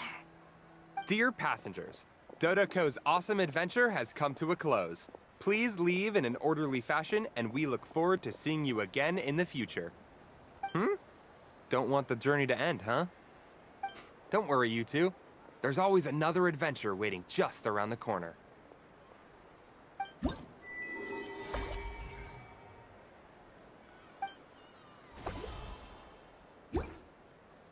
So this is the Frost Moon Scions area.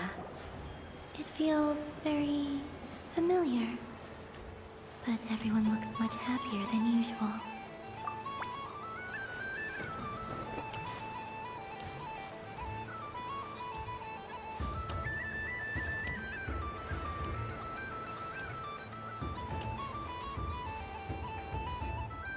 Sunny days! I prefer sunny days. Ah, well, you are as warm as the sun. Very well. I built this most adorable chic badger. Wow! Thank you, Mr. Talking Magic Lamp. Have a very happy festival, Moon Goddess. Blends? That's you, isn't it? Shh. It's our little secret, my dear traveler in Paimon. Okay, sure, but why are you here selling? Everyone celebrates in their own way. After gazing into the abyss and spending time around gravestones all year, what better way to relax than to see sunny smiles on the faces of the living? Besides that, I like to think of myself as a fair judge of character. I dare— That's not what Paimon was talking about. Aren't you afraid that your true identity might be exposed? Should I be? There is all manner of magic in the air this moon prayer night, thanks to the work of the great mages. I see Miss Columbina is hiding in plain sight. Why should I not do the same? Why miss this rare opportunity to enjoy a special evening in my true form? Fair enough. You got a point there. People who don't know you will probably think you're just a talking lantern. Well, now that we see eye to eye, what brings you here? Not a search for your spirit animal, I presume? Ah, well, actually... Here, see for yourself! Oh, this is... Yeah! We just met Barca, and he said that having everyone draw their own section was kind of boring. So... Varka. Ever the maverick. I see his artistic skills are truly one of a kind. In that case, I shall paint something on Mr. Albedo's behalf in a short while. What? Ahem. Welcome home, Moon. Phew, that was close. Hello, Flins. She recognized you right away! What keen eyes you have, Miss Columbina. I did not see you. Rather, I sensed you. I can sense the fluctuations in Kuvaki all around me. One would expect no less of the moon goddess. Might I interest you in some candy? Yes, please. Excellent. I shall make some for you right away. Something the matter, Miss Columbina? What about my spirit animal? All the other children carrying sugar sculptures are talking about it. Wait, is she taking the test seriously? Ah, my apologies. How could I neglect that? You are quite right, Miss Columbina. Every one of us has a magical creature living in their heart. Would you permit me to— Yes, please. Do you prefer the day or the night? Night. Which of the 4 seasons is your favorite? Winter. Think of a perfect day. What is the weather like? Rainy in the morning, sunny at night. What kind of answer is that? Forests, lakes, and open seas. Which do you prefer of these? I like them all. Imagine you opened your very own shop. What would you sell there? Moonlight, I think. Wow! Paimon would totally shop there. It wouldn't cost anything. You'd just need to visit. Aha! I believe I know what your spirit animal is. Here. For you. Oh, it's a Kohenki! Indeed. A free-spirited being with a deep love for all things here in Krai, who selflessly lends her aid to as many people as she can reach. It is the perfect fit for you, Miss Columbina. Thank you. It would be my honor. But you shall have to forgive me. We have known each other for quite some time. I doubt there is any answer I could give that would come as a surprise to you. So instead, would you accept this sugar sculpture as a token of our friendship? It's a lantern. Hey, why don't you two go enjoy your candy over there? Paimon wants to try out this spirit animal thing too. Right, Flint's? Come on, play ball. I got this drawing done. But I want to hear Paimon's answers. Ah, but it'll probably take ages. Paimon's a complex soul. And we don't want want your candy to melt while you wait, huh? Oh. Okay then.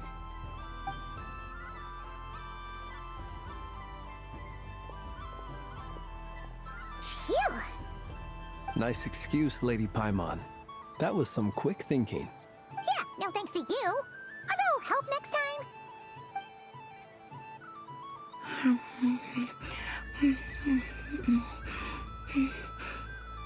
It's sweet. Is that Laka berry? I wonder what flavor the traveler got. This way! This way! It's the candy-selling lantern! I'm coming! Of course. Traveler, maybe we can share?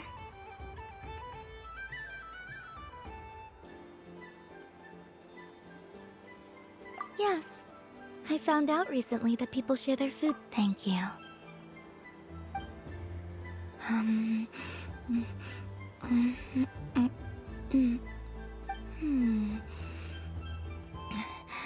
Yours is a lip...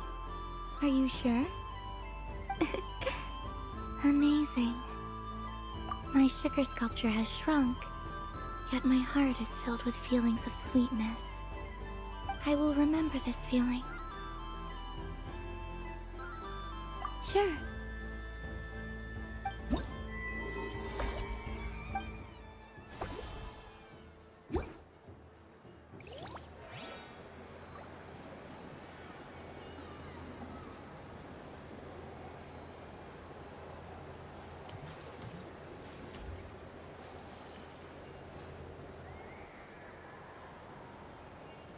I wish for a never-ending supply of Laka berry.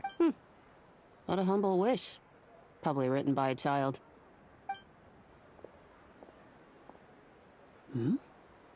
Is that Lama the Moon Chanter?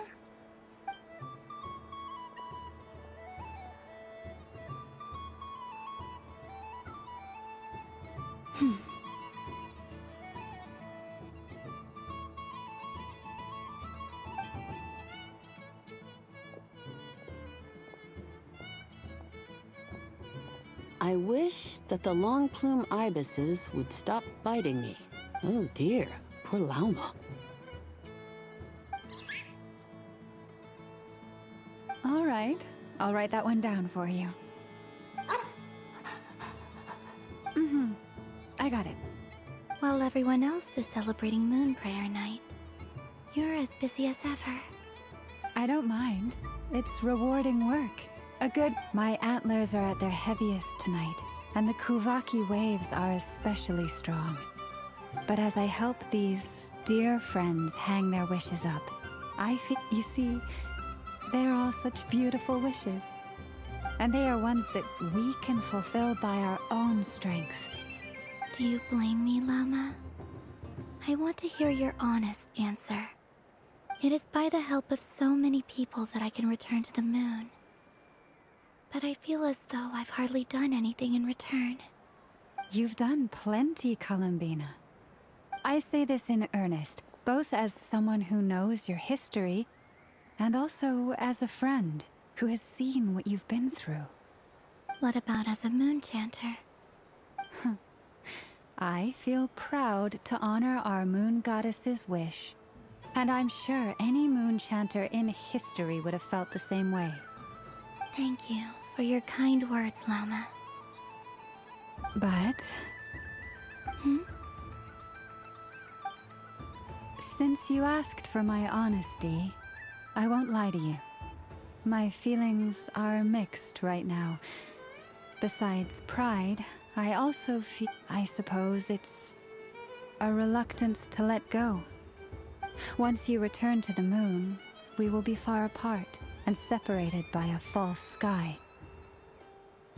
I'm sure those of us left behind will gaze up at that sky, yearning for the moon once in a while. I will miss you, Lama. I will miss you all. I hope to stay in touch. I will try and find some way to send messages down from the moon. Perhaps you could use Kuvaki. I've heard Yehoda say that signals can be sent using long and short waves, or strong and weak lights. That sounds a little complicated. What if we forget what the signals mean? We could prepare a codebook beforehand, but... You're right. It wouldn't really suit you. Still, whatever happens, I believe that you will find your own unique way of communicating with us. And now that I think about that, my heart feels lighter. Because you trust in me? Yes. In my experience, the truth tends to be difficult.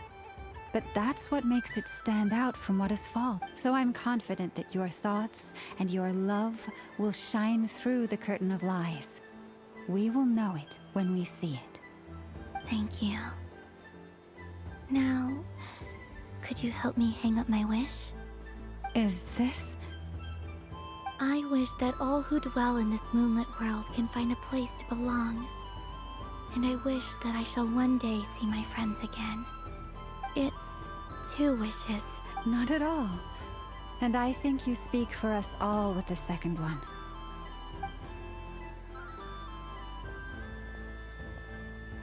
I shall continue to pray until the day that all of these wishes come true.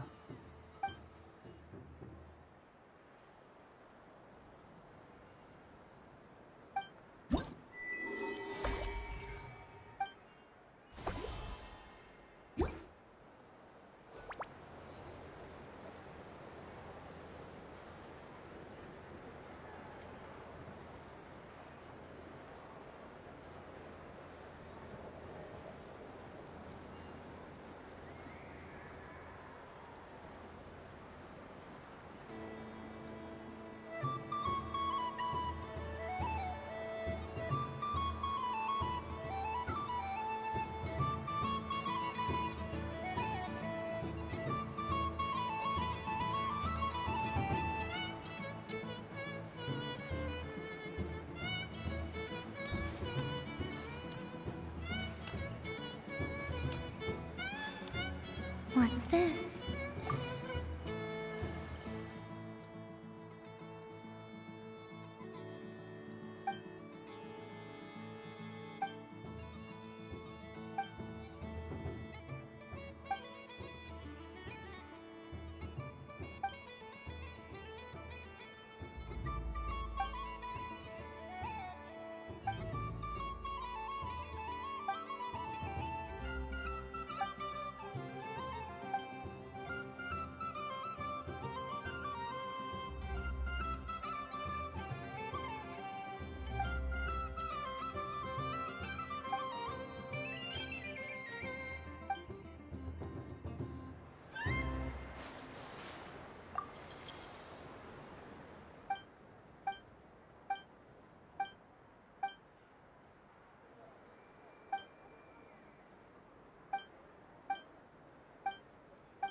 Wow, the Frost Moon Scion stall looks kind of plain, but it's pretty cool once you get into it.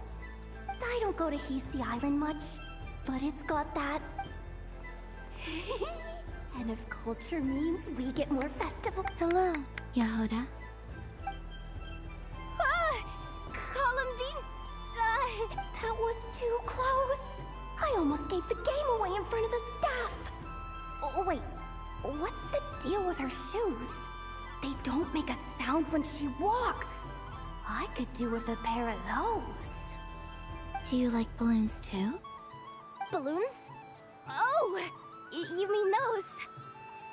What's so fun about balloons? I'm not a kid anymore. They're probably more up Aino's alley. Yes. The animals seem very curious about these strange flying objects. I was drawn here by their voices. I recently learned a fun new game you can play with balloons, so I decided to come and give it a try. A new game?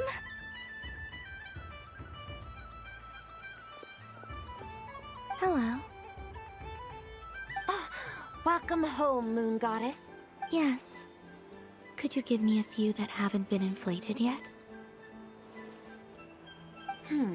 Are you sure? I guess it's not a problem, but... Yes, please. Thank you. Uninflated balloons? But those are just little rubber pouches. What does she want with those? Would you like to play the balloon game, Yehoda? Huh? Sure. I guess. How do you play it? Wait here a moment.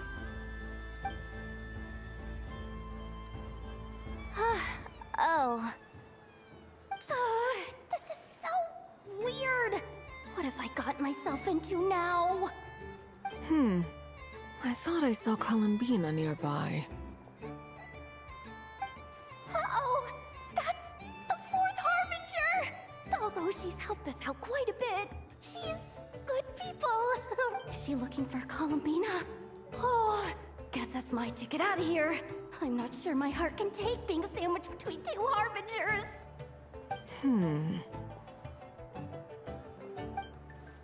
Which stall is she checking out? Oh, it's that other Frost Moon Scion's one. Try on the headgear, see what it's like having... Oh, I wouldn't be caught dead wearing that stuff. So embarrassing. I have enough gear to carry as it is. Wait, what? She put it on? How peculiar. This would take some getting used to. I wonder if this is what it's like for Lynette. It really suits you, What is this? She was so intimidating a moment ago, but now... I suppose I may as well keep them on for now. All part of the festive experience.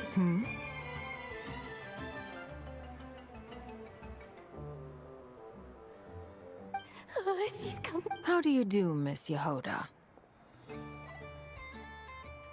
Oh, jeez. Don't talk to me while wearing that thing. Where am I supposed to look? Oh! Hey there.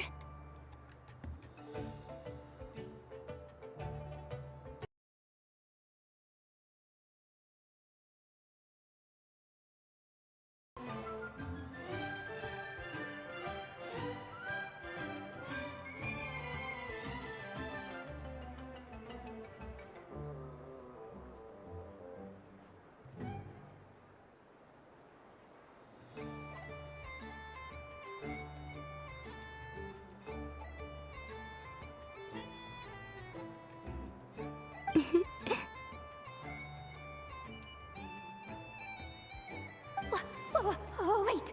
Is... Yeah.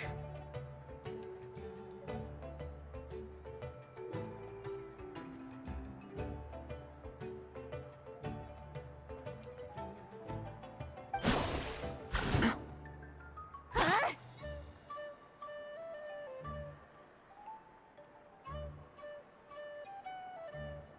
No fair! How come I get caught in the crossfire?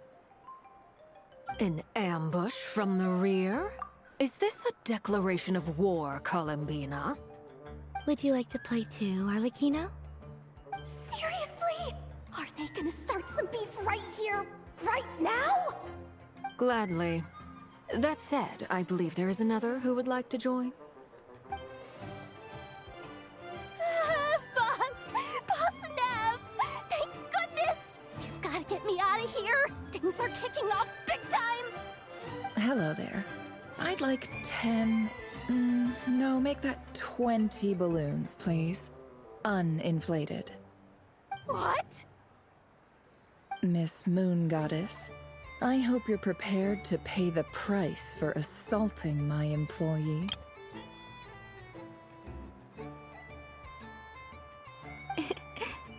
Welcome to the game, Nefer.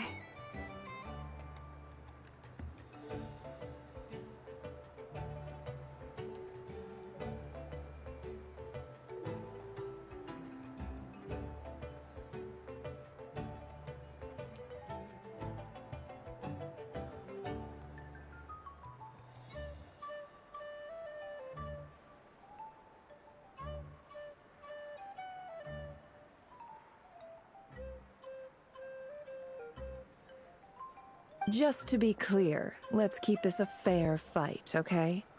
No strange powers, please and thank you.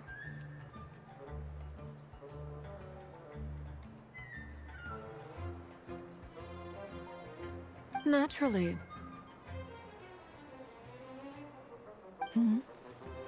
Don't just stand there, Yehuda. Aren't you going to team up with me? Huh? Do I have to?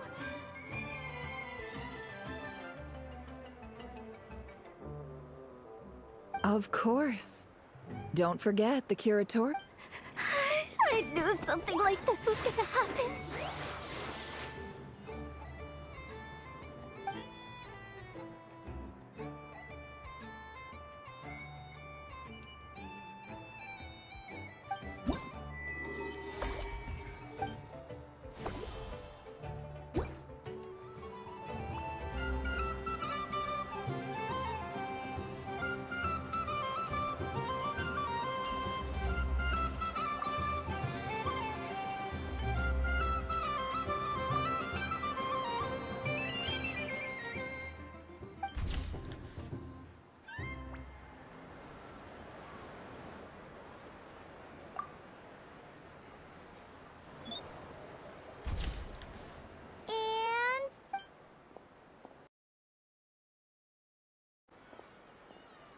I think it looks quite funny.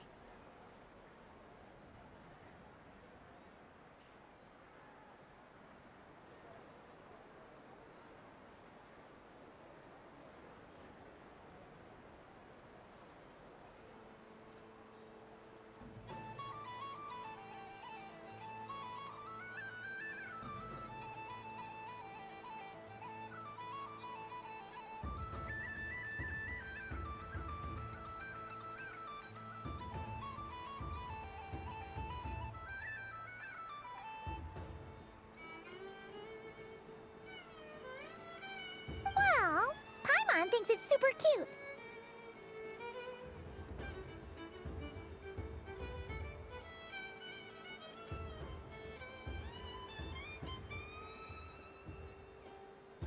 It looks like a silly chic badger and... Maybe I'll stand on the Chic Badger's side instead.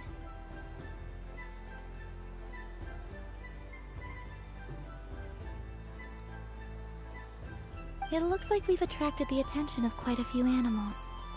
Let's make room for them.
What's this?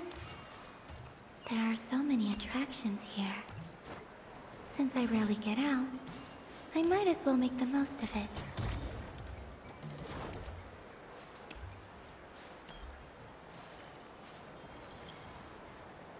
Moon Prayer Candy! Beautiful, tasty Moon Prayer Candy!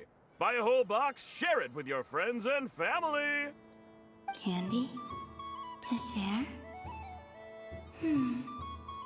I wonder what flavor... Welcome home, Moon Goddess. Fancy a box of Moon Prayer Candy? Sure. I knew you would. Now, what flavor would you like? I'm not sure. What flavors do you have? Is this for yourself or as a gift? A gift for my friends. Ah, I see. In that case, I'd recommend apple, lockaberry, or midsummerberry. Those are the most popular. Do you have nocturnal blossom flavor? Huh. I've seen couples give those as gifts before, but I did not know they were edible. No? Okay then. Moonfall silver? You did say this was for friends, right?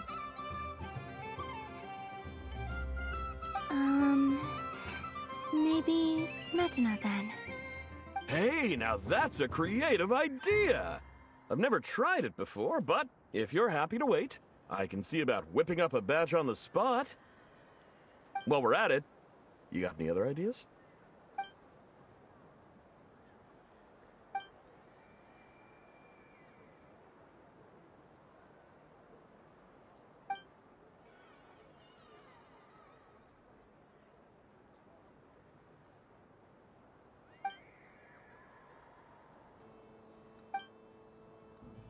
Here you go.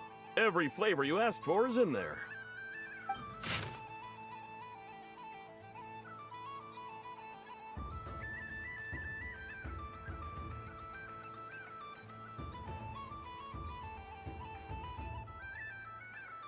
Thank you. I should be the one thanking you! You brought me a whole bunch of new business. It's like a genuine blessing from the Moon Goddess. I hope you and your friends have a lovely night.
Wait, Inefa, you're cheating, aren't you? Yeah, that must be it. I am not cheating, I know. Uh-oh, sounds like Inefa's turning into a big baloney bot. I think it's time for some serious... Moon Goddess, help me. Miss Columbina, I know, is attempting to cheat. What the? I'm not the cheater! You're the cheater! How dare you throw it back at me?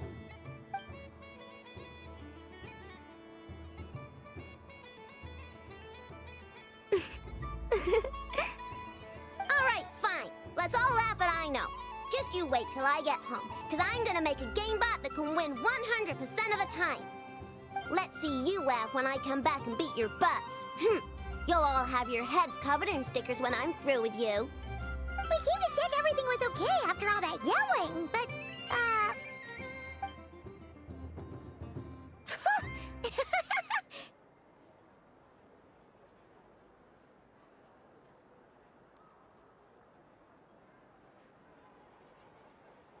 Whatever it is, it sounds like cheating is allowed. Kuhenki concentration. Each player starts with differently colored Kuhenki. Each round, they draw one Kuhenki from their opponent. When a player has two Kuhenki of the same color, they make a pair. The round ends when a player can't form any more Kuhenki pairs, and that player gets a sticker. ooh! Can 4 people play as well? That is fine, so long as the turn order is fixed beforehand. Alrighty then! In that case, the 2 of us will join as one team. Okay, but if you lose, you're both getting stickered. I don't want to hear any excuses. Sure. And if we win? If you win, only one of you gets to sticker someone else. I have taken to calling this. Hey, lay off me, alright? Okay, so we're starting the game from scratch again, which means all my stickers so far don't count. Looks like Luonatar is the Kuhenki of honor for this game. Anyway, let's go clockwise, starting from Inefa.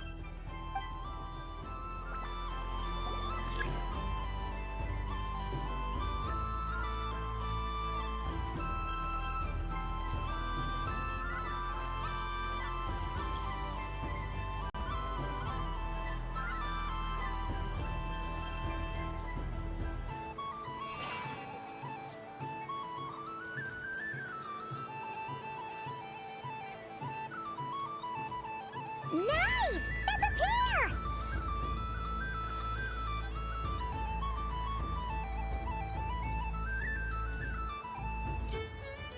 Go, go, fly!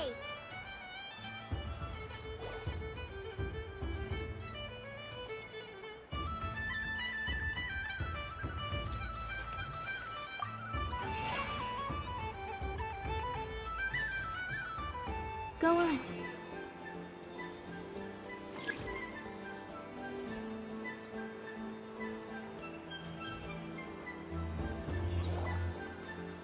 I have a pair.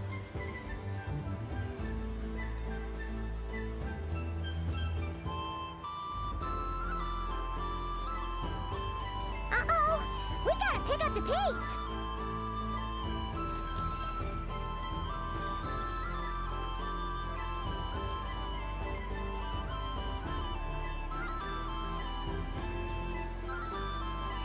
Phew, that was too close.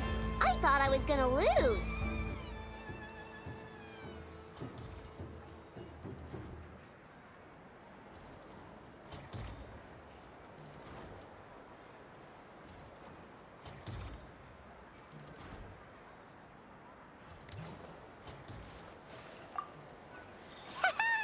Let's see who's gonna be the unlucky one.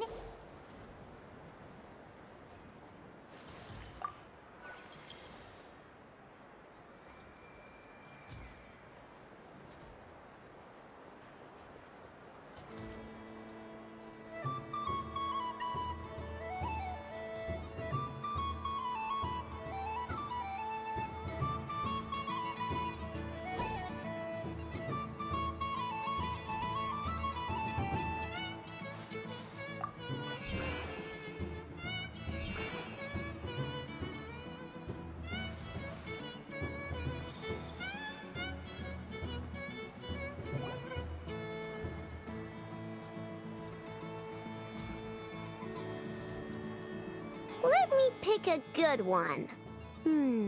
What's it gonna be? You're looking very pleased with yourself there. What happened to being a huge Grumposaurus? I won. Duh.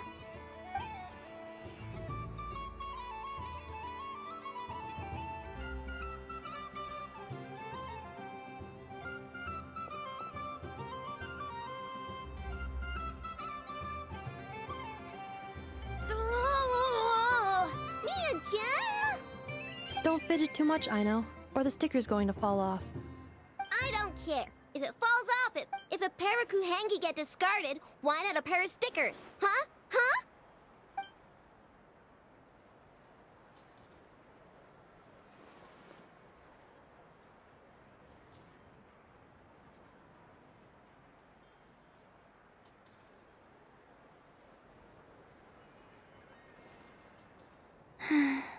I've lost.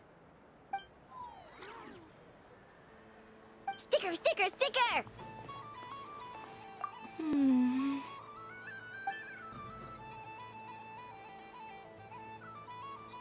Cute!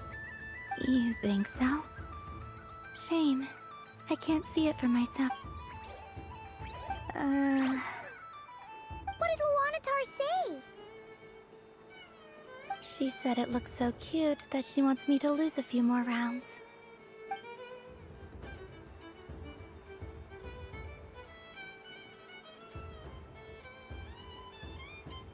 Who put these stickers on Paimon's eyebrows? Ugh, she can barely see! Alright, now, I think we got enough evidence to prove that there's a serious problem here.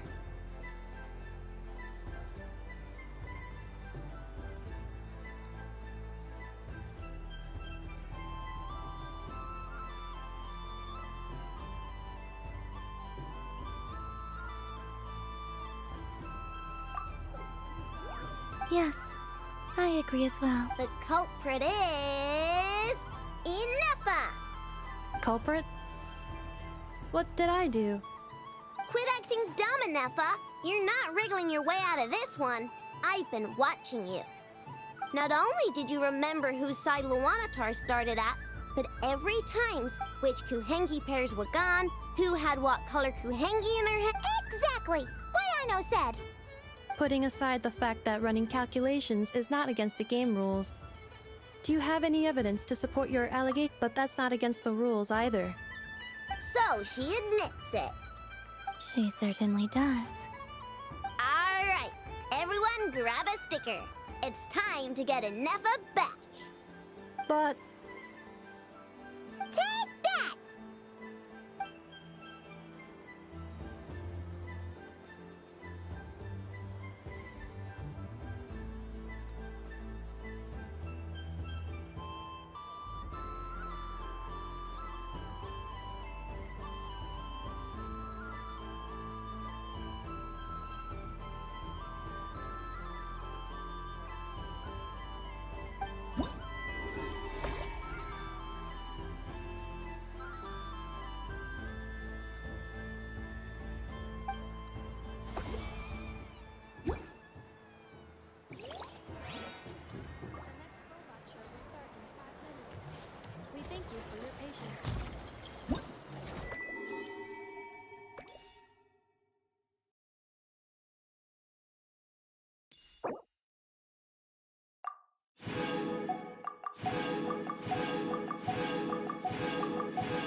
Hello hello okay आवाज़ आ रही है आवाज़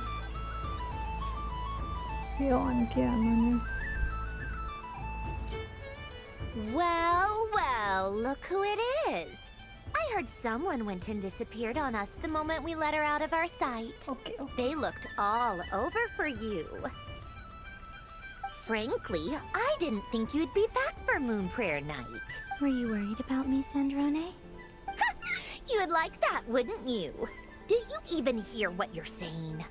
It seems to me like you disguised yourself with festive headgear, just so that you could come see me on Moon Prayer Night and make sure I'm okay. You didn't even bring Polonia with you. You? I thought you couldn't see. I cannot. But I sense the confusion of those around us rippling through the Kuvaki currents. Based on what I know about you, let me guess what you're wearing. Is it cat ears? Shut up! I'm only here to protect the Fatui's interest in this territory. Running into you was pure bad luck. Really? But you were the one who asked Arlecchino to help everyone find my name. Columbina! Ugh, just one more word, and I'll unscrew your vocal cords. It's Columbina Hyposelenia now. Tell someone who cares. I've missed you, Sandrone. The whole time I was gone, I was thinking. I hope I get a chance to say some ugly words to you. Is that supposed to be a joke? Anyway, let's go play that game. What? You mean that frostfin whale? Yes. It's some kind of game where you get bitten if you step on the wrong tooth. Seems like fun. Who in their right mind would wanna? Because you're not a scaredy cat. Fine! You wanna play? Let's play.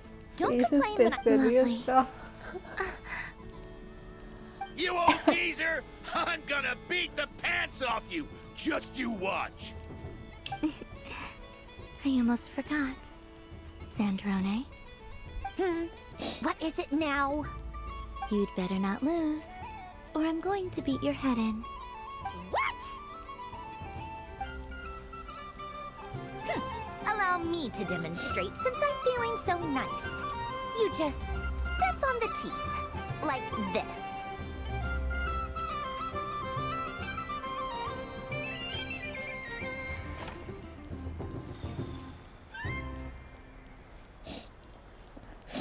Which should I pick? Your turn, Sandrone.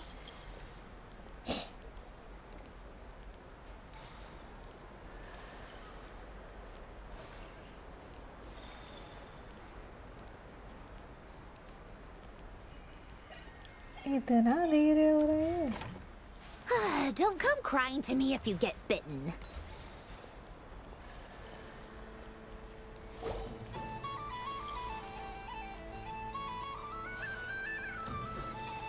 ये चढ़ जाओ I'm getting a bad feeling from this one. Oh, तो ये There are option less भी and है less teeth remaining.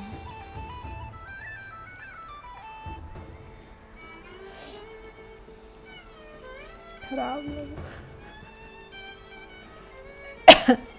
Huh? What's that noise?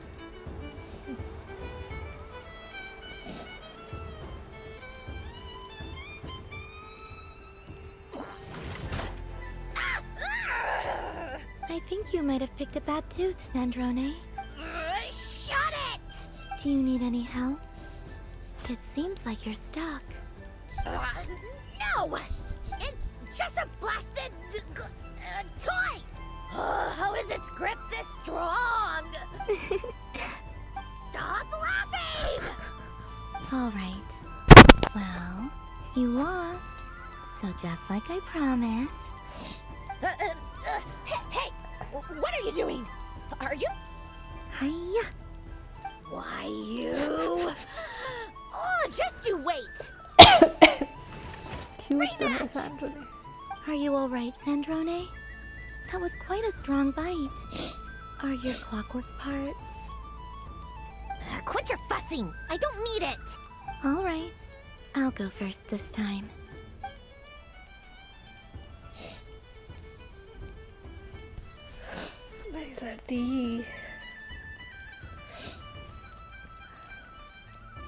I see it now.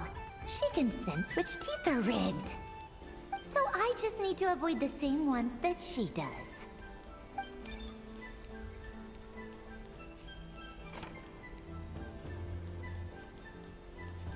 This one... Seems fine. She avoided that one then? Now I've got you. All right, my turn.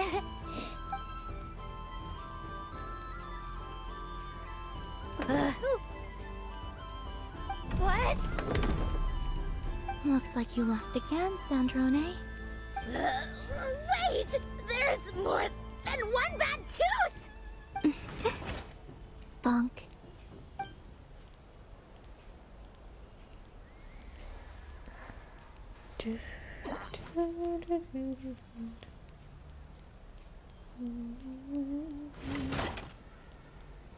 Stupid game! What idiot came up with this? Are you alright, Sandrone? You said some nasty things just now. Oh, I'm peachy. Should I let you bonk me on the head as well? Ah, forget it! Come on, bonk away. It can be your consolation prize for losing so badly. I told you, forget it!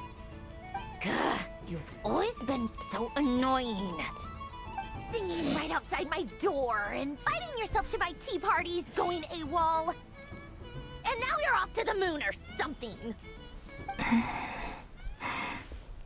Of all my days with the Fatui, the times I spent with you, Arlecchino, and Rosaline, they were my favorite.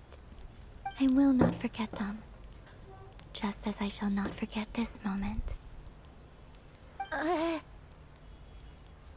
We'll always be friends, no matter where we are, right? Who would want to be your...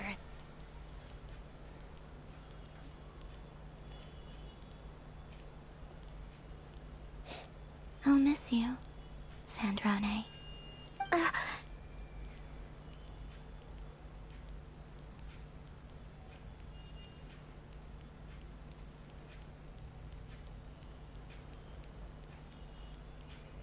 Goodbye, Sandrone.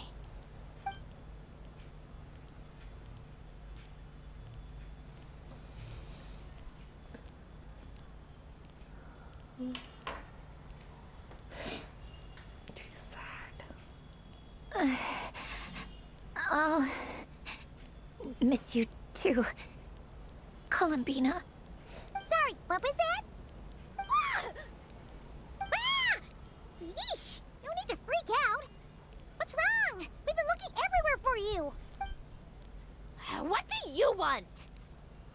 Nurse? What do you want? This. Huh? It's your turn to draw something. You're one of her friends too, aren't you?